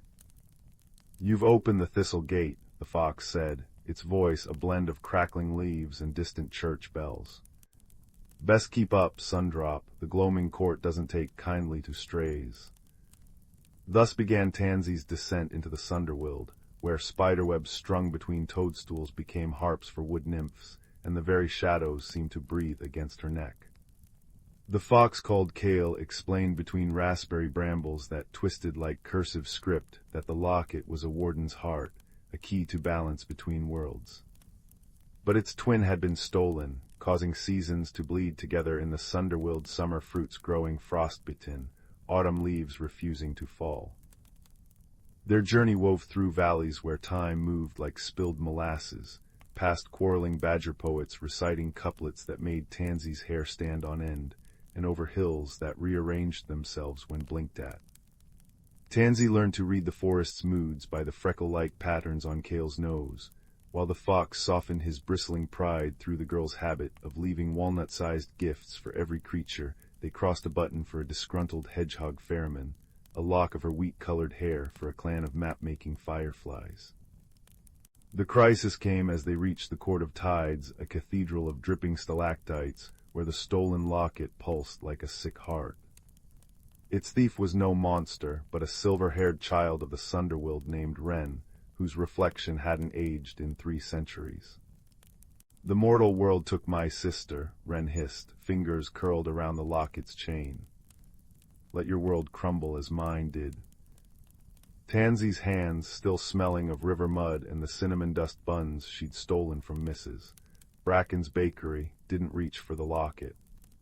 Instead, she emptied her pockets a thimble, a robin's eggshell, the last withered cherry from her journey, and began arranging them into a mosaic on the damp stone. "Tell me about her," she said. "Your sister." As Wren spoke of blackberry winters and shared dreams, the cave walls bloomed with bioluminescent fungi in patterns mirroring Tansy's trinkets. Kale, realizing the true nature of the warden's hearts, began humming the melody from Tansy's locket. The twin lockets floated upward, not clashing but harmonizing, their song weaving Wren's grief and Tansy's compassion into something that made the stalactites chime like glass bells. When the last note faded, Wren stood holding two acorns, the locket's true form. They needed to remember, the fox murmured, watching the Sunderwild's colors deepen to proper autumn hues. Balance isn't in separation, but in roots reaching between worlds. The return journey passed in a blur of lingering fireflies and paths that remembered Tansy's footsteps. At the thistle gate, Kale pressed his nose to her palm. Don't go losing yourself to daydreams, Sundrop. Some of us prefer our heroes alive. Tansy awoke curled in river shallows, the acorn locket warm against her collarbone. Mrs. Bracken's cinnamon buns sat heavy in her stomach, but the village square seemed different now. She noticed the baker's loneliness in how she overfilled pastries, heard the secret language of wind chimes made from old silverware. Years later, when Tansy's own daughter finds a fox kit with copper eyes nursing a twisted paw, the woman smiles at the acorn charm gleaming on the windowsill. Listen closely, she whispers as twilight stitches the sky to earth. The best magic isn't in grand spells, but in knowing when to reach out and what to hold gently. Outside, the first snow of winter begins to fall, each flake spinning a story only the prepared heart can hear. 37. 37. The amber glow of autumn leaves filtered through the attic's dusty window as Mira brushed her fingertips along the spines of leather-bound journals stacked like ancient sentinels. Her grandmother's cottage always smelled of cinnamon and hearth smoke, but today there was something new, a faint hum in the air, like the distant song of a copper-wind chime. Beneath a quilt yellowed with age, her hand found a wooden box carved with constellations, its edges worn smooth by generations of curious fingers. Inside lay a pressed maple leaf, brittle as parchment, and a lantern no larger than her palm, its glass panels etched with symbols that shimmered when touched by the fading sunlight. Mira's breath caught as she recognized the crest embroidered on her grandmother's shawl, a crescent moon cradling a flame, now glowing faintly on the lantern's base. That evening, as fireflies winked in the lavender dusk, Grandma Sylvie stirred honey into tea and whispered, "It's time you learned why our family never fears the dark." Long ago, when the village was young, Mira's ancestors were keepers of the sacred glade, a hidden place where starlight pooled like water and ancient trees whispered secrets to those who listened. But when shadows crept over the land, hungry and cold, the last keeper sealed the glade's magic into 3 artifacts: a lantern to light the way, a leaf to remember the language of the woods, and a song only the truest heart could hear. "The glade sleeps," Grandma Sylvie said, tracing the lantern's symbols, and with it the balance of our seasons. "The harvests grow thin, child. The stars, they don't shine as bright as they once did." Mira's journey began at the edge of the silverpine forest, where frost-kissed ferns crunched beneath her boots, and the lantern's light cast dancing shadows on birch trunks. A fox with eyes like molten amber joined her, padding silently until they reached a brook singing over smooth stones. There the water refused the lantern's glow, its surface black as polished obsidian. "How do I cross what won't hold light?" Mira murmured until the fox nuzzled her hand, holding the pressed leaf. Remembering her grandmother's words, she placed the leaf gently on the water. It unfurled, vibrant and green once more, growing until it became a bridge of whispering vines and clover. Deeper in the forest, they found a circle of stones draped in velvet moss, their surfaces carved with animals frozen mid-dance. The lantern's light awakened the carvings. A badger drummed its paws on stone, an owl spread granite wings, and a stag bowed its antlered head toward a pedestal where the 3rd artifact should rest. But the space was empty, save for a single word etched in the old tongue: listen. For 3 days and nights, Mira sat with her back against the stones, watching sunlight fracture into rainbows through the lantern's glass. She shared her oatcakes with the fox, sang the lullabies Grandma Sylvie had taught her, and told stories of her mother braiding her hair by firelight. On the third midnight, when the moon hung fat and white above the trees, she realized the song wasn't music at all. It was the sound of roots drinking deep, of acorns splitting underground, of snowmelt finding its path down mountainsides. It was the rhythm of small, steady things that nurtured life. As she hummed this truth, the earth beneath the pedestal softened. Mira dug with her hands until her nails brushed cold metal, a bell no bigger than a walnut, its clapper shaped like a budding fern. When she rang it, the sound rolled through the forest like a sigh, and the stones wept tears of sap that became a map glowing on her palm. The final path led them up a slope where ancient hemlocks formed a cathedral ceiling, their trunks wide as cottages. At the summit, Mira found the sacred glade, not a place of dazzling magic, but a quiet meadow where twilight lingered. Withered flower stems poked through the snow, and the star pool had shrunk to a puddle choked with leaves. Kneeling, she placed the lantern, leaf, and bell at the water's edge. "You don't need to be grand," she whispered. "Just here." The artifacts sank into the earth. Roots erupted, cradling them tenderly, and from that embrace rose 3 new trees, a maple with leaves like stained glass, a pine dripping with ricinous lantern fruits, and an aspen whose trembling branches rang like bells. The star pool swelled, clear and cool, reflecting constellations no one had seen in centuries. When Mira returned to the village, the fox trotting beside her, she found Grandma Sylvie waiting on the porch, her face wet with tears. Together they planted maple seeds in clay pots shaped like crescent moons. That winter, families gathered in the forest to hang lantern fruits that glowed softly above the snow, and children learned to ring the aspen's branches when they felt lost. The glade's magic, they realized, hadn't been about wonder for wonder's sake. It was a reminder that even the quietest light, nurtured by patient hands, could guide a community home. Years later, when Mira's own granddaughter found the constellation-carved box in the attic, the lantern's symbols shimmered brighter than ever.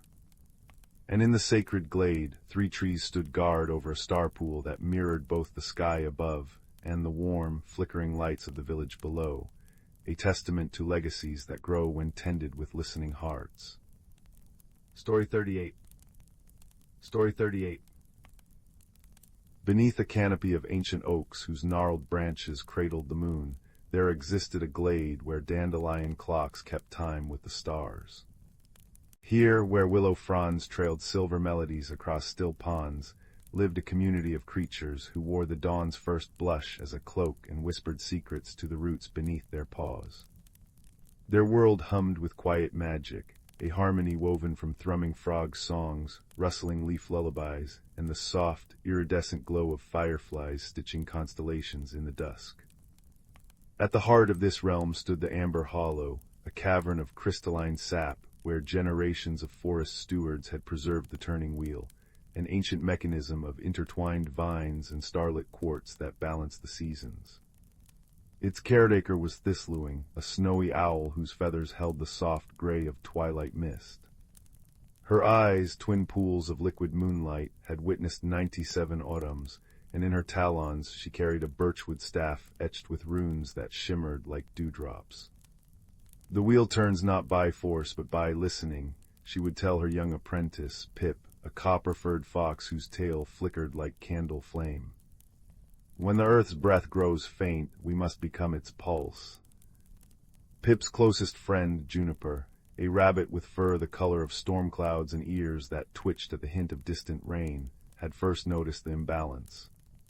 One midsummer dawn, as they gathered blackberries sweetened by midnight thunderstorms, Juniper's nose wrinkled at a scent sharp as broken icicles.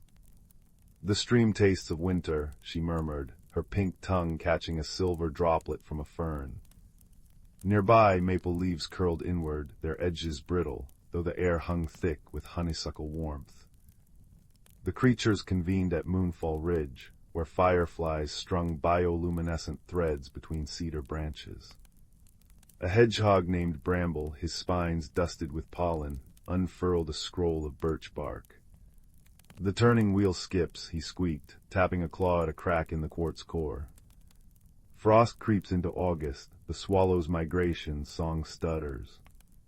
Murmurs rippled through the assembly, mice clutching acorn lanterns, moths fanning powdered wings, a badger kneading the soil with restless claws. Thistlewing stepped forward, her staff casting prismatic light across worried faces. Long ago, when the first frost came too soon, the elders sang the roots awake. She intoned, her voice a low, resonant wind through reeds. But this rift runs deeper. We must seek the memory pool. The memory pool lay 3 valleys east, guarded by stone pines that groaned when lies were spoken.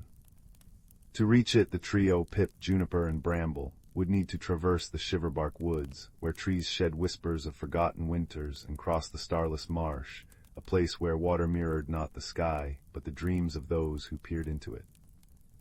Their journey began at first light, the forest exhaling mist that clung to their fur like spider silk.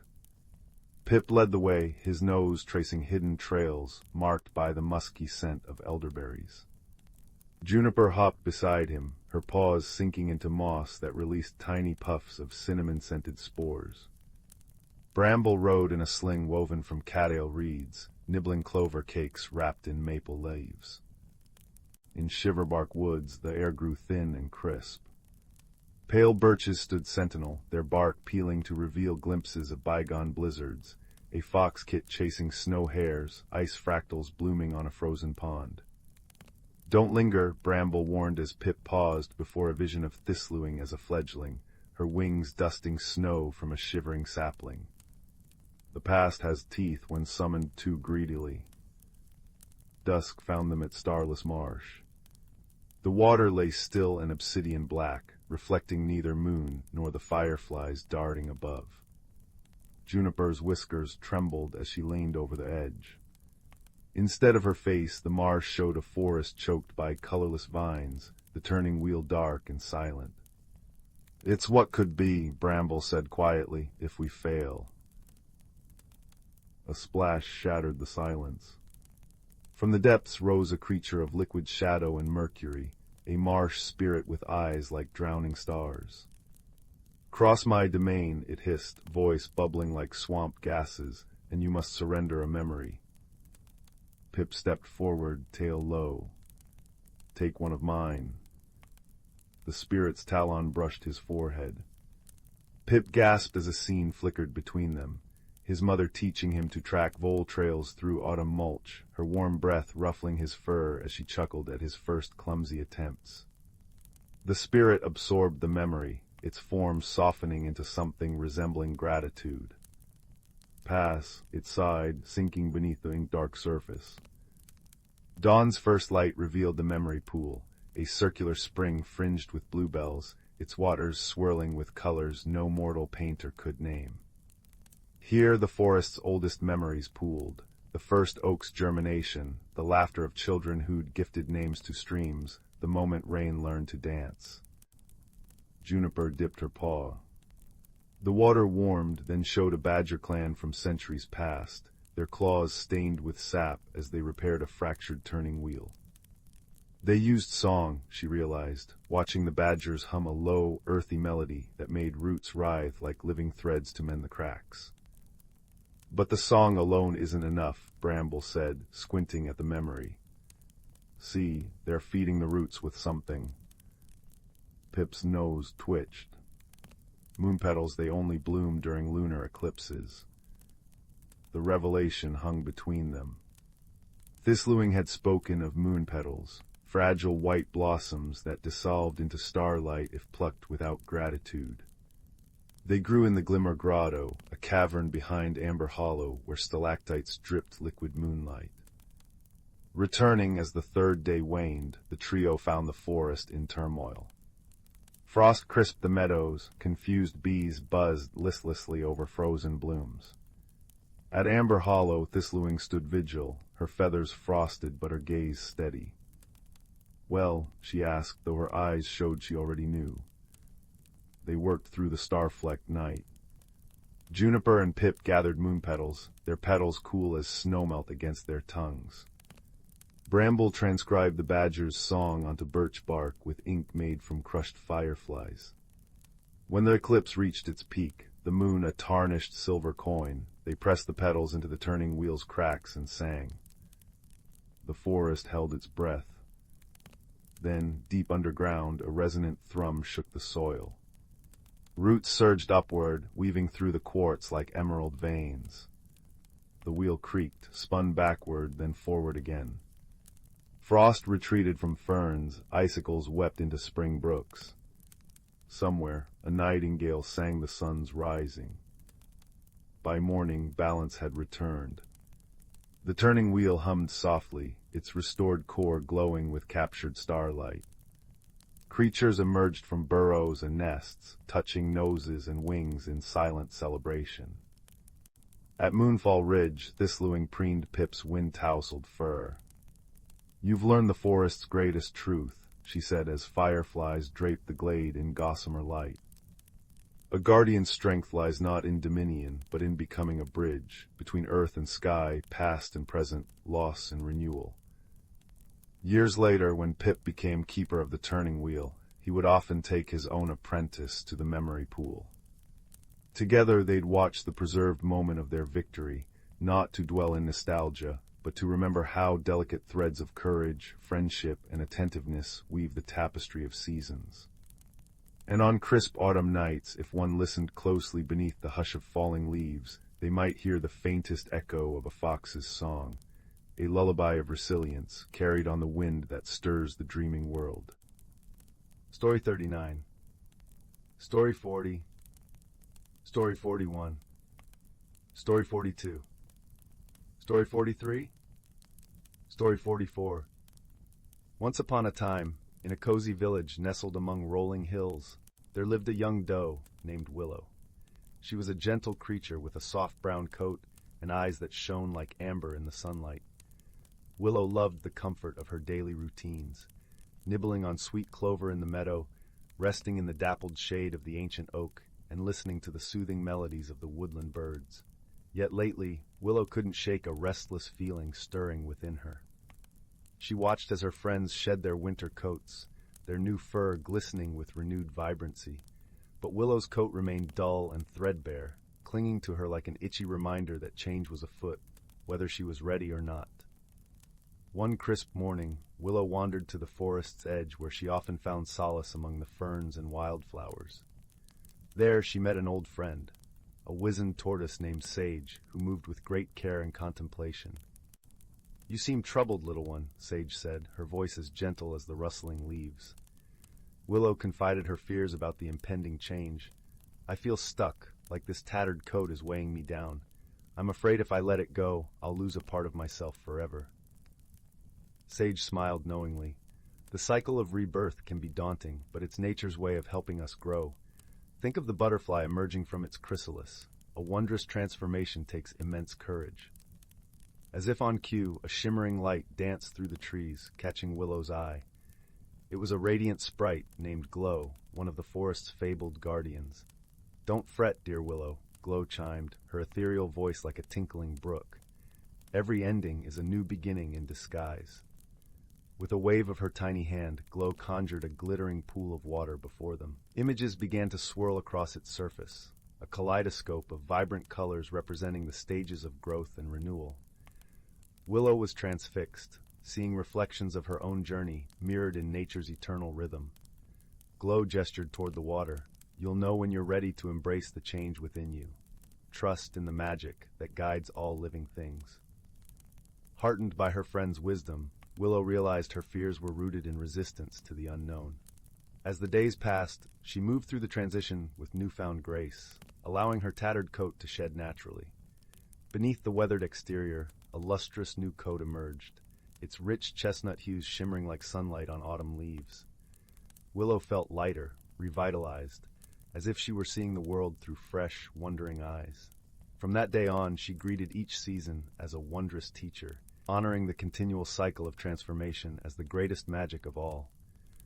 For in surrendering to change, Willow discovered her truest self, resilient, radiant, and beautifully renewed.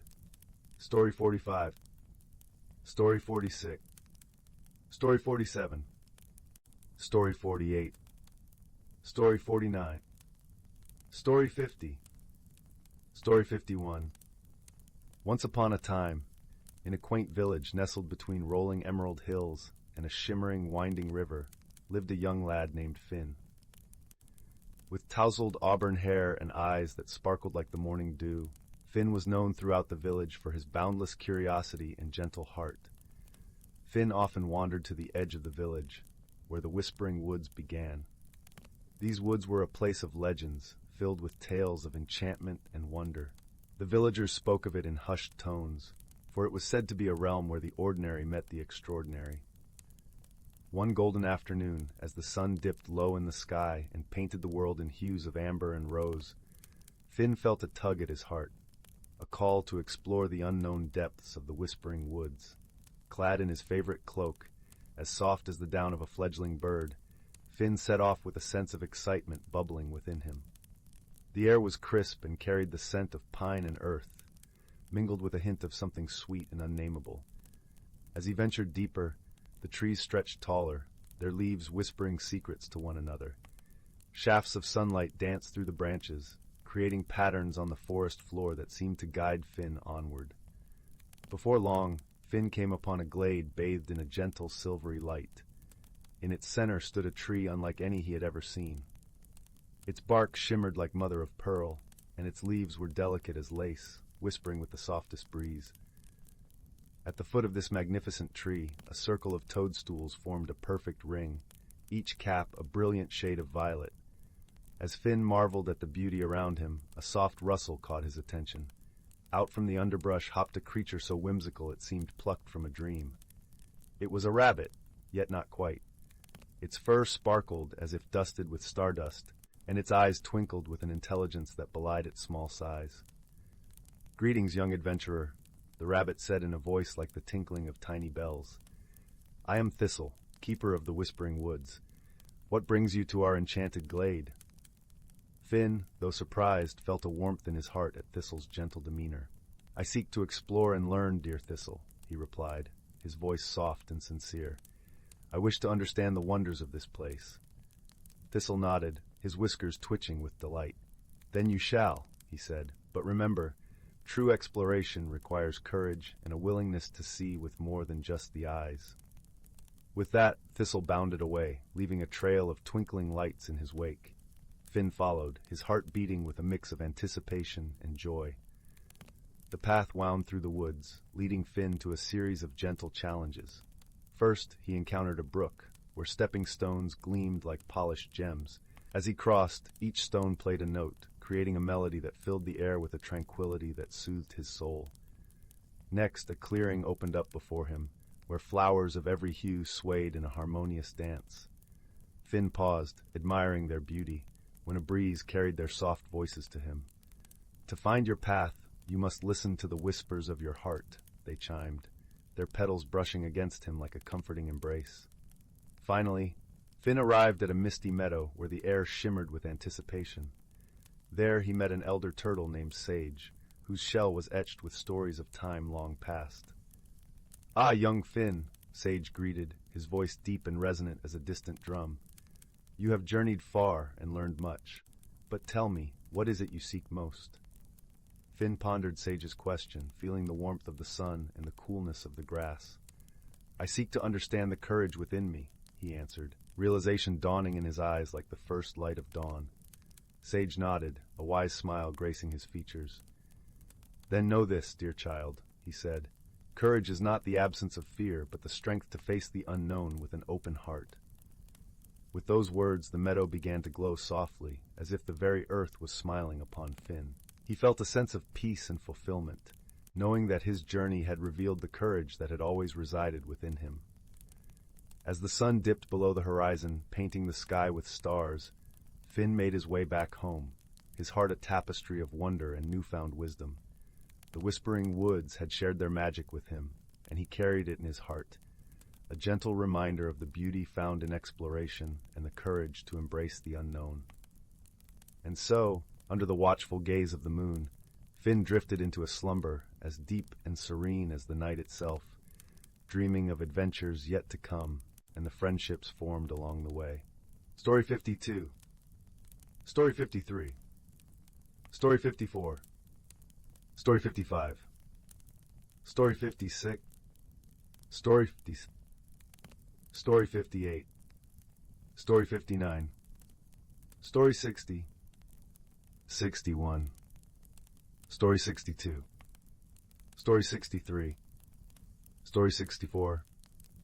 Story 65. Story 66. Story 67. Story 68. Story 69. Story 70. Story 71. Story 72.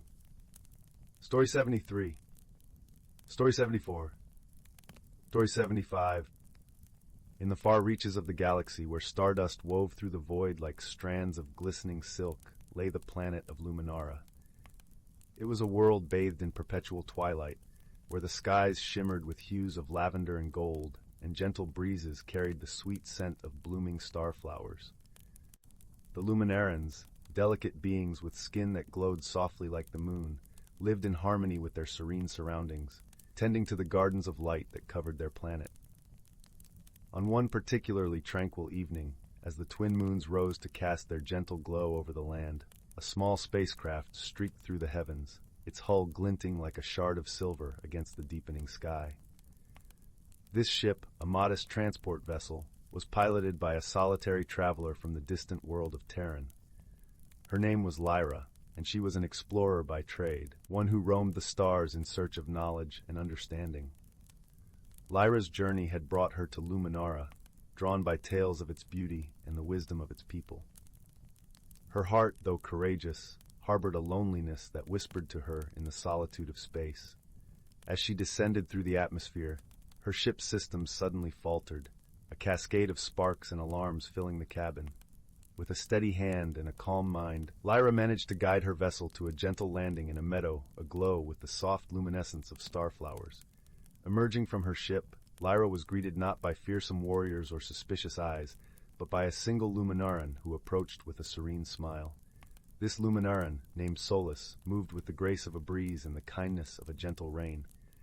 His eyes, deep pools of starlight, held curiosity and a warmth that transcended words.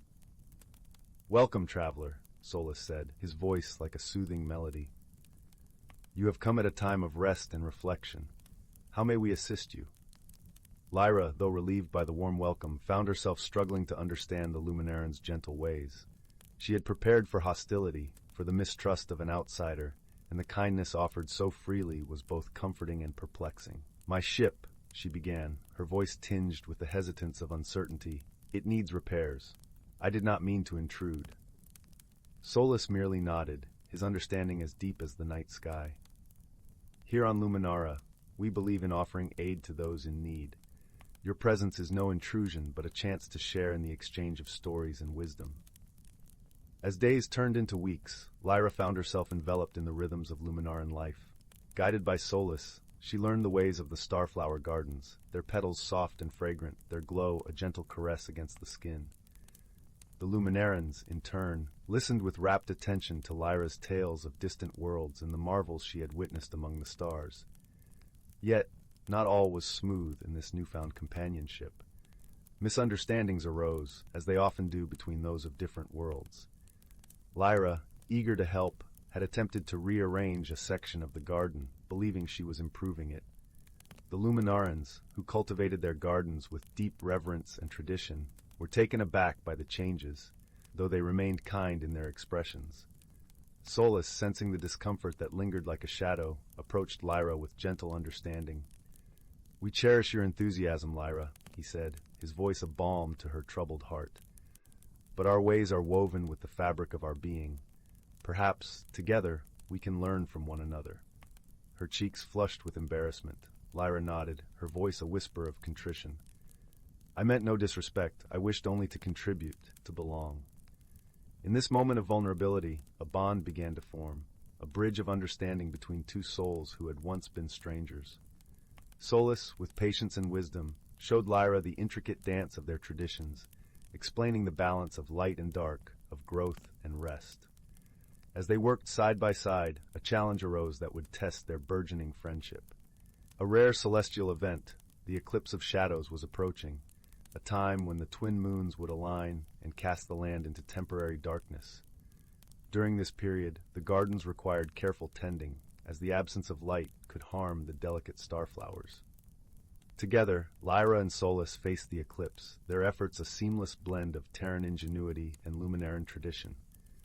Lyra's knowledge of technology complemented Solus's deep understanding of the gardens, and their collaboration ensured the starflowers continued to thrive even in the absence of light. In the quiet hours of the eclipse, as they rested beneath the canopy of stars, Lyra spoke, her voice a gentle murmur in the darkness. "I have traveled far, seeking knowledge and adventure, yet it is here, in your gardens, that I have found something truly precious, a friend." Solus, his glow a gentle beacon in the night, nodded in agreement. "Our paths are like rivers, Lyra, flowing from different sources but meeting in the same ocean. Through understanding and friendship, we have enriched our journeys." The eclipse passed, and with it came the dawn, a warm embrace of light that painted the world in hues of gold and lavender once more.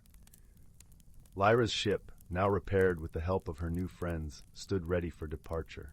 Yet, as she prepared to leave, her heart was filled not with the ache of parting, but with the warmth of connection. Solus and the Luminarans gathered to bid her farewell, their luminescent presence a reminder of the gentle strength found in unity. "Wherever your travels take you, Lyra," Solus said, his voice carrying the promise of their friendship across the distance, "know that you are always welcome here, a part of our story." With a heart lighter than it had been in many years, Lyra embarked on her journey once more, the stars her companions, and the lessons of Luminara her guiding light. As her ship ascended into the embrace of the cosmos, she carried with her the understanding that true friendship, like the gardens of starflowers, blossomed through patience, kindness, and the shared light of two souls, meeting amidst the vastness of the universe. Story 76. Story 77. Story 78. Story 79. Story 80. Story 81.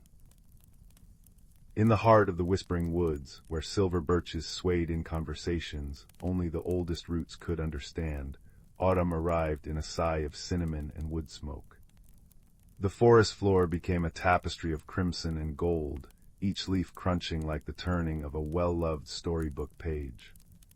It was here, beneath the gnarled branches of the guardian oak, a tree whose trunk bore faces of seasons long past, that a young fox kit named Thistle first noticed the world trembling on the edge of imbalance. Thistle's paws itched with restless energy as he trotted through the amberlit groves, his russet fur dusted with dew. The air hummed with the absence of something vital, the soft, pulsing glow of the moonlit lichen that usually adorned the stones near Brook's Song Hollow had dimmed to a faint shimmer. Worse still, the brook herself ran thin and quiet, her laughter muted as if choked by sorrow. "Grandmother Moss told tales of this," Thistle murmured, recalling the elderly tortoise who dozed by the cattail marshes. "When the lichen fades, the threads between seasons fray." His worry led him to the bramble gate, a archway of interwoven thorns where fireflies spelled out riddles in the dusk. There he found Sorrel, a pine marten with emerald-tipped ears, kneading clay into tiny pots. "The earth's grown lighter," she fretted, her nose twitching. "Even the clay won't hold shape, it crumbles like old bread." Together they ventured to the starlight meadow, where the air shimmered with pollen that glowed like captive stars. The meadow's keeper, an owl named Lumen with feathers like frosted velvet, perched atop a quartz monolith. "Ah," Lumen intoned, his voice a low cello note, "the weavers are troubled." He spread one wing toward the northern horizon, where the sky hung heavy, with clouds the color of unripe plums. "The frost spinners have not come to weave winter's first tapestry. Without their needles, autumn cannot end, and spring will never wake." The revelation sent Thistle's mind whirling like a sycamore seed. Every creature knew the frost spinners, ethereal beings who danced on the first freeze, stitching ice blossoms into the earth to cradle sleeping seeds. but no one knew where they dwelled in the off-seasons. Perhaps the guardian oak remembers, Sorrel suggested, her claws tracing the ancient map of bark. As twilight deepened, the trees' knotted faces stirred, their wooden lips creaking open. "Seek the chamber of echoing roots," whispered the face carved with summer vines. "But mind the hollow's breath," warned the winter-scarred visage. "It hungers for warmth." Guided by glowworms strung like living lanterns, the trio descended through a labyrinth of roots into a cavern where time dripped from stalactites in honeyed droplets. The air smelled of petrichor and forgotten memories. There, pulsing in the gloom, hung the heartvine, a living cord woven from every plant that had ever taken root in the woods. Its usual jade radiance was sickly pale, its tendrils drooping. "Look," breathed Sorrel. A jagged crack split the cavern wall, leaching darkness that swallowed the heartvine's light.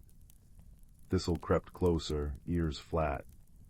The hollow's breath, a creeping chill that numbed his whiskers, oozed from the fissure. "This is why the frost spinners stay away," Lumen realized. "Their magic is born of clean cold, not this emptiness." Grandmother Moss arrived at dawn, her shell etched with runes of binding. "To mend the hollow we must sing the binding song," she rasped. "But the song requires 4 voices, root, rain, feather, and fur."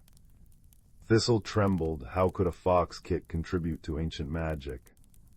Yet as Sorrel pressed her paw to the heartvine, as Lumen beat his wings in rhythm, as Grandmother Moss chanted words that shook loose stones into dust, Thistle understood.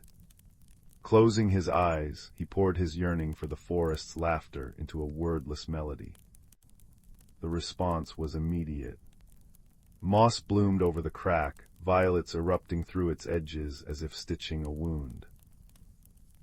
The heartvine blazed anew, its light rippling outward through the soil. High above, the clouds broke. Not with rain, but with a shower of crystalline threads, the frost spinners descending at last, their needle-like fingers trailing frost that glittered like diamond dust. By the next moonrise, Brooksong Hollow brimmed with water clear as liquid sky. The moonlit lichen glowed like earthbound constellations, and Thistle sat with friends beneath the guardian oak, sharing a feast of honeyed acorns and elderberry tart. Lumen hooted softly as the first snowflakes, each one a tiny, frozen poem, settled on the branches. "Seasons are a conversation," Grandmother Moss mused, her eyes reflecting the aurora now shimmering above. "To listen is to hold the world together." Thistle curled his tail over his nose, watching his breath make ghosts in the air. The woods hummed with restored magic, a symphony of rustling leaves and distant owl song. Somewhere deep in the earth, the heartvine throbbed in time with every heartbeat under its care. And as the snow wrapped the world in silence, Thistle dreamed not of heroics, but of dappled sunlight through new leaves, and the gentle certainty that come spring, he'd have more stories to share. Story 82. Story 83. Story 84. Story 85. Story 86. Once upon a time, in a forest brimming with secrets, there lived a curious young squirrel named Nutkin. Though small in stature, Nutkin possessed a heart filled with boundless wonder and an insatiable thirst for adventure. Deep within the heart of the ancient woodlands lay a hidden glade, where the soft light of the moon seemed to dance upon the emerald grass. It was here that Nutkin first discovered the enchanting gift that would forever change his life. As he scampered through the undergrowth, gathering acorns for the winter, a peculiar glimmer caught his eye. Nestled among the vibrant wildflowers was a radiant gemstone, its facets sparkling with a mesmerizing azure hue. Nutkin's paws trembled as he grasped the ethereal treasure, and in that instant a warmth spread through his tiny body, igniting a spark of magic within. From that day forward, Nutkin possessed the extraordinary ability to communicate with the creatures of the forest. Their voices, once muted, now sang in perfect harmony, revealing a realm of secrets hidden from ordinary eyes. Emboldened by his newfound power, Nutkin ventured deeper into the heart of the woodlands, eager to unravel the mysteries that lay beyond the familiar paths. His journey led him to encounter beings he had only heard whispers of in the tales of his elders. First, he met Willow, a gentle doe whose graceful steps left no trace upon the mossy ground. She welcomed Nutkin into her secret glen, a realm of tranquility where the trees seemed to whisper ancient melodies. Under Willow's guidance, Nutkin learned the art of patience and the importance of cherishing the simple beauties of the natural world. Next, Nutkin stumbled upon a colony of industrious ants, led by the wise and formidable Queen Formica. Though initially intimidated by their unwavering discipline, Nutkin soon discovered the value of unity and teamwork, as the ants worked tirelessly to fortify their subterranean kingdom. As the seasons turned, Nutkin's journeys took him to the deepest recesses of the forest, where he encountered beings of myth and legend. He befriended a majestic stag, whose antlers seemed to scrape the very heavens, and learned the ways of courage and resilience from the mighty beast. Yet, amidst his wondrous adventures, Nutkin never forgot the true essence of his gift, the ability to forge bonds of friendship that transcended the boundaries of species. It was this quality that led him to forge an unexpected alliance with a cunning fox named Russet. At first, their encounter was one of mistrust and suspicion, for foxes were known to prey upon creatures as small as Nutkin. However, through patient understanding and a willingness to see beyond appearances, the two formed an unbreakable bond. Together, Nutkin and Russet embarked on a quest to unravel the mystery of the enchanted gemstone that had bestowed upon the squirrel his extraordinary abilities. Their search led them to the heart of the forest, where an ancient oak stood as a silent sentinel, its branches cradling the whispers of ages past.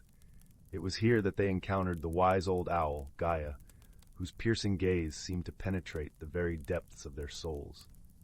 Gaia revealed that the gemstone was a remnant of a long-forgotten era, a time when the balance between the natural world and the realm of magic was in perfect harmony. Alas, the greed and disregard of humankind had severed this delicate equilibrium, and the gemstone's power had faded, scattered among the creatures of the forest. Nutkin's gift, Gaia explained, was a glimmer of hope, a chance to restore the balance and heal the rift between the two realms. Emboldened by this revelation, Nutkin and his companions embarked on a perilous quest, seeking out the remaining fragments of the gemstone's power. Their journey took them through treacherous terrain, from the icy peaks of the mountains to the depths of the sunless caves.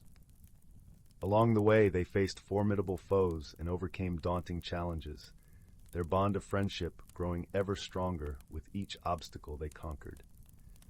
Nutkin learned the true meaning of bravery from Russet's unwavering loyalty, and the fox, in turn, discovered the beauty of compassion through the squirrel's gentle heart. At last, after a journey that tested the limits of their courage and endurance, they uncovered the final shard of the gemstone's power, hidden deep within the hollow of an ancient redwood. As the shards were reunited, a blinding radiance engulfed the forest, and the harmony between the natural and magical realms was restored. In that moment, Nutkin understood the true significance of his gift. It was a reminder that friendship, love, and understanding could transcend even the most formidable barriers. As the forest rejoiced in its newfound balance, Nutkin knew that his journey had forever transformed him, opening his eyes to the wonders that lay beyond the familiar paths.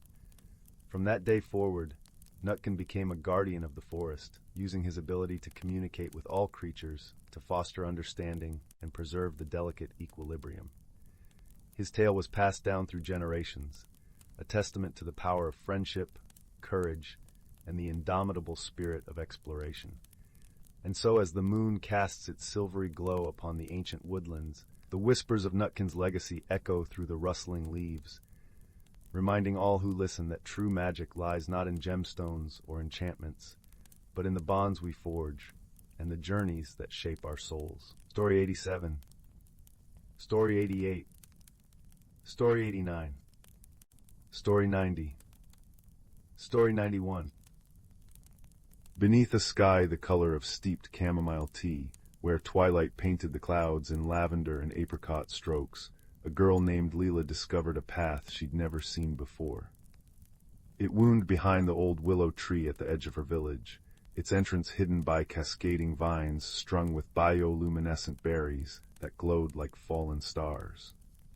The air hummed with the scent of rain-soaked moss and distant wood smoke, and though every sensible bone in Lila's body whispered turn back, her fingers brushed the vines aside and she stepped through. The path unfurled into a forest unlike any she'd known. Trees towered like cathedral pillars, their bark shimmering with iridescent lichen. Leaves the size of rowboats rustled overhead, filtering the moonlight into dappled patterns that danced across the forest floor. A stream meandered alongside the trail, its water clear as liquid crystal, carrying petals that flickered like tiny lanterns. Lila knelt, cupping a handful, and the petals glowed warmer at her touch, as though greeting her. "Where are you taking me?" she murmured, and the stream bubbled a melody in reply. She followed the water's song until the trees thinned, revealing a meadow bathed in the silvery light of 1,000 fireflies. At its center stood a cluster of mushroom houses, their caps striped in candy red and buttercup yellow, chimneys puffing cinnamon-scented smoke. Before Lila could marvel further, a small voice piped up, "You're just in time for tea." A creature no taller than her knee bustled forward, its body resembling a hedgehog crossed with a dandelion puff, quills soft and glowing faintly, eyes like polished citrine. It held a tiny lantern made of acorn shells, which cast shifting constellations onto the grass. "I'm Fig," the creature said, bowing so deeply their snout nearly touched the ground. "Keeper of lost things and part-time baker. You've come for the moonlit conclave, yes." Without waiting for an answer, Fig tugged Lila toward the largest mushroom, where a table was set with cups of steaming elderflower tea and cakes dusted in crushed violets. Around it sat other creatures, a moth with wings like stained glass, a fox whose fur shifted colors like the northern lights, and a rock-shaped being that chimed when it laughed. "The conclave's a meeting of wanderers," explained the moth, sipping tea through a proboscis curled like a candy cane. "We share stories to light the way for those who come after."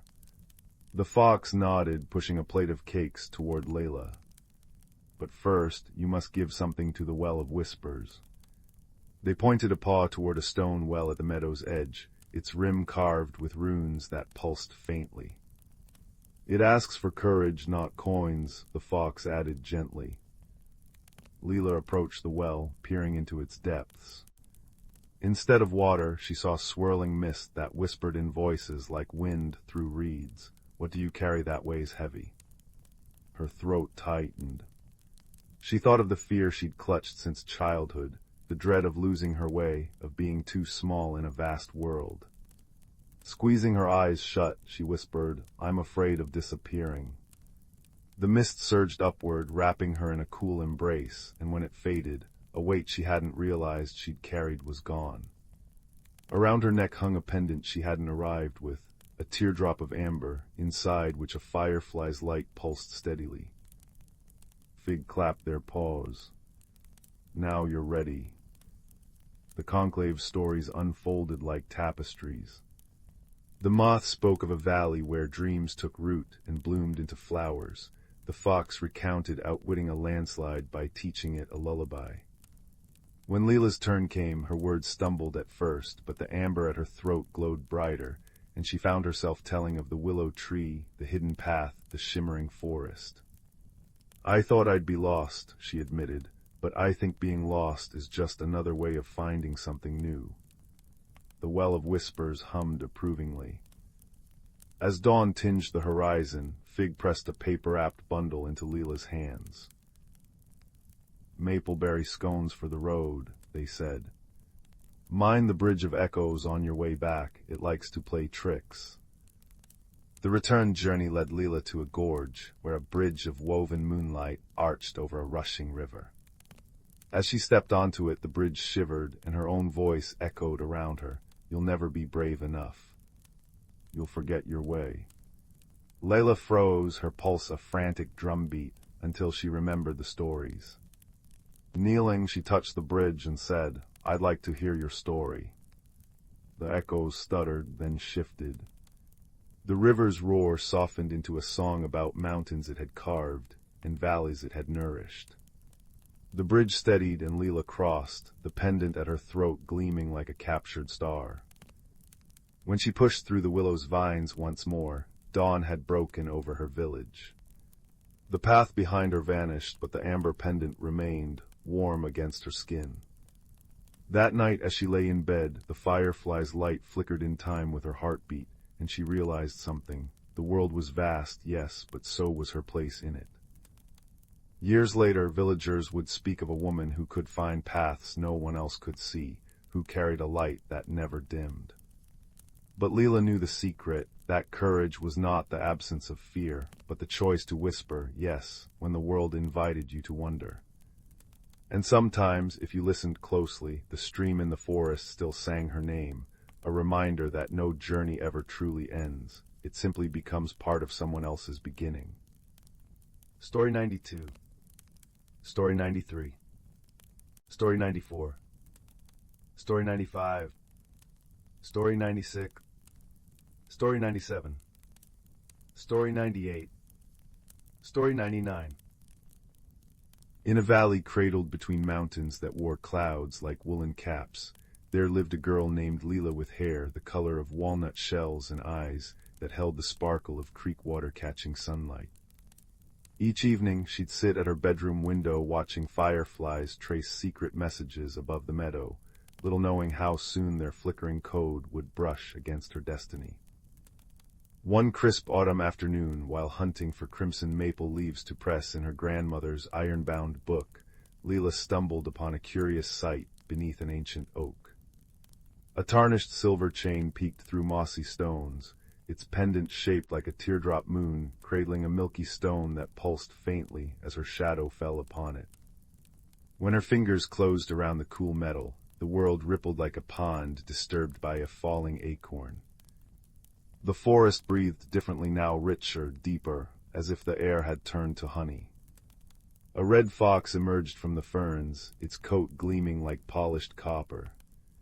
What startled Lila wasn't its sudden appearance, but the fact that when it opened its mouth, words emerged in a voice like wind through barley fields. "Took you long enough," it said, flicking a ear adorned with 3 silver rings.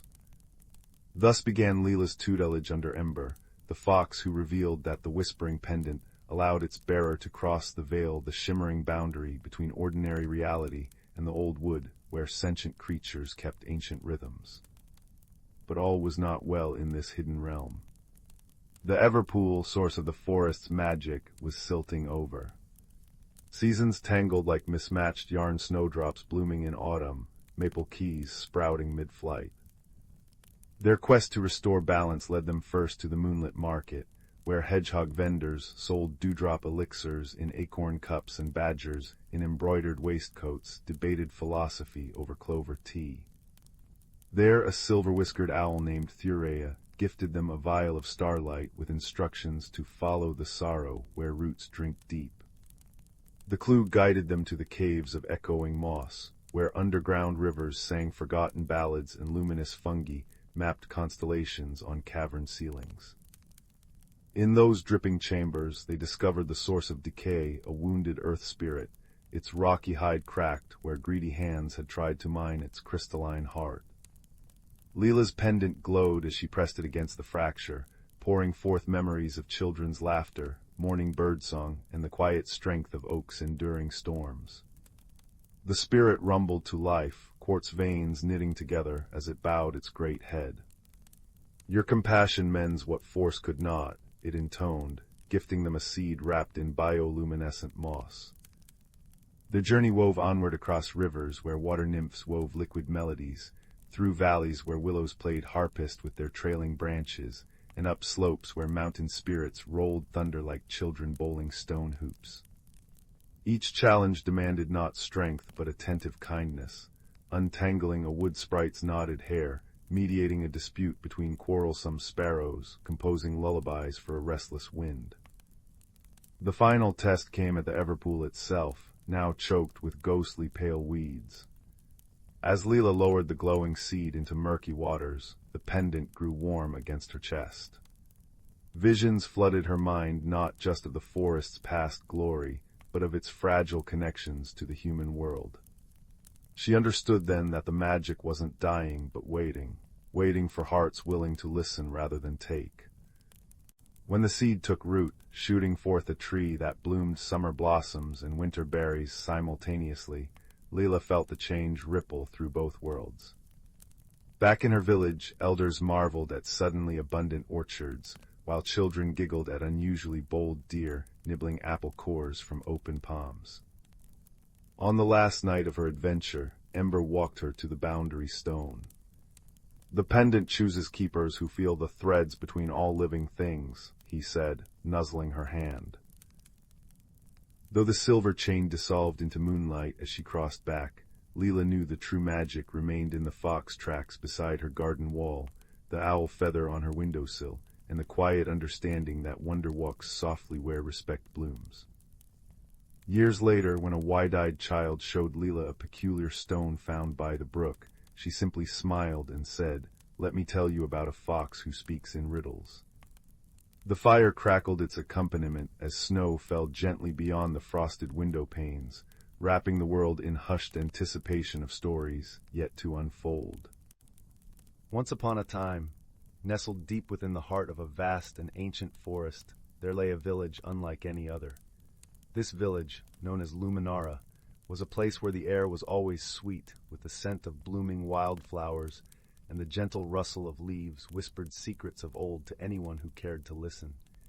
Each cottage was quaintly adorned with climbing ivy and surrounded by vibrant gardens, creating a tapestry of colors that danced in the golden light of the setting sun. In this enchanting village lived a young girl named Anwen. Anwen was known for her boundless curiosity and the sparkle of wonder that never left her hazel eyes. She spent her days exploring every nook and cranny of Luminara, often accompanied by her faithful companion, a clever little squirrel named Thistle.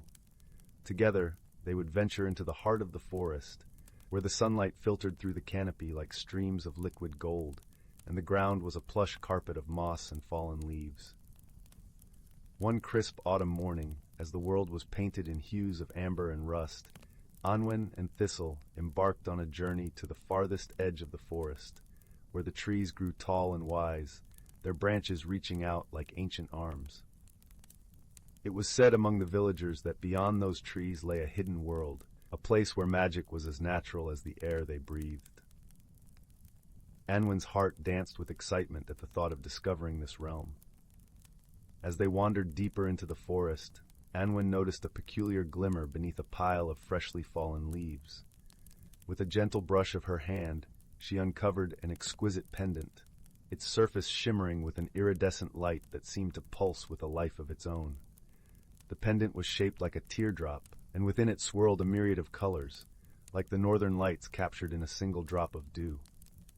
"Look, Thistle," Anwen whispered, cradling the pendant in her palm. "It's beautiful." Thistle chittered softly in agreement, his small eyes reflecting the pendant's glow. Anwen felt an inexplicable pull towards the pendant, as if it held secrets waiting to be unveiled. She slipped it around her neck, feeling its warmth spread through her like a gentle summer breeze. As they continued their journey, Anwen felt a strange sensation, as though the forest itself was awakening to her presence. The leaves rustled with a language she could almost understand, and the path seemed to unfold before her, guiding her steps. It wasn't long before they reached the heart of the forest, where the trees formed a natural archway, their branches entwined like the fingers of old friends. Anwen paused at the threshold, her heart pounding with a mixture of anticipation and trepidation. "Do you think this is the entrance, Thistle?" she asked, her voice barely above a whisper. Thistle nodded, his tiny tail flicking with excitement. Together, they stepped through the archway and into a world that defied all imagination. Beyond the archway lay a realm of breathtaking beauty, where the air was filled with the sweet melody of birdsong and the faint tinkling of unseen bells. The sky was a tapestry of swirling colors, painting the world in a perpetual twilight that shimmered with magic. Here the flowers glowed with an inner light, and streams of crystal-clear water wound their way through fields of emerald grass. As Anwen and Thistle explored this hidden world, they encountered creatures that seemed to have stepped out of a dream. Gentle deer with antlers adorned with flowering vines, iridescent butterflies that danced in the air like living jewels, and wise old owls with eyes that held the wisdom of ages. It was in this magical setting that Anwen met Lyra, a kind-hearted fairy with wings that shimmered like sunlight on water. Lyra was perched upon a toadstool, her delicate wings fluttering as she watched them with a curious smile. "Welcome to the Glade of Whispers," Lyra said, her voice as soft as a breeze through the leaves. "We have been waiting for you, Anwen." Anwen blinked in surprise. "You know my name?" Lyra nodded, her eyes twinkling with a light of their own. "The forest speaks of you, young seeker. It senses your heart's desire to understand its mysteries." Anwen felt a warmth spread through her chest at Lyra's words. "I've always felt drawn to the forest," she admitted. "It's like it holds secrets just waiting to be discovered." Lyra's smile widened. "Indeed it does, and you, Anwen, have found the pendant of verity, a magical object that reveals the truth within all things." Anwen glanced down at the pendant, its colors swirling with a gentle luminescence. "What do you mean by reveals the truth?" "The pendant of verity has the power to see beyond appearances," Lyra explained, her voice like the soft rustle of leaves in the wind. "It can unveil the true nature of things, allowing you to understand the world and yourself more deeply." Anwen's heart leapt with curiosity. "How do I use it?" "By listening," Lyra replied simply. "Listen with your heart, and the pendant will guide you." Encouraged by Lyra's gentle wisdom, Anwen placed her hand over the pendant and closed her eyes, focusing on the rhythmic pulse of its light. As she listened, she felt a shift within herself, as if a door had opened to a deeper understanding. In the days that followed, Anwen and Thistle explored the Glade of Whispers, discovering its many wonders and mysteries. With each new encounter, Anwen learned to see beyond the surface, to understand the heart of the creatures and the forest itself. She discovered that the world was a tapestry of interconnected lives, each thread woven with care and purpose. Through her journey, Anwen formed a bond with Lyra, and together they shared stories and laughter beneath the starlit sky. Lyra taught Anwen the language of the forest, the songs of the wind, and the secrets of the streams. In return, Anwen shared tales of her village, of the people she loved, and the beauty of the world beyond the forest. One evening, as the twilight deepened into a velvety night, Lyra revealed to Anwen a hidden grove within the glade. There, the trees formed a circle around a shimmering pool of water, its surface reflecting the stars like 1,000 tiny lanterns. "This is the pool of reflection," Lyra said, her voice a soft song. "It holds the memories of the forest, the stories of those who have come before. With the pendant of verity, you can glimpse these memories and learn from them." Anwen knelt beside the pool, her heart filled with a mixture of awe and reverence. She leaned over the water, and as she gazed into its depths, the pendant began to glow with a gentle light. Images danced across the surface, scenes of joy and sorrow, of friendship and courage. Through the memories, Anwen saw the stories of those who had walked the forest paths before her. She witnessed their triumphs and challenges, their moments of kindness and bravery. Each story touched her heart, weaving a tapestry of understanding and compassion. As the final image faded, Anwen felt a profound sense of connection to the world around her. She realized that her journey was not just about discovering the magic of the forest, but about understanding the magic within herself. With this newfound wisdom, Anwen returned to Luminara, her heart forever changed by the wonders of the hidden world. She shared her experiences with the villagers, inspiring them to look beyond the surface and see the beauty and truth in all things. As the seasons turned, Anwen continued to visit the Glade of Whispers, her bond with the forest and its inhabitants growing ever stronger. The pendant remained a cherished reminder of her journey, a symbol of the wisdom she had gained and the magic that lived within her heart. And so, under the watchful gaze of the ancient trees and the twinkling stars, Anwen's story became a part of the forest's tapestry, a tale of friendship, discovery, and the transformative power of seeing the world with eyes of wonder and a heart of truth. As the years passed, Anwen's once youthful curiosity matured into a profound wisdom that was respected and cherished by the villagers of Luminara. She became known as the Story Keeper, for her ability to weave the tales of the forest into lessons that taught love, empathy, and understanding. The children of the village would gather at her feet by the warm glow of the hearth, eyes wide with wonder as she recounted the stories of her adventures in the glade of whispers. Each story carried with it a gentle lesson, a reminder that true magic was not found in grand gestures or spells, but in the quiet moments of connection and compassion. One winter's eve, with snowflakes cascading gently from the sky, Anwen felt a familiar tug at her heart, a call from the forest that she could not ignore. With Thistle by her side, now older and wiser, she made her way through the snow-draped trees to the familiar archway of the Glade of Whispers. Lyra awaited her there, her wings shimmering with a soft, silvery glow that mirrored the moonlight. "Welcome back, dear friend," she greeted, her voice a melody of warmth and joy. Anwen smiled, her heart swelling with the familiarity of their friendship. "It's good to be home," she replied, her voice a whisper in the stillness of the winter night. As they walked together through the glade, Lyra shared news of the forest, of new life and the changes that time had wrought. Anwen listened with a heart full of gratitude, her love for this hidden world as strong as ever.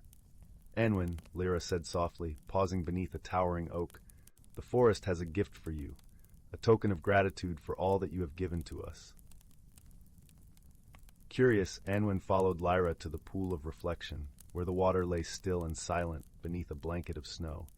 As she approached, the pendant around her neck began to glow, casting a gentle light upon the surface of the pool. With a soft murmur, the water parted, revealing a small, intricately carved box that shimmered with the iridescence of the pendant. Anwen reached out, her fingers brushing against the smooth wood, and she felt a warmth spread through her, a sense of peace and fulfillment.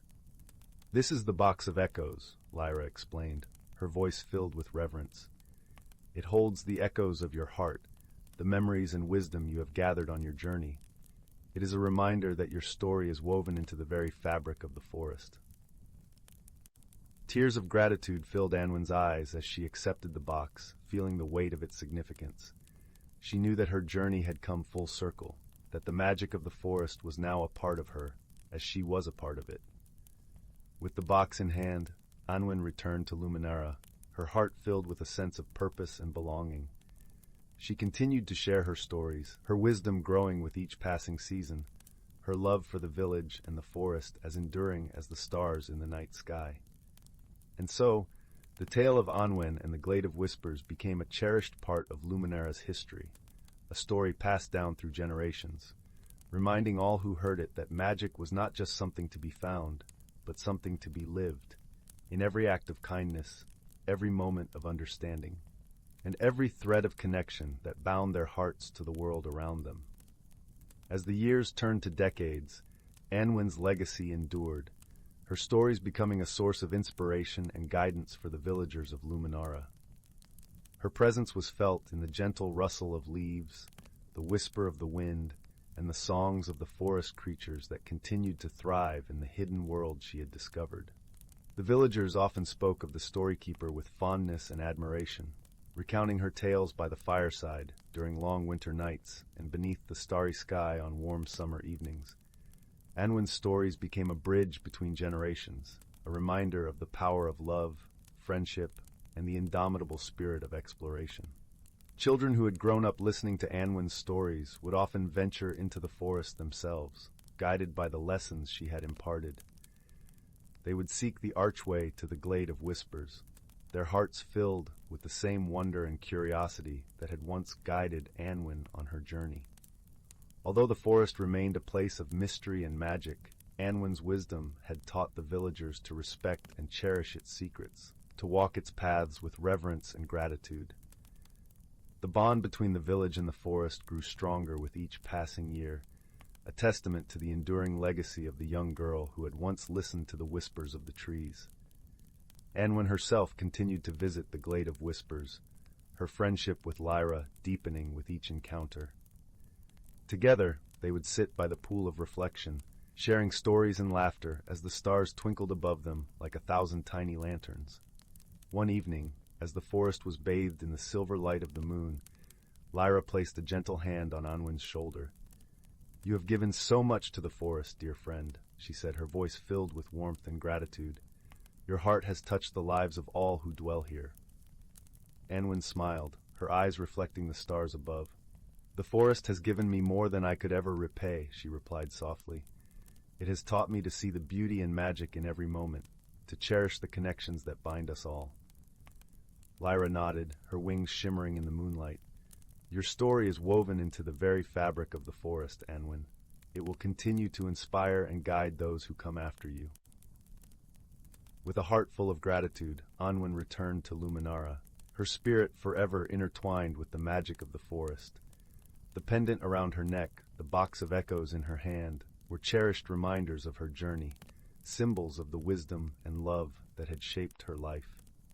As the years passed, Anwen grew older, her hair turning silver like the moonlit sky, her eyes still shining with the same wonder and curiosity that had defined her youth. She remained a beloved figure in the village, her stories a source of comfort and inspiration for all who heard them. Eventually, Anwen's journey came to a gentle close, her spirit at peace with the world she had come to love so deeply. Her passing was marked by a quiet reverence, a celebration of a life well lived, a story well told.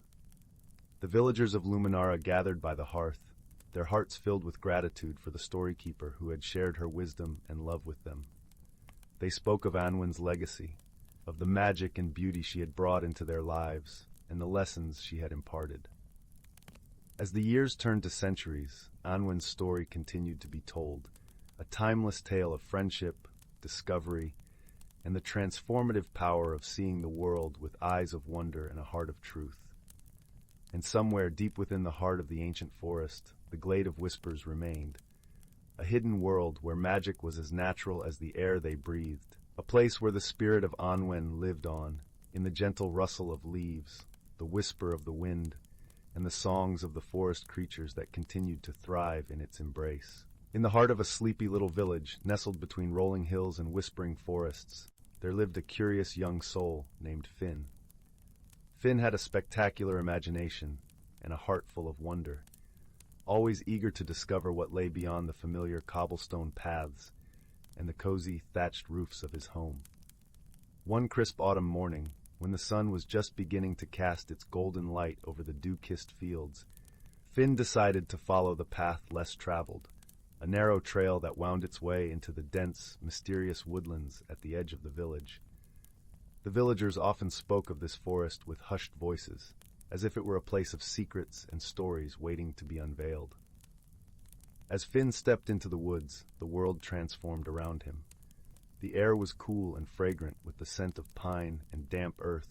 Sunbeams filtered through the canopy, painting the forest floor with dappled patterns of light and shadow. The trees, ancient and wise, stood tall like silent guardians, their leaves whispering secrets to the breeze. Finn walked deeper into the forest, his eyes wide with wonder. He soon came upon a clearing where wildflowers bloomed in a riot of colors, violets, blues, and yellows, each petal glistening with morning dew like tiny jewels. In the center of the clearing stood an enormous mushroom, its cap as wide as a dinner table, with a stem that shimmered softly in the sunlight. Perched atop this magical mushroom was a peculiar little creature, no taller than a squirrel, with skin that glowed like moonlight and eyes that sparkled with mischief. "Hello there," the creature chirped, its voice as light as a summer breeze. "I am Lila, the keeper of the forest's dreams." Finn's eyes widened with delight. "I've never seen anything like you before," he said, his voice tinged with awe. Lila laughed, a sound like tinkling bells. "Few have, for I am the guardian of wonders unseen by most. Tell me, young traveler, what brings you to this enchanted part of the world?" Finn paused, considering his answer. "I seek adventure and new stories to tell," he replied earnestly, his heart swelling with excitement. "Then you have come to the right place," Lila said with a knowing smile. "But be warned, this forest holds both beauty and challenge. You must be brave and kind to uncover its secrets." With that, Lila hopped down from the mushroom and beckoned Finn to follow. They ventured deeper into the forest, where the air grew cooler and the shadows longer. Along the way, they encountered a shimmering brook that sang a gentle, soothing melody as it danced over smooth stones. Finn knelt beside it, cupping his hands to drink the crisp, refreshing water, feeling invigorated by its magic. As they continued their journey, the pair came across a peculiar sight, an ancient tree with a trunk that twisted and turned like a spiral staircase. Its bark was etched with intricate patterns that seemed to tell stories of old. Lyra explained that this was the Tree of Echoes, and if Finn listened closely, he might hear the whispers of those who had walked the forest before him. Finn pressed his ear against the cool bark and closed his eyes. Faintly at first, then clearer, he heard a chorus of voices, each one sharing tales of courage, friendship, and discovery. The stories filled him with warmth, reminding him that he was not alone on his journey. As dusk began to settle, painting the sky with hues of pink and orange, Finn and Lyra reached a glade bathed in soft, golden light. Here the forest seemed to hold its breath, as if waiting for something magical to happen. In the center of the glade stood a stone pedestal, upon which rested a crystal orb that glowed with an inner light. "This," Lyra said softly, "is the heart of the forest.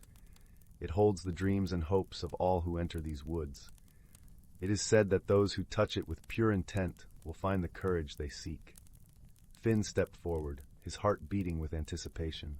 He reached out, his fingers brushing the cool surface of the orb. A gentle warmth spread through him, filling him with a sense of peace and strength. He realized then that true courage was not the absence of fear, but the willingness to explore the unknown with an open heart. As the stars began to twinkle overhead, Finn knew it was time to return home. He thanked Lyra for the wondrous journey and promised to share the stories of the magical forest with his village. Lyra waved goodbye, her form shimmering in the twilight, as Finn retraced his steps through the woods. When Finn emerged from the forest, the village lights glowed warmly in the distance, welcoming him back. He felt a deep sense of gratitude for the adventure, for the friends he had made, and for the newfound courage that would guide him on many more journeys. And so, with the stories of the forest whispering in his heart, Finn returned home, ready to dream of new adventures beneath the starlit sky. And as he drifted off to sleep, the gentle rustle of leaves and the soft glow of moonlight filled his dreams with wonder and magic, reminding him that the world was full of enchantment, waiting to be discovered. Once upon a time, in the quaint village of Whimsy Hollow, where the lanes were cobbled with candy stones and the rooftops shimmered like rainbow scales, there lived a peculiar family of hedgehogs known as the Twiddlepuffs. The Twiddlepuffs were no ordinary hedgehogs. Each member of the family had a unique magical trait. Fizz, the youngest, could make flowers bloom with a sneeze, while his sister, Tilly, had a giggle so infectious that it could make even the grumpiest of frogs join in a chorus of laughter. Their home was a delightful burrow nestled beneath a towering lollipop tree, where the air always smelled of mint and honey. Inside, the walls were lined with shelves of shimmering trinkets, each one a memento of adventures past. The fireplace crackled softly, its flames dancing a merry jig, while the scent of freshly baked acorn pie wafted through the air, inviting and warm. One sunny morning, as the dew still clung to the grass like tiny jewels, a peculiar event unfolded in Whimsy Hollow. The village's magical fountain, known for its sparkling waters that granted the most joyful dreams, had suddenly stopped flowing. The fountain, crafted from glistening crystal and adorned with carvings of playful otters, stood silent, its usual melody of tinkling waters replaced by an ominous hush. The villagers gathered around, their faces a mix of concern and curiosity. Among them was the wise and whimsical Mayor Pippin, a rabbit with spectacles perched precariously on his twitching nose and a waistcoat filled with pockets of peculiar odds and ends. "We must solve this riddle," declared Mayor Pippin, peering at the fountain with a thoughtful frown. "For without our dream water, the nights will grow restless and the dreams mundane." Fizz and Tilly, always up for an adventure, volunteered to help. With a spark of determination in their eyes, they set off on a quest to uncover the mystery. Their first stop was the cozy cottage of Granny Wobble, an elderly turtle with a pant for storytelling and a fondness for treacle. "Ah, yes," Granny Wobble mused, adjusting her spectacles with a slow, deliberate motion. "The fountain's heart is a crystal teardrop, known to be enchanted. It is said to be the source of its magic." "But where has the crystal gone?" Tilly asked, her eyes wide with wonder. To find the crystal, Granny Wobble continued, you must follow the path of the moonbeams, for they will lead you to the enchanted grove where whispers of old magic dwell. With Granny Wobble's cryptic advice in mind, Fizz and Tilly set off towards the edge of Whimsy Hollow, where the trees intertwined like old friends whispering secrets. As night fell, the moon cast a silvery glow across their path, illuminating a trail of moonbeams that danced like ribbons in the night. The journey was filled with delightful surprises. Along the way, they encountered Whisk the squirrel, who was renowned for his incredible juggling skills. Whisk joined them on their quest, juggling acorns and pine cones with such flair that it lifted their spirits and added a touch of whimsy to their travels. Eventually, the trio arrived at the Enchanted Grove, a place where the air shimmered with possibilities, and the trees whispered in a language only the heart could understand. In the heart of the grove stood a magnificent tree, its bark etched with ancient runes that glowed softly. Just as they approached, a small, mischievous sprite named Glimmer appeared, her wings sparkling like diamond dust. I know what you seek, she chimed, her voice like the tinkling of tiny bells. The crystal teardrop was borrowed by the wind, who wished to compose a melody unlike any other. Can we get it back? Fizz inquired, his nose twitching with excitement. Of course, Glimmer giggled. All you need is a song of friendship, for the wind loves nothing more than the harmony of kindred souls. And so, beneath the canopy of the Enchanted Grove, Fizz, Tilly, and Whisk began to sing. Their melody was a lilting tune that spoke of laughter and dreams, of adventures shared and dreams fulfilled. The wind, who had been listening from afar, was so moved by their song that it returned the crystal teardrop, placing it gently in Fizz's tiny paws. With the crystal in hand, the trio made their way back to Whimsy Hollow, where a crowd of villagers greeted them with cheers and hugs. Mayor Pippin beamed with pride as he placed the crystal back in the fountain, and with a joyous gurgle, the waters began to flow once more, sparkling like 1,000 stars. That night, as the village drifted into slumber, the dreams that visited each villager were more vibrant and joyful than ever before. And as for Fizz and Tilly, they snuggled into their cozy burrow beneath the lollipop tree, the warmth of friendship and adventure weaving through their dreams like a gentle lullaby. And so, in the heart of Whimsy Hollow, where magic and laughter danced hand in hand, the Twiddlepuffs slept soundly, knowing that the world was just a little bit brighter because of their journey. And as the moon cast its silvery glow over the village, the fountain sang its familiar song, a melody of dreams and delight that carried through the night, whispering promises of more whimsical adventures to come. In the heart of the misty blue forest, where trees wore coats of moss and squirrels played hide-and-seek with the sunbeams, there lay a tiny, bustling village known as Twinklewood Hollow. This was no ordinary village, for its inhabitants were as unique and whimsical as the forest itself. You see, Twinklewood was home to a medley of magical creatures, each with their own delightful peculiarity. At the center of the hollow lived a merry little gnome named Pipkin. Pipkin was known far and wide for his penchant for wearing mismatched socks, believing they brought him good luck. His home was a cozy burrow beneath an ancient oak, with windows framed by ivy and a door that creaked a friendly greeting each time it opened. Pipkin's most cherished possession was a brass kettle that whistled the tune of Twinkle, Twinkle, Little Star whenever the tea was ready. Next door to Pipkin, in a treehouse woven from willow branches, lived a sprightly fairy named Flick. Flick had wings as delicate as a dragonfly's, shimmering in hues of lavender and gold. She had an infectious giggle that sounded like wind chimes in a gentle breeze, and was known for her remarkable skill in painting the most vibrant rainbows across the sky with her magic paintbrush. A little further down the cobblestone path, one would find the abode of Terence, the talking tortoise. Terence was never in a rush, and he often reminded his friends that the best way to enjoy life was one slow step at a time. His shell was a patchwork of colors, each tile a memory from his travels around the world. Terence was a master storyteller, his tales as rich and layered as the forest floor in autumn.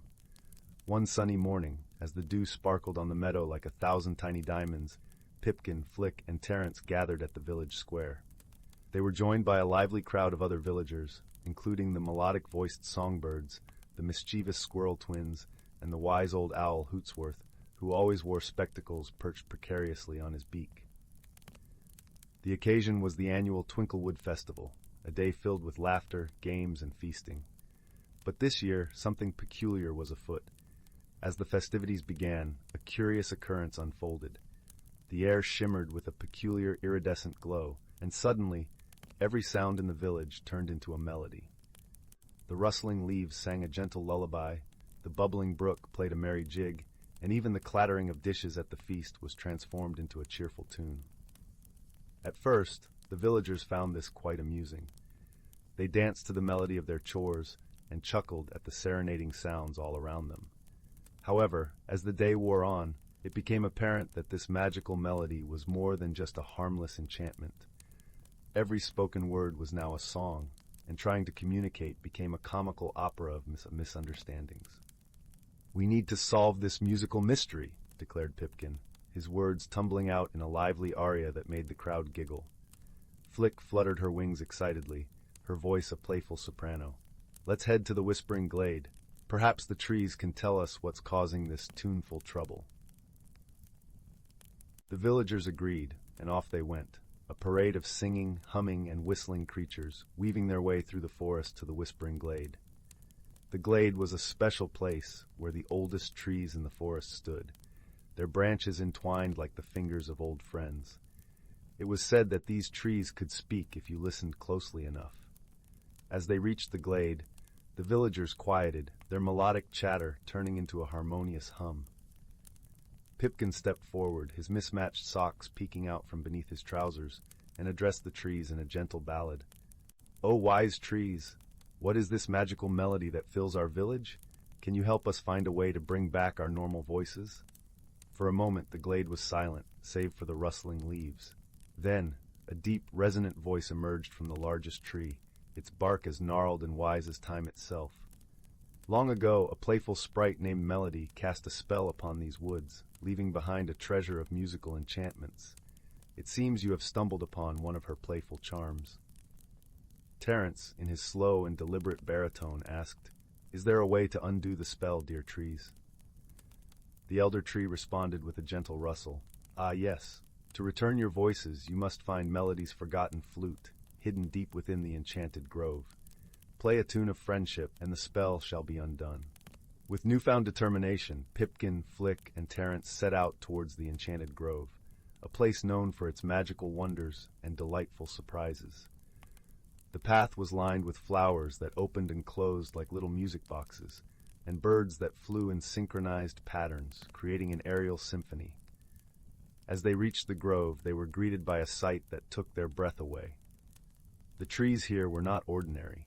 Their trunks twisted into fantastical shapes, and their leaves glowed in every color imaginable. In the center of the grove stood a pedestal made of crystal, and atop it lay a flute, its surface shimmering like a moonlit lake. Flick, with her fairy grace, picked up the flute. "I think I know just the tune," she said, her voice a gentle melody. She placed the flute to her lips and began to play. The notes floated through the air, a sweet, simple tune that spoke of friendship and harmony. As the melody swirled around them, the iridescent glow that had filled the village began to fade, and the sounds returned to their natural state. Back in Twinklewood Hollow, the villagers cheered, their voices at last free from the musical enchantment. They gathered around Pipkin, Flick, and Terence, thanking them with heartfelt gratitude. Pipkin grinned, twirling one of his mismatched socks. "It's good to have our voices back, but I must admit it was quite an adventure." Flick giggled, her wings fluttering with joy. "Yes, and what a wonderful tune it turned out to be." Terence nodded slowly, a contented smile on his face. "Indeed, my friends, sometimes it takes a little magic to remind us of the music in our lives." As the sun set, casting a warm golden glow over Twinklewood Hollow, the villagers gathered for a feast beneath the stars. Laughter and the clinking of glasses filled the air, mingling with the gentle hush of the forest. The night ended with Pipkin and Flick leading everyone in a joyful dance, their feet tapping out a merry rhythm on the cobblestone streets. And so, with hearts full of joy and the bonds of friendship stronger than ever, The villagers drifted into happy dreams, comforted by the knowledge that even in a world of magic and melody, the greatest harmony of all was found in their togetherness. In the heart of the lush, emerald-green woods, where the golden sunbeams filtered through the canopy like threads of silk, there lay a small village named Willow Glen. It was a place where time seemed to stand still, wrapped in the gentle embrace of nature's beauty and serenity. The villagers there lived simple, harmonious lives, tending to their gardens and sharing stories by the fireplace. Among the villagers was a young girl named Lila, known for her kind heart and curious spirit. Lila had a way of seeing the world that others often overlooked, finding magic in the mundane and joy in simplicity. Her days were filled with exploration, as she wandered the woods, collecting wildflowers and listening to the whispers of the wind.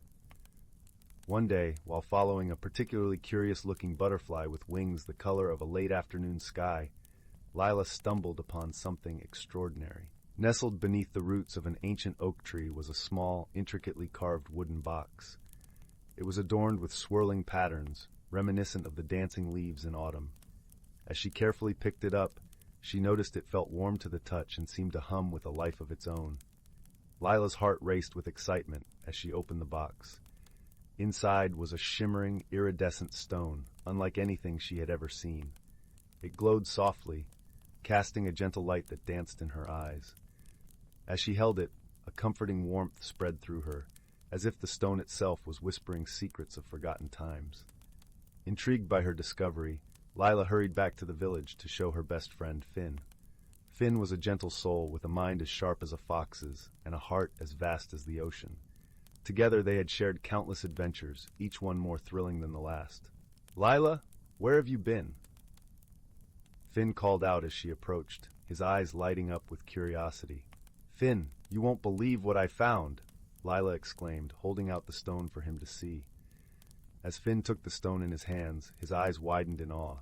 "It's beautiful, Lila. But what is it?" he asked, turning the stone over to admire its luminescent surface. "I don't know," Lila admitted, "but I think it's special. It feels alive." The two friends sat beneath the shade of a willow tree, discussing the stone's origins and pondering its purpose. As they spoke, the stone seemed to pulse softly, as if responding to their words. It was then that Finn noticed something remarkable. "Lila, look!" he said, pointing to the ground. As they watched, the grass around them began to shimmer with the same iridescent glow as the stone, forming a delicate pathway leading deeper into the woods. With hearts full of wonder and a sense of adventure, Lila and Finn decided to follow the glowing path. It twisted and turned through the forest, leading them to places they had never seen before. The air was filled with the scent of wildflowers, and the sounds of birdsong accompanied their journey. As they walked, they noticed that the path seemed to guide them through a hidden world, one that existed just beyond the veil of the ordinary. Trees with leaves of silver and flowers that sang in the breeze surrounded them, and they marveled at the beauty of it all. Eventually, the path led them to a clearing bathed in golden light. In the center stood a magnificent tree, its branches stretching toward the heavens, adorned with blossoms that glowed like stars. "This must be the heart of the forest," Finn whispered, his voice filled with awe. Lila nodded, her eyes shining with wonder. "It's like a dream," she said softly. As they approached the tree, the stone in Lila's hand began to glow brighter, and a gentle voice filled the air around them. It spoke not in words, but in feelings and images, conveying a sense of warmth and belonging. "You have found the stone of harmony," the voice seemed to say. "It is a gift from the forest, a symbol of the bond between nature and those who cherish it." Lila and Finn exchanged a glance, understanding dawning within them. The stone was not just a magical object. It was a reminder of the harmony that existed between all living things, a connection that could be felt in every breath of wind and every rustle of leaves. As they stood beneath the tree, the stone pulsed with a gentle rhythm, and the world around them seemed to come alive. The whispers of the forest became clearer, speaking of ancient stories and timeless wisdom. "We must protect this place," Lila said, her voice filled with determination. "It's a treasure, and it needs to be cherished." Finn nodded, his heart swelling with pride. "Together, we can make sure it stays safe," he agreed. With a newfound purpose, the two friends made their way back to the village, their hearts light with the knowledge of the secret world they had discovered. They shared their tale with the villagers, who listened with rapt attention and vowed to help protect the forest and its hidden wonders. As the days turned into weeks, Lila and Finn continued to visit the clearing, tending to the tree and learning from the wisdom of the forest. They discovered that the stone had the power to heal and to bring peace, and they used it to help those in need, spreading kindness and harmony throughout the village. Through their actions, the forest thrived, and the bond between the villagers and the natural world grew stronger. Lila and Finn's friendship blossomed, their shared adventures bringing them closer than ever. In the heart of Willow Glen, where the sun cast its warm embrace over the land, the village flourished, a testament to the power of harmony and the beauty of friendship. And in the depths of the forest, beneath the shade of the ancient tree, the stone of harmony continued to glow, a beacon of hope and peace for all who dared to dream. As the years passed, Lila and Finn grew older, their lives rich with the memories of their adventures and the joy of the world they had helped to protect. And though they eventually passed the Stone of Harmony on to the next generation, its magic remained, a timeless reminder of the bonds that connected them all. And so, in the quiet moments as dusk settled over the village, the whispers of the forest could still be heard, telling tales of a young girl and her friend who had found the heart of the world and learned that true magic lay not in the stone itself, but in the love and friendship that it inspired. The end. In a quaint village nestled amidst rolling green hills and golden fields of barley, there lived a young girl named Lila. Lila had a heart full of dreams and eyes that sparkled with curiosity. Her village was a lovely place where every morning dewdrops gleamed like tiny jewels on the grass, and the air was filled with the sweet scent of blooming honeysuckle. Yet Lila often found herself gazing beyond the horizon, wondering what lay beyond the familiar landscape she knew so well. One misty morning, as the first light of dawn painted the sky with hues of pink and purple, Lila decided it was time to follow her heart and explore the world beyond her village. Clad in a cozy cloak of deep blue, she set off down the winding path that led through the whispering woods, carrying nothing but a small satchel filled with fresh bread and a flask of warm tea. The path led her into the heart of the forest, where sunlight filtered through the thick canopy above, casting dappled patterns on the forest floor. The air was cool and filled with the gentle rustling of leaves and the distant melody of a brook. As Lila walked, she marveled at the towering trees, their trunks covered in soft emerald moss, and the delicate wildflowers that lined the path, their petals glistening with dew. As she ventured deeper into the woods, Lila came upon a clearing bathed in sunlight, where a peculiar sight greeted her eyes. It was a grove of trees unlike any she had ever seen. Their bark shimmered like silver, and their leaves were the color of a summer sky. At the center of the grove stood a magnificent tree, its branches stretching wide and high, adorned with luminescent fruit that glowed softly like lanterns in the twilight.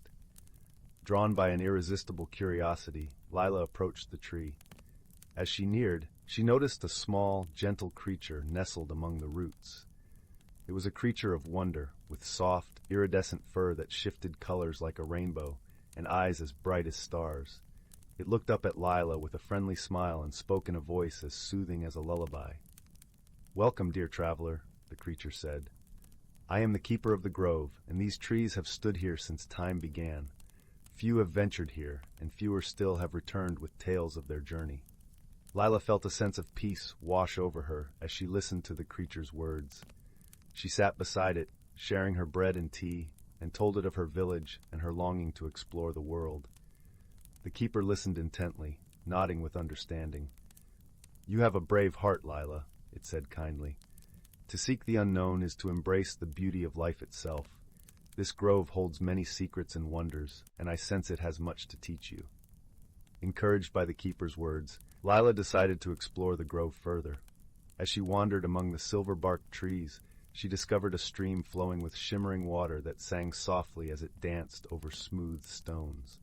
She dipped her fingers into the water, feeling its cool caress, and noticed tiny, glowing fish darting playfully beneath the surface. Continuing her exploration, Lila came upon a small hill crowned with wildflowers. As she climbed to the top, she was greeted by a breathtaking view. The grove stretched out below her, a sea of silver and blue, with the great tree at its heart.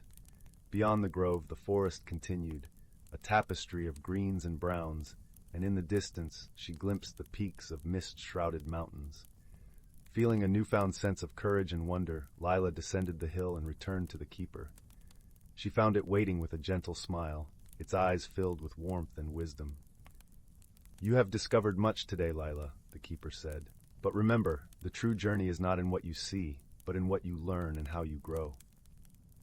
Lila nodded, understanding the truth in the keeper's words. She realized that her adventure had not only shown her the beauty of the world, but had also revealed her own strength and courage. She thanked the keeper for its guidance and friendship, promising to cherish the lessons she had learned.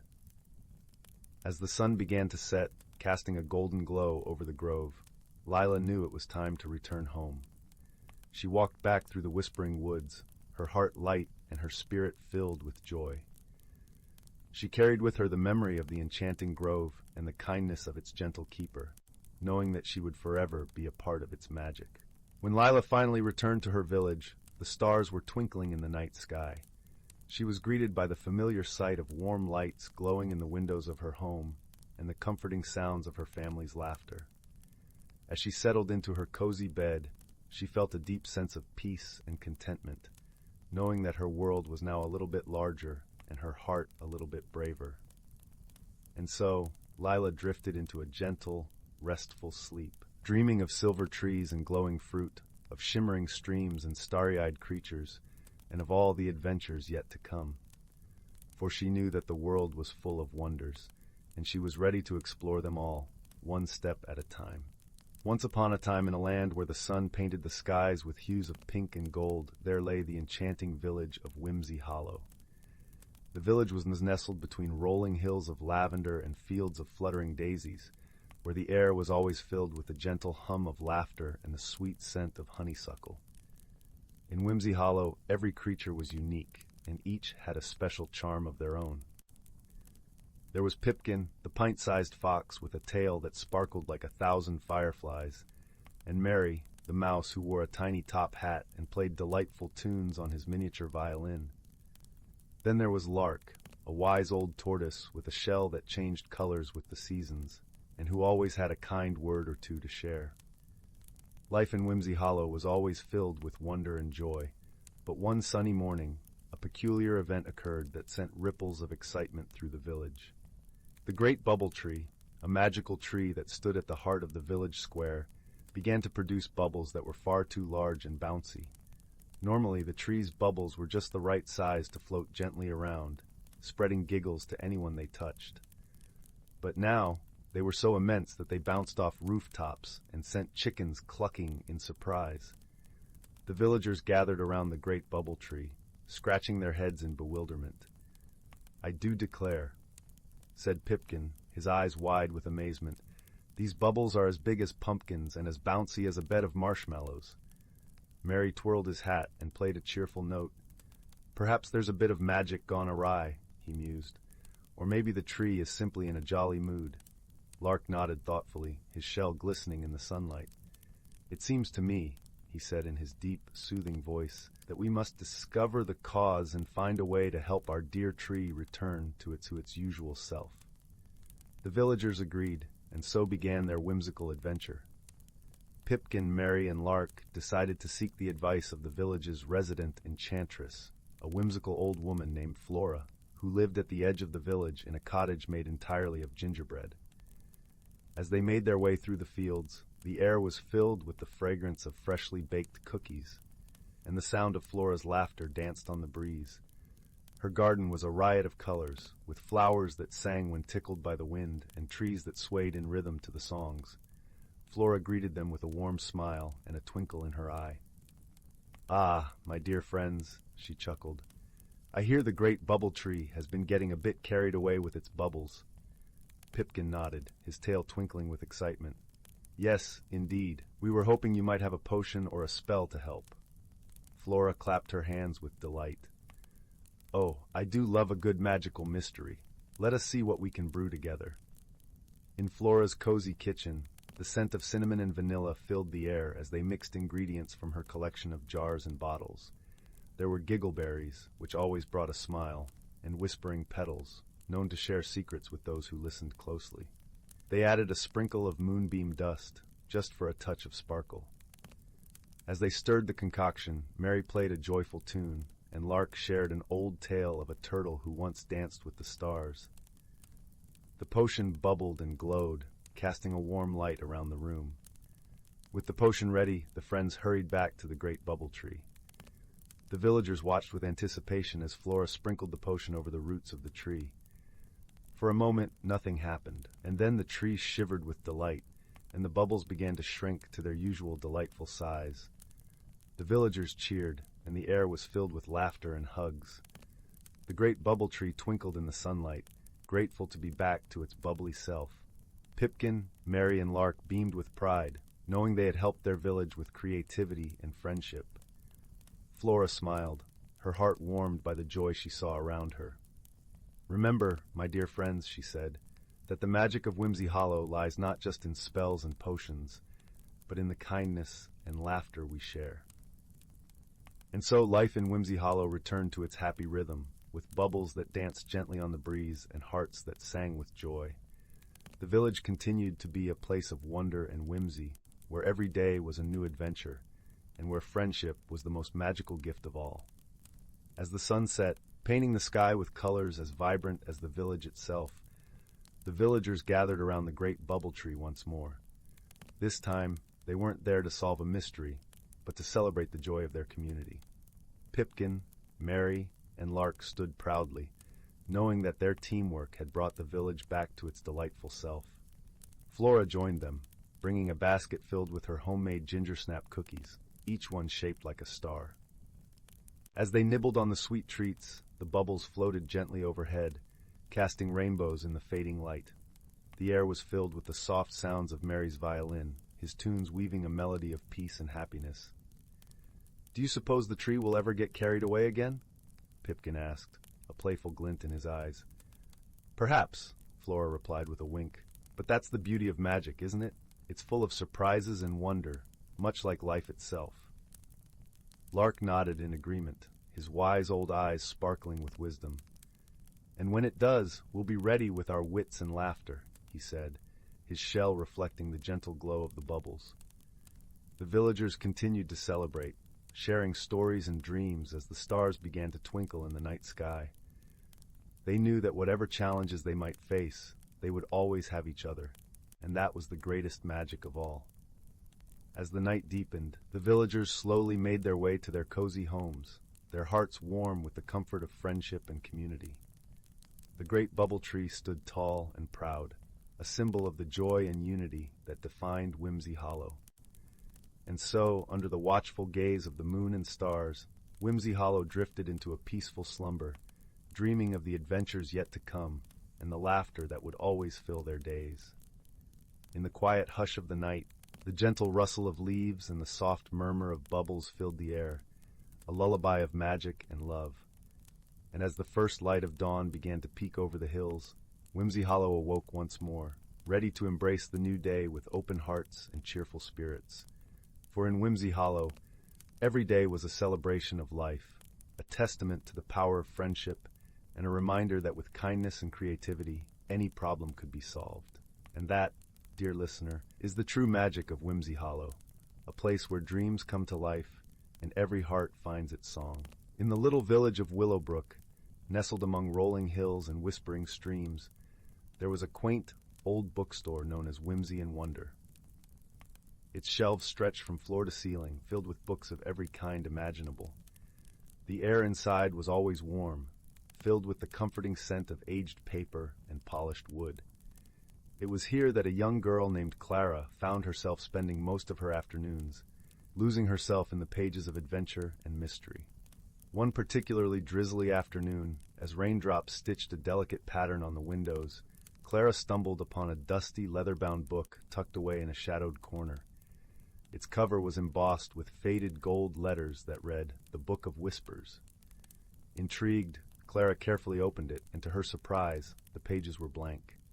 Disappointed but curious, she decided to take the book home, thinking it might make a perfect sketch pad for her drawings. As night fell and the village was enveloped in a cozy hush, Clara sat by her bedroom window, the gentle patter of rain a soothing lullaby. She opened the book again, and as she did, she noticed a soft glow emanating from the pages. Words began to appear in elegant script, forming a story as if written by an invisible hand. It was a tale about a hidden world where everyday objects held magical secrets, waiting to be discovered by those with kind hearts and open minds. The book spoke of a magical quill, crafted from the feather of a mystical bird, said to bring stories to life. It lay hidden in the heart of the Whispering Woods, a place known for its enchanting beauty and gentle spirits. Clara's heart leapt with excitement and an adventurous spirit. She decided she must find this quill and learn its secrets. The next morning, with the sun peeking through the clouds and painting the village in soft hues of gold, Clara set out on her journey to the Whispering Woods. Along the way, she met a peculiar old man named Mr. Tibbles, who wore spectacles so large they seemed to magnify his twinkling eyes. Mr. Tibbles was the village storyteller, known for his vast knowledge of the woods and its wonders. "Ah, the Whispering Woods," he mused, adjusting his spectacles.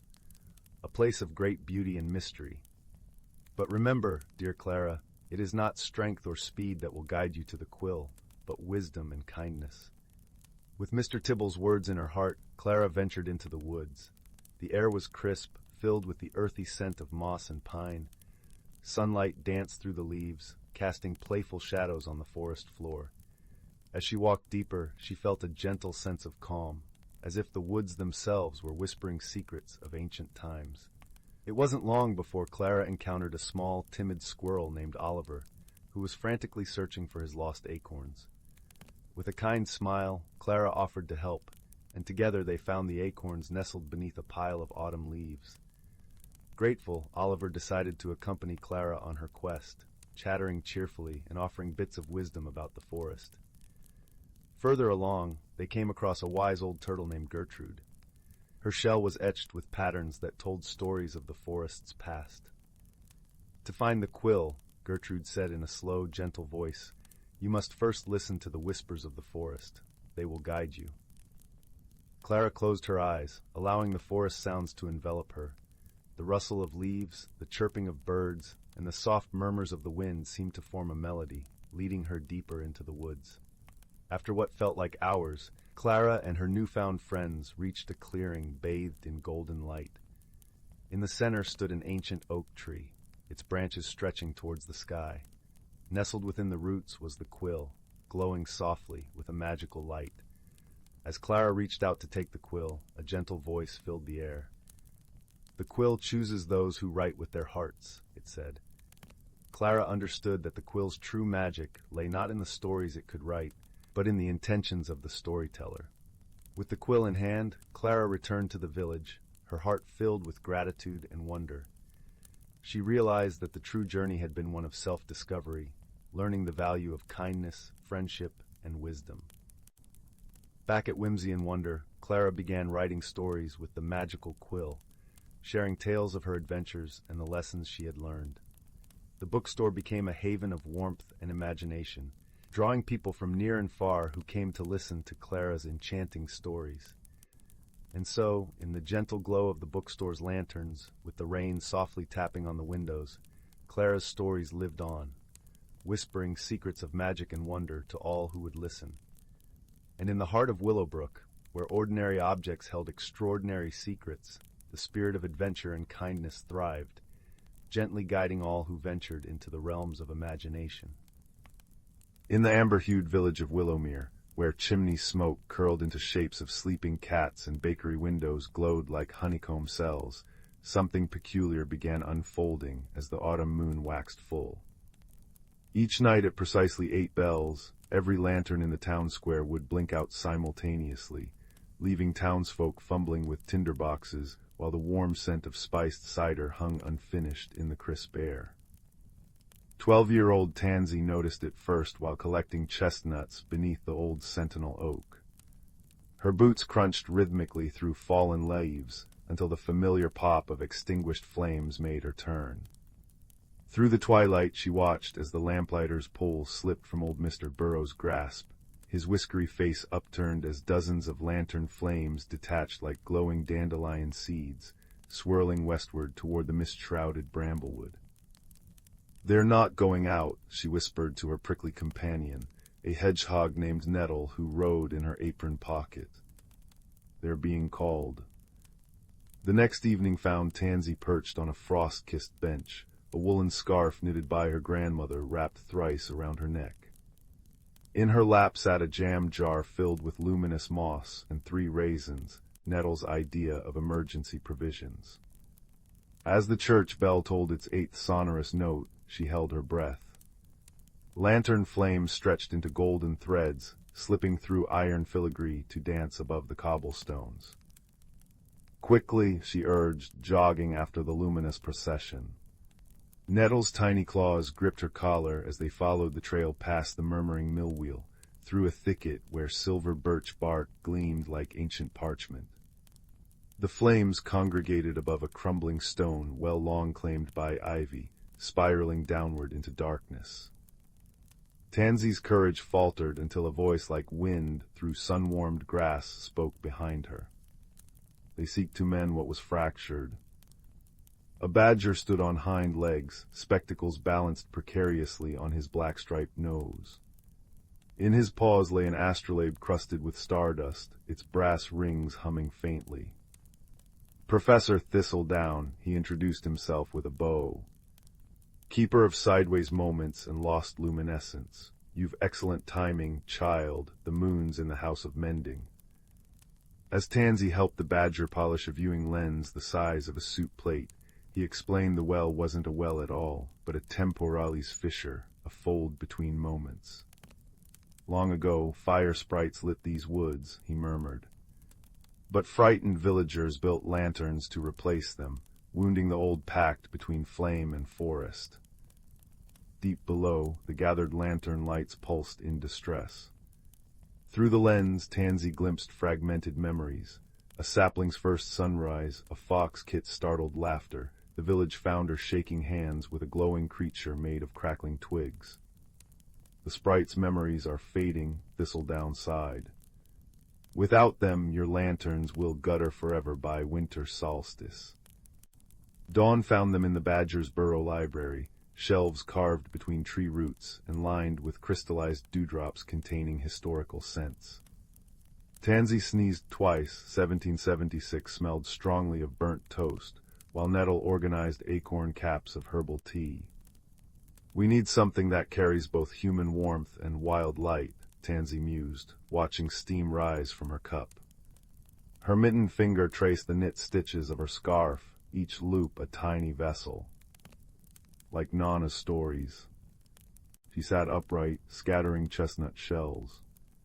"She says every stitch holds a memory. What if we—" The plan unfolded like a map in firelight. For 3 days and nights, the village buzzed with gentle industry. Children braided garlands of dried marigolds, while elders sang ballads into hollow gourds. Bakers kneaded cinnamon into bread shaped like owls and hedgehogs. When the preparations were complete, the entire populace gathered at the well under Thistledown's direction, each person holding an item infused with personal history. A midwife's first blanket, a fisherman's luck-knotted net, Tansy's own scarf now interwoven with Nettle's quills. As the 8th bell chimed, lantern flames rose once more, but this time the villagers offered their memory vessels in unison. Golden threads wove through embroidered hopes and whispered lullabies, becoming a bridge between past and present. From the well emerged flickering forms with eyes like banked hearths, their crackling speech translating through the offered memories. "You kept our light but forgot our names. We kept your warmth but feared your flames. Let thread be twine and song be spark, to mend the stitch torn in the dark."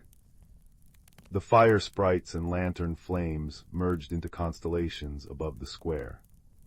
Where they touched ground, new plants sprouted, moonfire vines whose blossoms glowed amber at dusk and silver at dawn, their roots knitting the earth's hidden fractures. Now, when Willowmere's children press ears to the sentinel oak, they hear faint laughter like leaves rustling. Nettle, who gained a rather distinguished waistcoat from the event, can often be found lecturing young hedgehogs on the importance of emergency raisins. And if lanterns occasionally flicker in patterns that look suspiciously like badgers dancing, well, that's simply how stories weave themselves into the world's great tapestry, one mended stitch at a time. Once upon a time, in the heart of the whispering woods, where the trees hummed gentle lullabies and the streams giggled with joy, there was a quaint little village called Chuckleborough. The village was known far and wide for its peculiar inhabitants and their delightful quirks, each more charming than the last. In a cozy cottage with a roof made entirely of sunflower petals lived a sprightly gnome named Gimble. Gimble was known for his sparkling blue spectacles, which he wore even during moonlit nights, claiming they helped him see dreams better. He was a tinker of sorts, creating odd gadgets that made the villagers chuckle. His latest invention was a teapot that played a merry tune whenever it poured a cup of tea. Next door, in a house shaped like a giant mushroom, lived a plump, cheerful squirrel named Nibble. Nibble was no ordinary squirrel. He wore a tiny red vest and had a tail that seemed to have a mind of its own, often wagging to the rhythm of his laughter. Nibble was the village's storyteller, regaling the young and old with tales of faraway lands and magical creatures. One sunny morning, as the dew glittered like diamonds on the grass, Gimble and Nibble gathered with their friends in the village square. There was a buzz of excitement in the air, for today was the annual Chuckleborough Jamboree, a day filled with games, feasts, and contests of whimsy. But as the preparations were underway, a peculiar problem presented itself. A mysterious fog, tinged with a hint of lavender, had settled over the village overnight. It wasn't an ordinary fog, for it seemed to shimmer and shift, and the villagers soon discovered that anyone who entered it found themselves speaking in rhymes. While this was amusing at first, it quickly became problematic. How could they organize the jamboree when every instruction was transformed into a poetic riddle? Gimble, with a twinkle in his eye, declared that they must find the source of this magical mist. A fog that speaks in verse and song must have a story to which it belongs, he mused, adjusting his spectacles. Nibble, his tail wagging excitedly, agreed. Let us seek the fog's creator and make our village celebrations greater. And so, the quirky duo set off on an adventure, accompanied by their friends, a bashful hedgehog named Prickle, who always wore a jaunty little hat, and a wise old owl named Hoot, who loved to solve puzzles. Their journey led them through the heart of whispering woods, where the trees whispered secrets of the past. As they followed the trail of the lavender fog, they encountered a series of delightful surprises. First, they met a family of fireflies who danced in the air, spelling out messages in glowing letters. One said, "To find the source, follow the course, where the sunlight kisses the forest floor." Guided by this luminous clue, the friends arrived at a glade where the sunlight streamed through the canopy in golden beams. There they found a small, shimmering pond, the surface of which was alive with ripples that formed words and rhymes. At the edge of the pond sat a whimsical creature, a tiny, giggling sprite named Limerick. With hair like spun silver and eyes like twinkling stars, Limerick was the master of the fog. She explained, between fits of giggles, that she had accidentally spilled her rhyming elixir into the air while practicing her spells for the jamboree. Oh dear, what a funny mistake! I only wanted a rhyme or two to make." Limerick chirped, her laughter ringing like chimes. Gimble and Nibble, both chuckling at the serendipity of it all, assured her that all was well. "With a bit of wisdom and a dose of cheer, we'll turn this mishap into a wondrous affair," Gimble said. Together, the friends and Limerick devised a plan. Using Gimble's clever tinkering skills, they crafted a series of rhyming games and contests for the jamboree, turning the fog into a feature rather than a flaw. The villagers embraced the challenge with laughter and song, weaving verses into their daily chatter with ease. As the day of the jamboree dawned, the village square was alive with color and sound. The lavender fog, no longer a puzzle, danced around the villagers, carrying their rhymes on the breeze. Gimble's musical teapot played a merry tune, while Nibble spun tales that rhymed and delighted all. The highlight of the day was the grand rhyme-off, where villagers competed to create the most whimsical verses. Even Prickle, usually shy, joined in the fun, his rhymes earning him a hatful of applause. And Hoot, delighted by the linguistic creativity, judged the contest with wise and humorous comments. As the sun dipped below the horizon, casting a warm glow over Chuckleburrow, the villagers gathered around the fire for the closing ceremony. Limerick, grateful for the friends who had turned her mistake into magic, gifted each of them a vial of her rhyming elixir, with a wink and a promise of future fun. And so, with hearts full of joy and laughter, the villagers of Chuckleburrow drifted into dreams, cradled by the gentle rhymes of the whispering woods. Gimble adjusted his blue spectacles one last time, content with the day's adventures, while Nibble's tail wagged happily in his sleep. For in Chuckleburrow, even the quirkiest of problems could be solved with friendship, creativity, and a touch of whimsical magic. And they all lived happily ever after, in a world where rhymes danced on the breeze, and joy was found in the most unexpected places. In a village nestled between rolling hills and surrounded by the gentle murmur of whispering pines, lived a young woman named Lyra. She had hair the color of autumn leaves, and eyes as deep and green as the forest itself. Lyra was known throughout the village for her skill in weaving tapestries, yet she struggled with the idea of change. Her heart was tethered to the familiar rhythms of her daily life, where she found comfort in the predictable pattern of the loom. Every morning, the sun would rise, casting a golden glow over the village, and Lyra would sit by her window with a cup of chamomile tea, savoring the quiet moments before the bustle of the day. She cherished the stillness, the way the light danced across the wooden floorboards, and the scent of fresh bread wafting from the bakery down the lane. But as the seasons turned, a restlessness began to stir within her. It was as if the very air around her whispered of adventures untold and paths not yet walked. Despite the yearning in her heart, fear of the unknown held her back, like a vine wrapping around her ankles. One crisp morning, as the first frost of autumn kissed the leaves with silver, Lyra received a peculiar letter. It was sealed with wax and bore the emblem of a crescent moon. The letter was from an old friend named Finn, who lived in a quaint cottage on the edge of the enchanted forest. Finn was a gentle soul, known for his wisdom and a garden that flourished with the most extraordinary herbs and flowers. Dear Lyra, the letter read, I sense a change upon the wind, a calling for those who are ready to embrace it. Come visit me, and perhaps together we can unravel the tapestry of what is to come. Intrigued yet apprehensive, Lyra decided to visit Finn. She packed a small satchel with essentials and set out at dawn, the village still wrapped in a blanket of mist.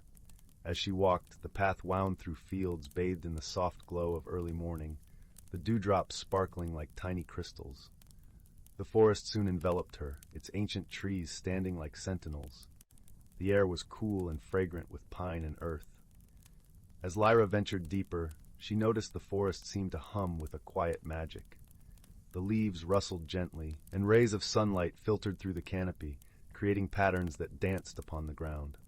After a time, she arrived at Finn's cottage. It was a charming little abode, with ivy climbing its stone walls and vibrant flowers spilling from window boxes.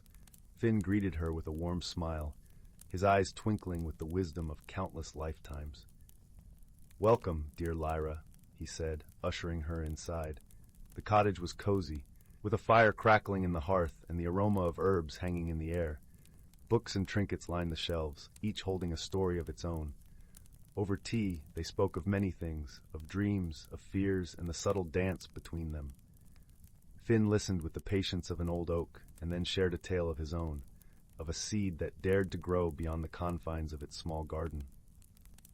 You see, Lyra, he said, change is the essence of life. It is in the unfurling of a leaf, the bloom of a flower, and the journey of a river. We are all part of this grand tapestry, each thread unique in its path. As they talked, Lyra noticed a peculiar plant on the windowsill. Its leaves shimmered with a silvery hue, and tiny, luminescent flowers bloomed along its stem. This, Finn explained, is the moonflower. It blossoms only under the light of the full moon, a reminder that even in darkness there is beauty waiting to be revealed. Inspired by Finn's words and the moonflower's gentle glow, Lyra felt a shift within her. She realized that change was not something to be feared, but embraced as part of life's journey. It was an invitation to grow, to discover new facets of herself, and to weave a tapestry richer and more vibrant than she had ever imagined. With renewed courage, Lyra returned to her village, her heart alight with possibility. She began to incorporate new designs into her tapestries, inspired by her time in the forest. Swirls of silver thread danced across the fabric, echoing the moonflower's luminescence. Her work blossomed in ways she had never anticipated, drawing admiration from villagers and travelers alike. But more importantly, Lyra herself blossomed, her spirit unfurling like a leaf in spring. Through the gentle guidance of Finn, the wisdom of the forest, and the quiet magic of the moonflower, Lyra learned that the most beautiful transformations often begin with the simplest of changes, a single step toward the unknown, a willingness to grow. And so, as the village settled into the embrace of night, with stars twinkling like diamonds above, Lyra drifted into a peaceful sleep. Her heart was light, her mind at ease, and her dreams woven with the promise of new beginnings, under the watchful gaze of the crescent moon. In the quaint village of Willowbrook, nestled amidst rolling hills and flourishing meadows, there was a peculiar legend whispered among its inhabitants. It spoke of the enchanted lantern, a magical object that had the power to illuminate hidden paths and reveal truths unseen. It was said to be tucked away in the heart of the mystic woods, a lush and verdant forest that bordered the village, where old oaks and whispering pines guarded secrets untold. The villagers often spoke of the lantern with both awe and caution, for it was believed that only those pure of heart could unveil its mysteries. Among the listeners was a young boy named Finn, whose eyes sparkled with an insatiable curiosity. Finn was known for his gentle nature and boundless imagination. He loved exploring the woods with his best friend, a clever raccoon named Pip, who often perched on his shoulder or scurried alongside him. One crisp autumn afternoon, as golden leaves cascaded from the trees like gentle rain, Finn found himself drawn to the edge of the mystic woods. The air was crisp and filled with the scent of pine and earth. He and Pip had heard the legend many times over crackling fires and beneath starlit skies, but that day the call of adventure was too strong to resist. "Pip," Finn murmured, his breath a soft cloud in the cool air, "what if we find the enchanted lantern? What wonders could we discover?" Pip twitched his nose and chirped in agreement, his tiny paws patting Finn's shoulder as if to say, "Let's go! Let's see!" With a heart full of hope and wonder, Finn stepped into the mystic woods, the leaves crunching softly beneath his feet. The forest was alive with the sounds of nature, the rustling of leaves, the distant call of a songbird, and the gentle babble of a hidden brook. Sunlight filtered through the canopy, casting dappled patterns on the forest floor, creating a tapestry of light and shadow that seemed to dance with every breeze. As they ventured deeper, the world around them seemed to shift. The forest was more than just trees and trails. It was a living, breathing entity that wrapped them in its embrace. The path wound its way through towering ferns and beneath ancient trees whose branches reached out like welcoming arms. The deeper they went, the more Finn felt a change within himself, a sense of belonging, a connection to something greater than he had ever known. "Do you feel it, Pip?" Finn whispered, his voice a soft echo in the stillness.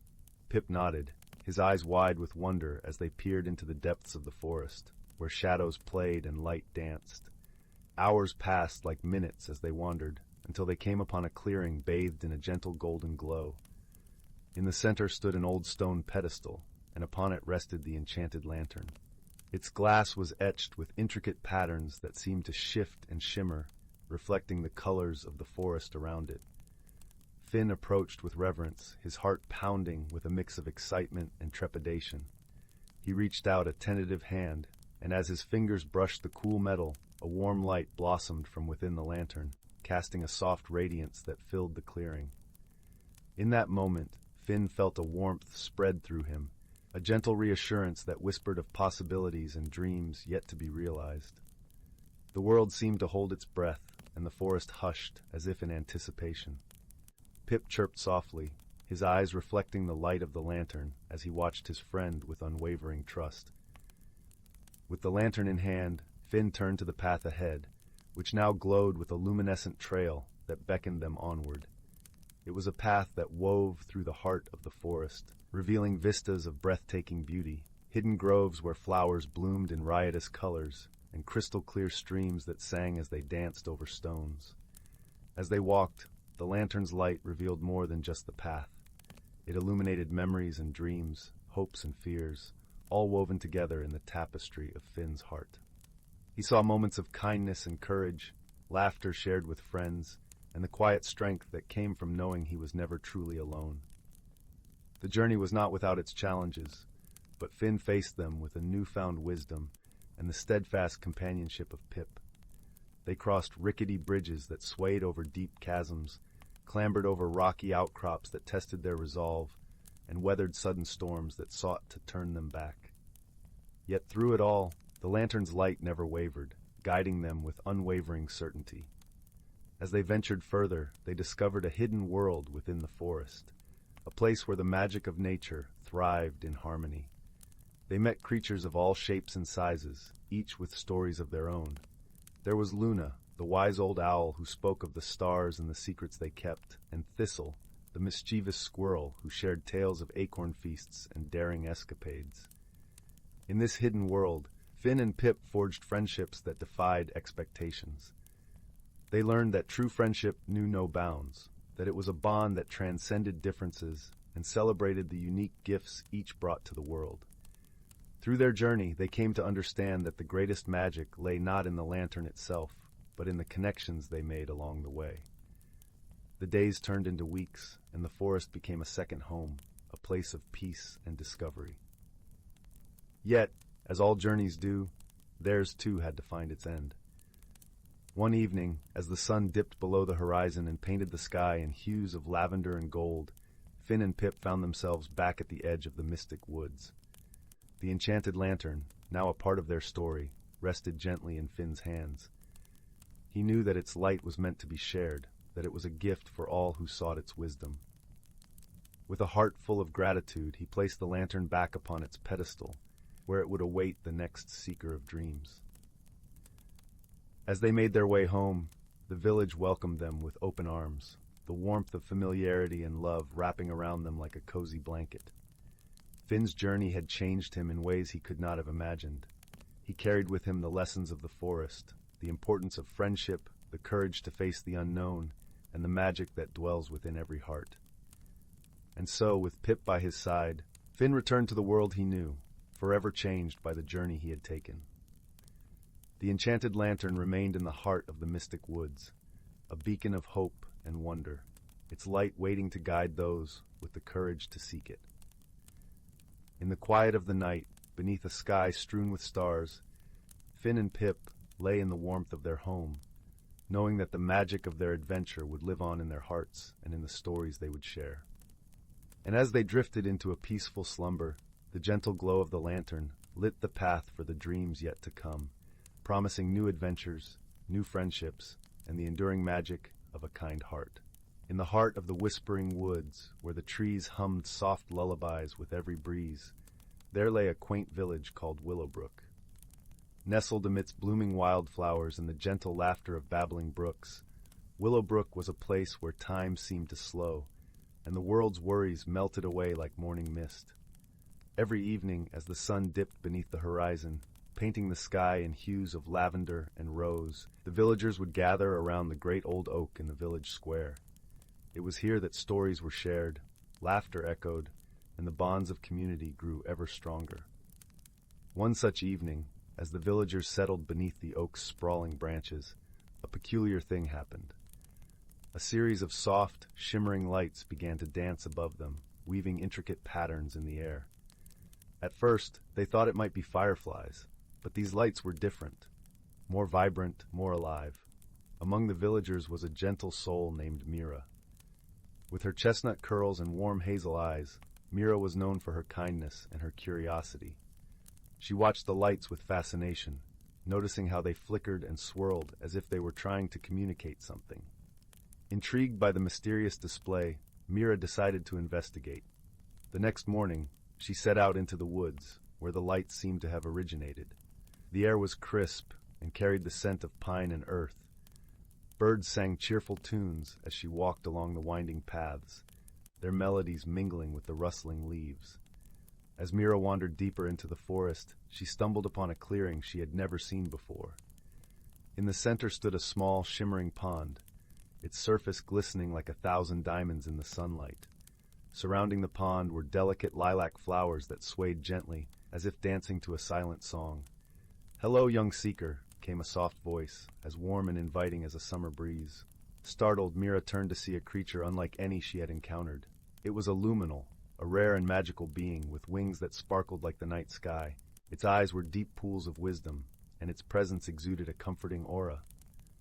"I am Selwyn," the luminal introduced itself, its voice a gentle melody. "I see you are curious about the lights." Mira nodded, her curiosity piqued. "Yes, they were beautiful and unlike anything I've seen. Do you know what they are?" Selwyn nodded, its expression serene. "The lights are the whispers of the forest, messages from the heart of nature. They are meant to guide and protect, but lately they have been restless." "Why are they restless?" Mira asked, her brow furrowed with concern. "There is a disturbance in the balance of the woods," Selwyn explained, "a hidden sadness that needs healing. The lights seek someone with a pure heart to help restore harmony." Mira's eyes widened with determination. "I want to help. How can I do that?" Selwyn fluttered its wings gently, the air shimmering with stardust. "You must listen to the forest, feel its rhythm, and uncover the source of its sorrow. Trust in your heart, and you will find the way." Buoyed by Selwyn's words, Mira closed her eyes and allowed herself to attune to the forest around her. She listened to the rustle of leaves, the whisper of the wind, and the distant call of a lone owl. Slowly, a pattern emerged, a gentle thrum beneath the surface, a melody of life interwoven with a single discordant note. Following this faint trail of unease, Mira journeyed deeper into the woods, her footsteps guided by the forest's subtle cues. Along the way, she encountered various creatures, a family of rabbits who shared their burrow's warmth, an old tortoise who nodded sagely as she passed, and a mischievous squirrel who offered her an acorn as a token of friendship. Each encounter reinforced the sense of community and mutual care that thrived within the Whispering Woods. It was a reminder that even the smallest gesture of kindness could ripple outwards, touching lives in ways unseen. At last, Mira arrived at a thicket where the air felt heavy with a quiet sadness. Peering through the intertwined branches, she discovered a small grove where the trees stood tall and proud, yet their leaves drooped as if burdened by unseen weight. In the center of the grove lay a young fawn, its eyes wide with fear and confusion. The source of the forest's sorrow was clear, a creature lost and alone, seeking the warmth of companionship. Approaching slowly so as not to startle the fawn, Mira spoke softly, her voice a soothing balm. "Hello, little one. You're not alone anymore. I'm here to help." The fawn blinked, its ears twitching as it listened to Mira's kind words. Gradually it relaxed, sensing the genuine care in her tone. With gentle hands, Mira guided the fawn out of the thicket and back towards the heart of the forest. As they walked, the trees seemed to sigh with relief, their leaves lifting as the weight of sadness began to dissipate. Selwyn appeared once more, its eyes alight with gratitude. "You have done well, Mira. The forest thanks you for your kindness and courage." Mira smiled, feeling a warmth spread through her chest. "I only did what felt right. The forest is a magical place, full of life and wonder. I'm grateful to be part of it." Under the luminal's watchful gaze, the shimmering lights returned, dancing joyfully through the trees. They twirled around Mira and the fawn, a celebration of restored harmony and newfound friendship. As the sun began to set, casting golden rays across the forest floor, Mira made her way back to Willowbrook, the fawn trotting happily by her side. The villagers welcomed them with open arms, their hearts touched by the tale of the gentle mystery that had unfolded in their beloved woods. That night, as the stars twinkled above and the village settled into peaceful slumber, Mira lay beneath the great old oak, the fawn nestled beside her. She closed her eyes, her dreams filled with shimmering lights and the whisper of a forest at peace. And so, in the heart of the Whispering Woods, where the trees hummed soft lullabies with every breeze, the village of Willowbrook continued to thrive, its people bound by tales of wonder and the gentle magic that surrounded them. Here, under the watchful gaze of the luminal and the twinkling stars, harmony reigned, and the world felt just a little bit brighter. Once upon a time, deep within an ancient forest, there lived a young girl named Willow. The towering trees that surrounded her humble cottage seemed to whisper secrets of a world unseen, hidden from the eyes of those who could not hear the language of nature. One crisp autumn morning, Willow ventured into the heart of the woods, her bare feet crunching on the carpet of fallen leaves. As she wandered deeper, a strange warmth enveloped her, like the embrace of an old friend. Suddenly, a glimmer of light caught her eye, and she gasped in wonder. Nestled among the gnarled roots of a mighty oak lay a peculiar acorn, shimmering with an otherworldly radiance. Willow reached out, her fingers tingling with anticipation, and the moment she touched the acorn, the world around her transformed.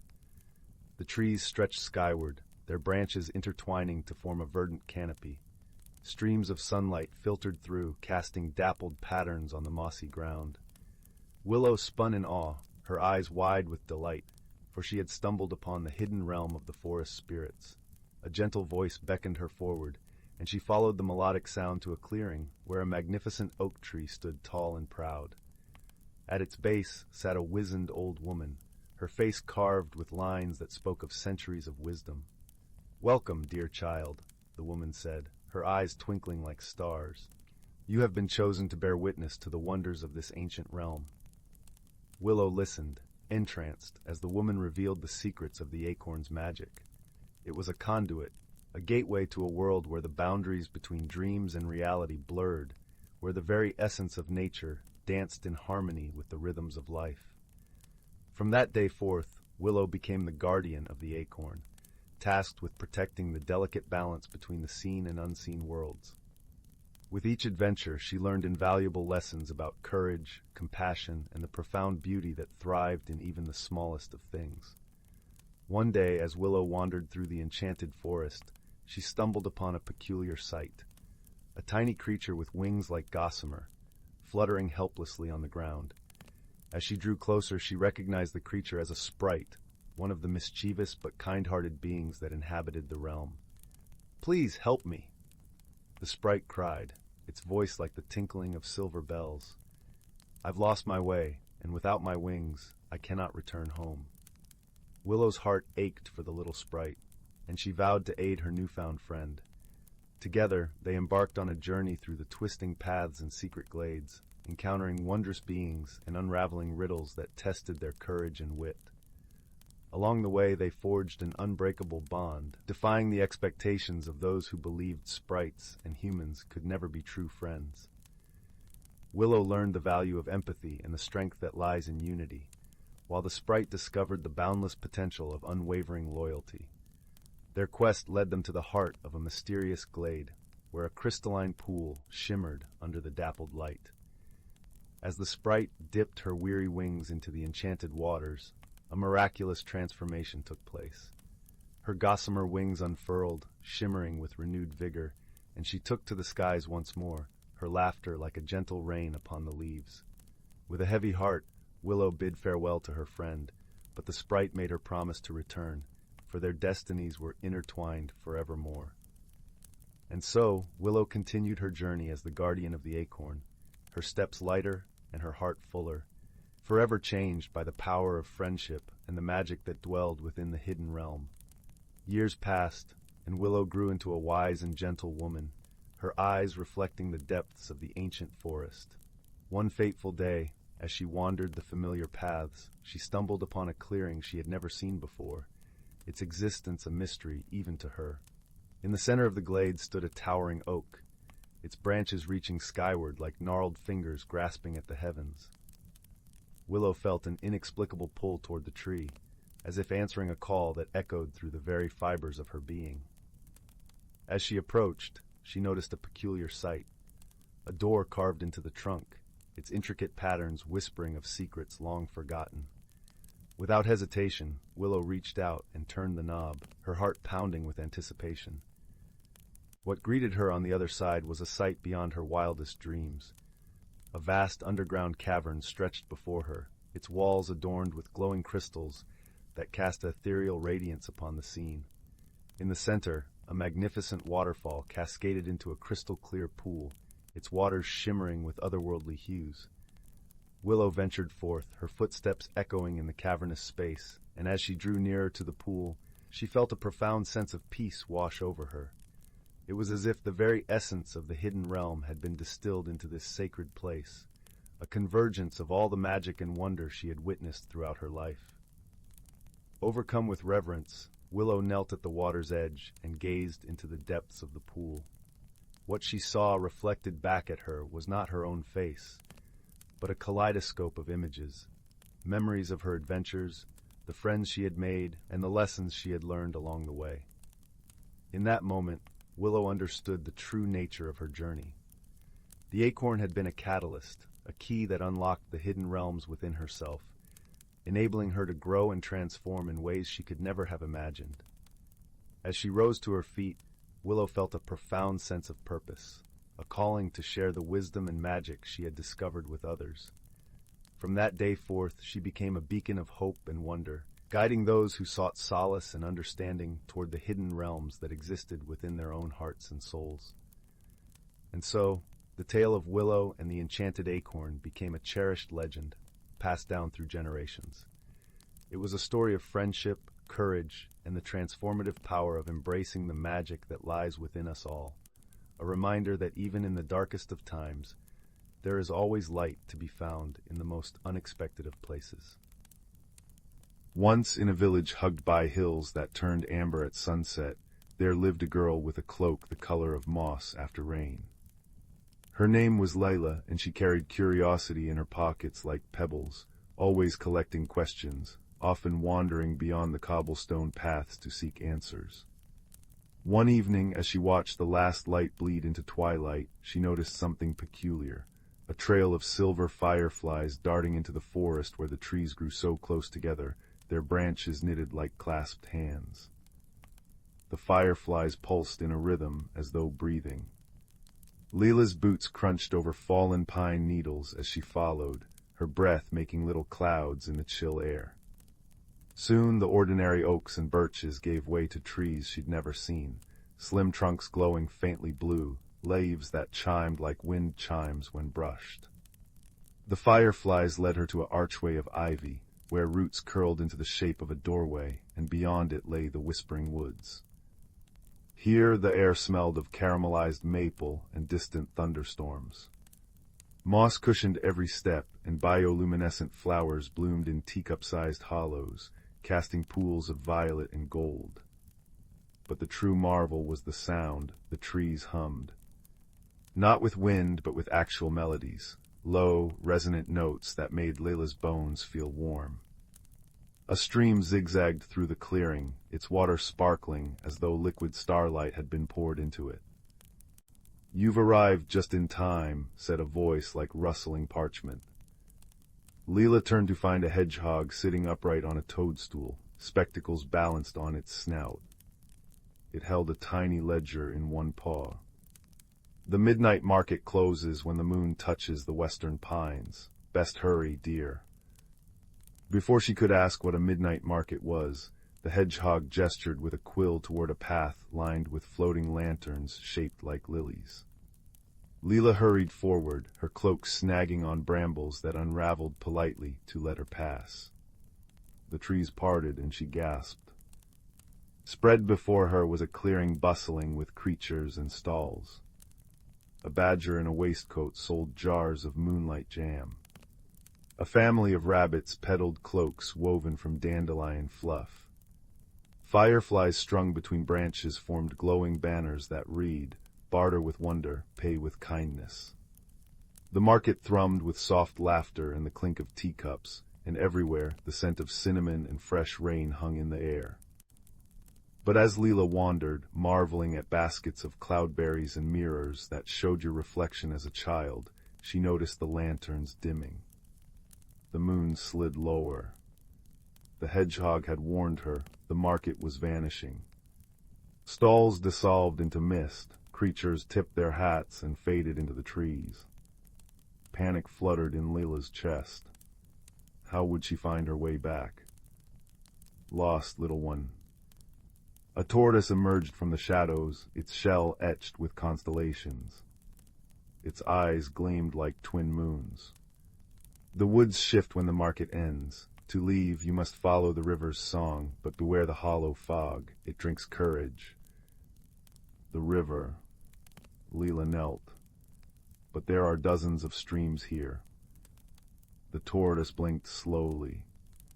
Ah, but only one sings in a voice only the lost can hear. Listen with your feet, not your ears. As the last stall vanished, Lila stood alone in sudden darkness.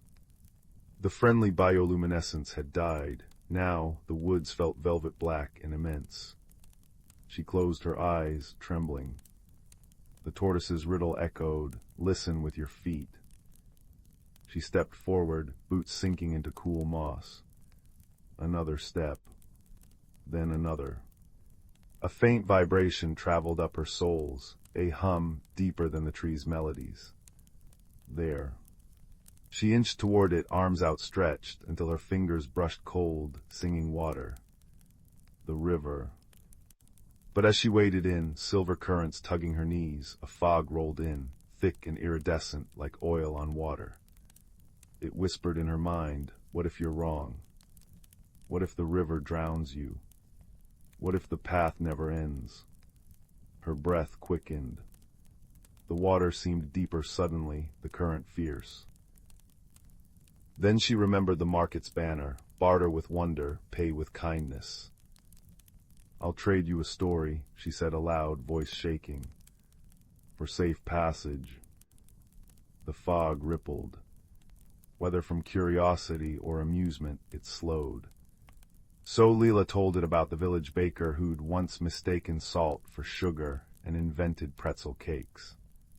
She described the time she'd tamed a feral kitten with patience and fish scraps. Her words spun into the mist, and slowly the fog thinned, revealing stepping stones she hadn't seen before. "Thank you," she whispered, hopping from stone to stone. The fog dissipated, and the river's song grew sweeter, leading her to a shore where willows dipped their branches into the water. There, beneath a tree hung with glass baubles that chimed in the breeze, sat a creature Lila could scarcely believe, a bear made of stardust. Its fur shifted like the northern lights, and its paws left glowing prints on the moss. Around its neck hung a pendant shaped like a key. "You've journeyed wisely," the bear rumbled, its voice a symphony of distant thunder and falling snow. "Many reach the market, but few brave the fog. What do you seek?" Lila hesitated. I don't know. I just wanted to see what was here." The bear's laugh shook dewdrops from the leaves. "Ah, the best reason of all. Curiosity is a compass that leads to marvels."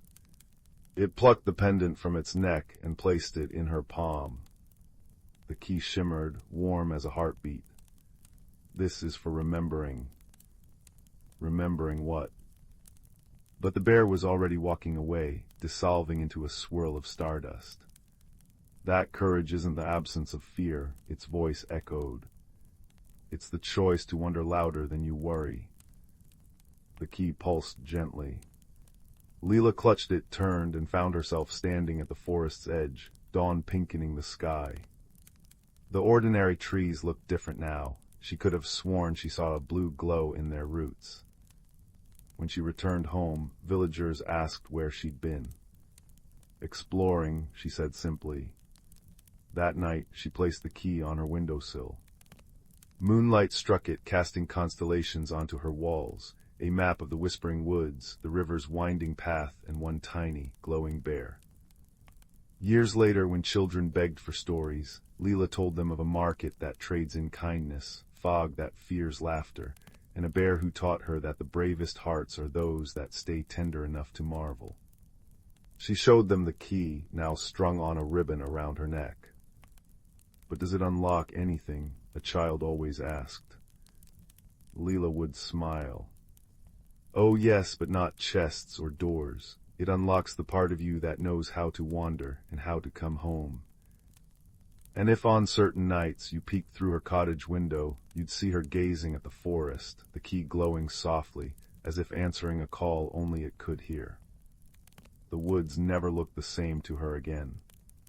They weren't unknown anymore, just a friend waiting to whisper new secrets when the world was quiet and the fireflies danced. In the velvet hush hour between twilight and true night, where fireflies scribble secrets across the air, there existed a village called Bramble Hollow. Its cobblestone streets wound like cinnamon threads between cottages with roofs of living time, windows glowing with lanterns shaped like tulip blossoms. Yet something peculiar had begun unfolding beneath the crescent moon's silver nail. Every morning, villagers awoke to find their doorknobs frosted with salt, their milk pitchers filled with lavender instead of cream, and their weather vanes pointing insistently toward Whispering Wood despite the absence of wind. Young Tansy, whose freckles held the exact pattern of the Orion constellation, first noticed the pattern. While her neighbors tutted about mischievous pixies, she observed the salt-formed tiny arrowheads pointing north, the lavender milk never soured, and the weather vanes trembled like compass needles near something magnetic. On the third night, armed with a pocketful of blackberry tarts and her late grandmother's magnifying glass, whose lens revealed the fingerprints of magic, Tansy followed the clues toward the wood's edge. Beneath ancient oaks wearing beards of lichen, she found a badger in a waistcoat pacing between toadstools. "Late," he muttered, polishing his monocle. "Dreadfully late." His name was Professor Thistledown, scholar of celestial mechanics and part-time keeper of twilight harmonies. When Tansy showed him the magnifying glass, its handle carved with the same spiral symbol on his pocket watch, the badger's whiskers quivered. "Ah, you're Matilda Weatherby's descendant. She and I once calibrated the village dream clock after the great snooze of 1723. The mystery deepened as Thistledown revealed the salt was stardust, the lavender a remedy for nightmares, and the weather vanes detecting a rip in the quiet fabric between realms. Together they trekked to the Chronoglade, a clearing where time pooled in amber puddles and fireflies carried tiny hourglasses in their tails. There they discovered the source, a young nightingale, her feathers shimmering with trapped starlight, caught in a web of fractured moments. "She's a tempest singer," Thistledown breathed. "Her song stitched tomorrow to yesterday, but see how her wings are tangled in snapped timelines." Tansy, recalling her grandmother's stories, gathered four things: spider silk for mending, dewdrops from dawn's first hour for clarity, a thimble of shadow borrowed politely from a passing moth, and laughter stored in an acorn cap. As Thistledown conducted the moonbeams like golden violin strings, Tansy carefully wove the materials into a glimmering net. The nightingale's fearful chirps softened as the net lifted her gently, untangling the knotted hours. With a triumphant trill, she soared upward, trailing ribbons of mended time. The village awoke next morning to ordinary doorknobs and creamy milk, but also to something new. Every garden bore a night-blooming flower whose petals shifted colors like a twilight palette, and children found their dreams lightly embroidered with helpful clues for the day ahead. In the square, a sundial now graced the fountain, its shadow shaped like a bird in flight. Years later, when thunderstorms growled at the horizon, villagers would smile at the salt patterns appearing on their windowsills, not arrows now, but spirals, the ancient symbol of time's gentle unfolding. And if you walk through Whispering Wood when the clocks strike 13, you might hear two voices, one bright and curious, one gruff but kind, discussing the best way to brew starlight tea, or how to politely ask autumn to arrive a week early for the apple festival. But that, my dear listener, is a story woven from tomorrow's threads, and tonight's tale is complete. Let the scent of time and the hum of mended time carry you to dreams where badgers quote poetry and cookies never crumble. All is well in Bramble Hollow. In a valley cradled between mountains that wore crowns of perpetual mist, there lived a young bookbinder named Corin, whose fingers could mend torn pages, but whose heart struggled to repair itself. Each morning he climbed the cobblestone path to his workshop, a crooked tower with windows like curious eyes, where he repaired ancient grimoires and illustrated children's tales. Yet for all his skill, Corin moved through life as cautiously as a moth afraid of its own shadow, clinging to routines as tightly as the ivy gripping his tower's stones. Change unsettled him. The rearrangement of a shelf or the arrival of a new season sent him retreating into his shell like a hermit crab. One brittle autumn afternoon, as Corin dipped his quill into ink the color of midnight, a peculiar book arrived without warning.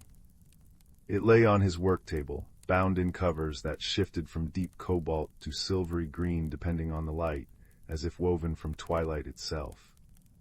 No name marked its spine, but when Corin brushed his thumb over the pages, they hummed faintly, like a tea kettle singing on a hearth. Inside, the book lay utterly blank, until the moment Corin sighed in frustration and words began to bloom. To the one who mends stories, the first line read, "You've forgotten how to read your own." Corin startled, nearly upsetting his inkwell. The letters shimmered like liquid starlight, and as he read on, the room seemed to soften at the edges, the firelight growing warmer, the scent of aged paper deepening into something alive and verdant.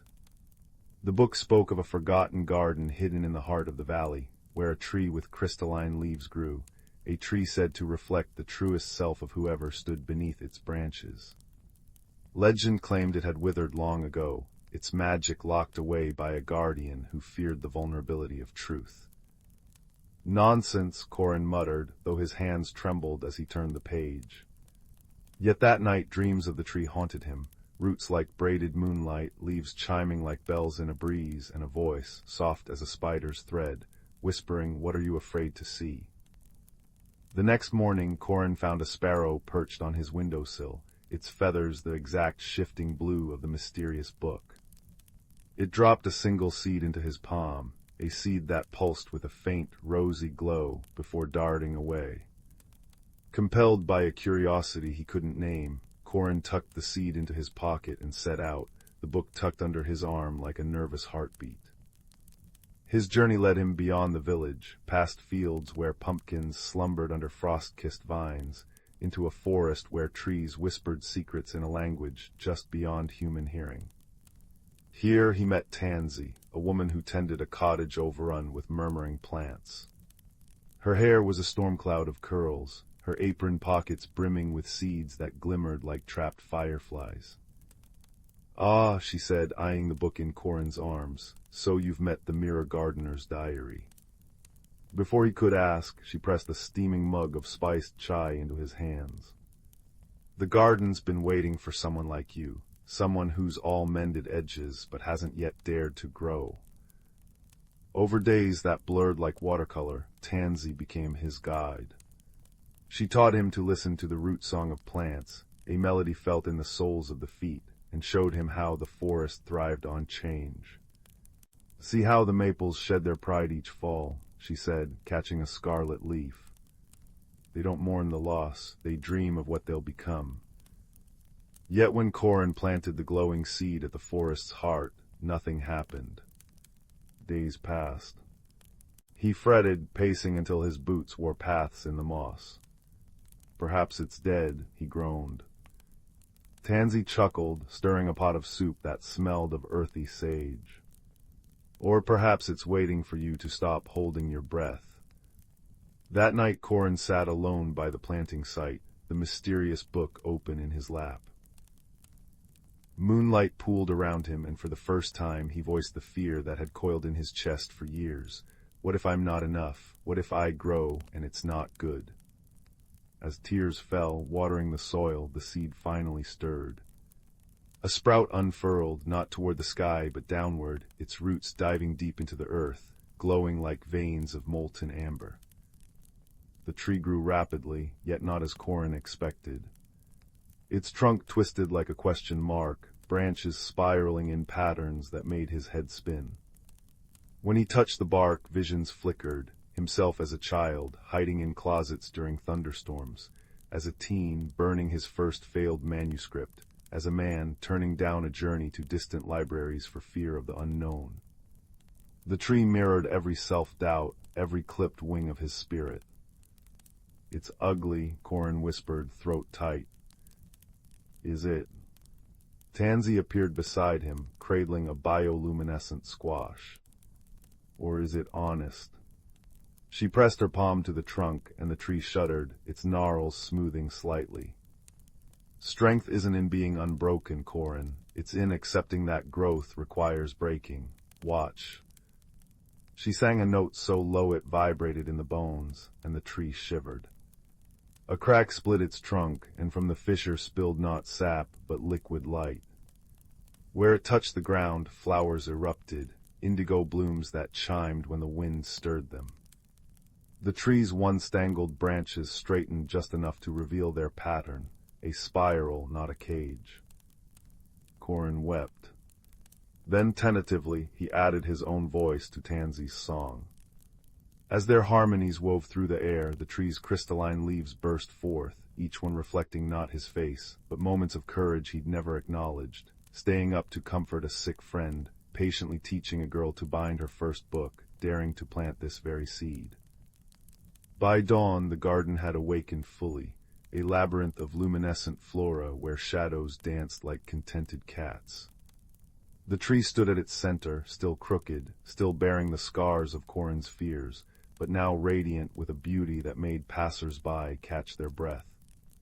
Villagers began to visit, finding their own truths reflected in the leaves. A baker saw her late mother's smile in the bark's grooves. A fisherman heard his son's laughter in the chiming flowers. Corin returned to his tower changed. He still mended books, but now he added new pages to them. Stories of a timid gardener who learned to sing to seeds, of a tree that grew strongest where it had once split. His workshop became a haven where children gathered to paint their fears onto paper kites, then release them into the sky, watching anxieties transform into specks of color against the clouds. Years later, when a young apprentice asked him how to stop being afraid of growing, Corin smiled, lines crinkling around eyes that had learned to find light in the cracks. He handed the child a seed from his pocket, ordinary looking, but warm to the touch. "Plant it," he said, "and water it with the stories you're afraid to tell. Then listen closely when it answers." And in the hearth's glow, as snow fell gently beyond the windows, the child leaned forward, ready to begin. Once upon a starlit night, a young girl named Lily stood by her bedroom window, gazing wistfully at the velvety sky. Though only 9 years old, she felt a yearning for something more, a pull towards the great unknown that echoed in her restless heart. In the small village where Lily lived, changes came rarely, and life followed the steady rhythm of the seasons. But Lily's curious spirit longed to spread its wings and explore the vast world that lay beyond the rolling hills and ancient forests surrounding her home. Little did she know, a magical journey awaited her, one that would teach her the true meaning of growth and transformation. One evening, as Lily wandered through the woods, she stumbled upon an enchanting sight, a glittering pool nestled among the towering oaks. Mesmerized by its ethereal beauty, she knelt beside the water's edge, and that's when she saw it, a tiny glowing speck dancing upon the surface. With a delicate touch, Lily cupped the speck in her hands, and it unfurled into a dazzling sprite, no bigger than her thumb. The sprite's gossamer wings shimmered like crystal, and its eyes twinkled with ancient wisdom. "Greetings, young one," spoke the sprite in a voice as soft as moonbeams. "I am Zephyr, a guardian of these woods, and I sense the yearning in your heart." Lily gasped, her eyes wide with wonder. "How is this possible? Are you magic?" Zephyr chuckled, a sound like tinkling bells. "Magic exists all around us, dear child, if only we open our eyes to its wonders." From that moment on, Zephyr became Lily's guide, introducing her to the hidden magical realms that coexisted with the world she knew. Together they explored enchanted glades where pixies danced among the wildflowers, and ancient trees whispered secrets of bygone eras. Yet as wondrous as these experiences were, Lily's true transformation unfolded within her heart and mind. Zephyr's gentle teachings helped Lily understand that growth was not merely a physical change, but a journey of the spirit. With each new adventure, Lily learned valuable lessons: patience from the steady trickle of a stream, resilience from the oak that weathered storms, and courage from the brave little sparrow that took flight. And just as the natural world around her shifted with the seasons, so too did Lily's perspectives and dreams evolve. Lily's dearest friend, a kind-hearted boy named Ethan, bore witness to her remarkable journey. Though he could not see the magical beings, he supported Lily's explorations, offering a listening ear and a shoulder to lean on when the path grew challenging. One autumn day, as the leaves turned to fire and the air grew crisp, Zephyr appeared with a somber expression. "My time in these woods is nearing its end," the sprite said, her voice tinged with melancholy. "But fear not, little one, for the true magic lies within you now." Lily's eyes shimmered with unshed tears, but she nodded, understanding that all things must change and grow. With a tender smile, Zephyr continued, "The seeds of wisdom I have planted in your heart will blossom into something extraordinary. Embrace the uncertainties of life, for they are windows to new discoveries and personal growth." As the sprite faded into the dappled sunlight, Lily felt a warmth blossoming in her chest, a newfound confidence and appreciation for the journey that lay ahead. In the years that followed, Lily's thirst for knowledge and experience only deepened. She pursued her dreams with unwavering determination, yet always remained grounded in the lessons Zephyr had imparted, to embrace change with grace, to find beauty in the smallest wonders, and to nurture the magic within her own heart. And though the enchanted realms faded from her sight, the magic lived on in Lily's open mind, her compassionate spirit, and her unwavering belief in the transformative power of growth and self-discovery.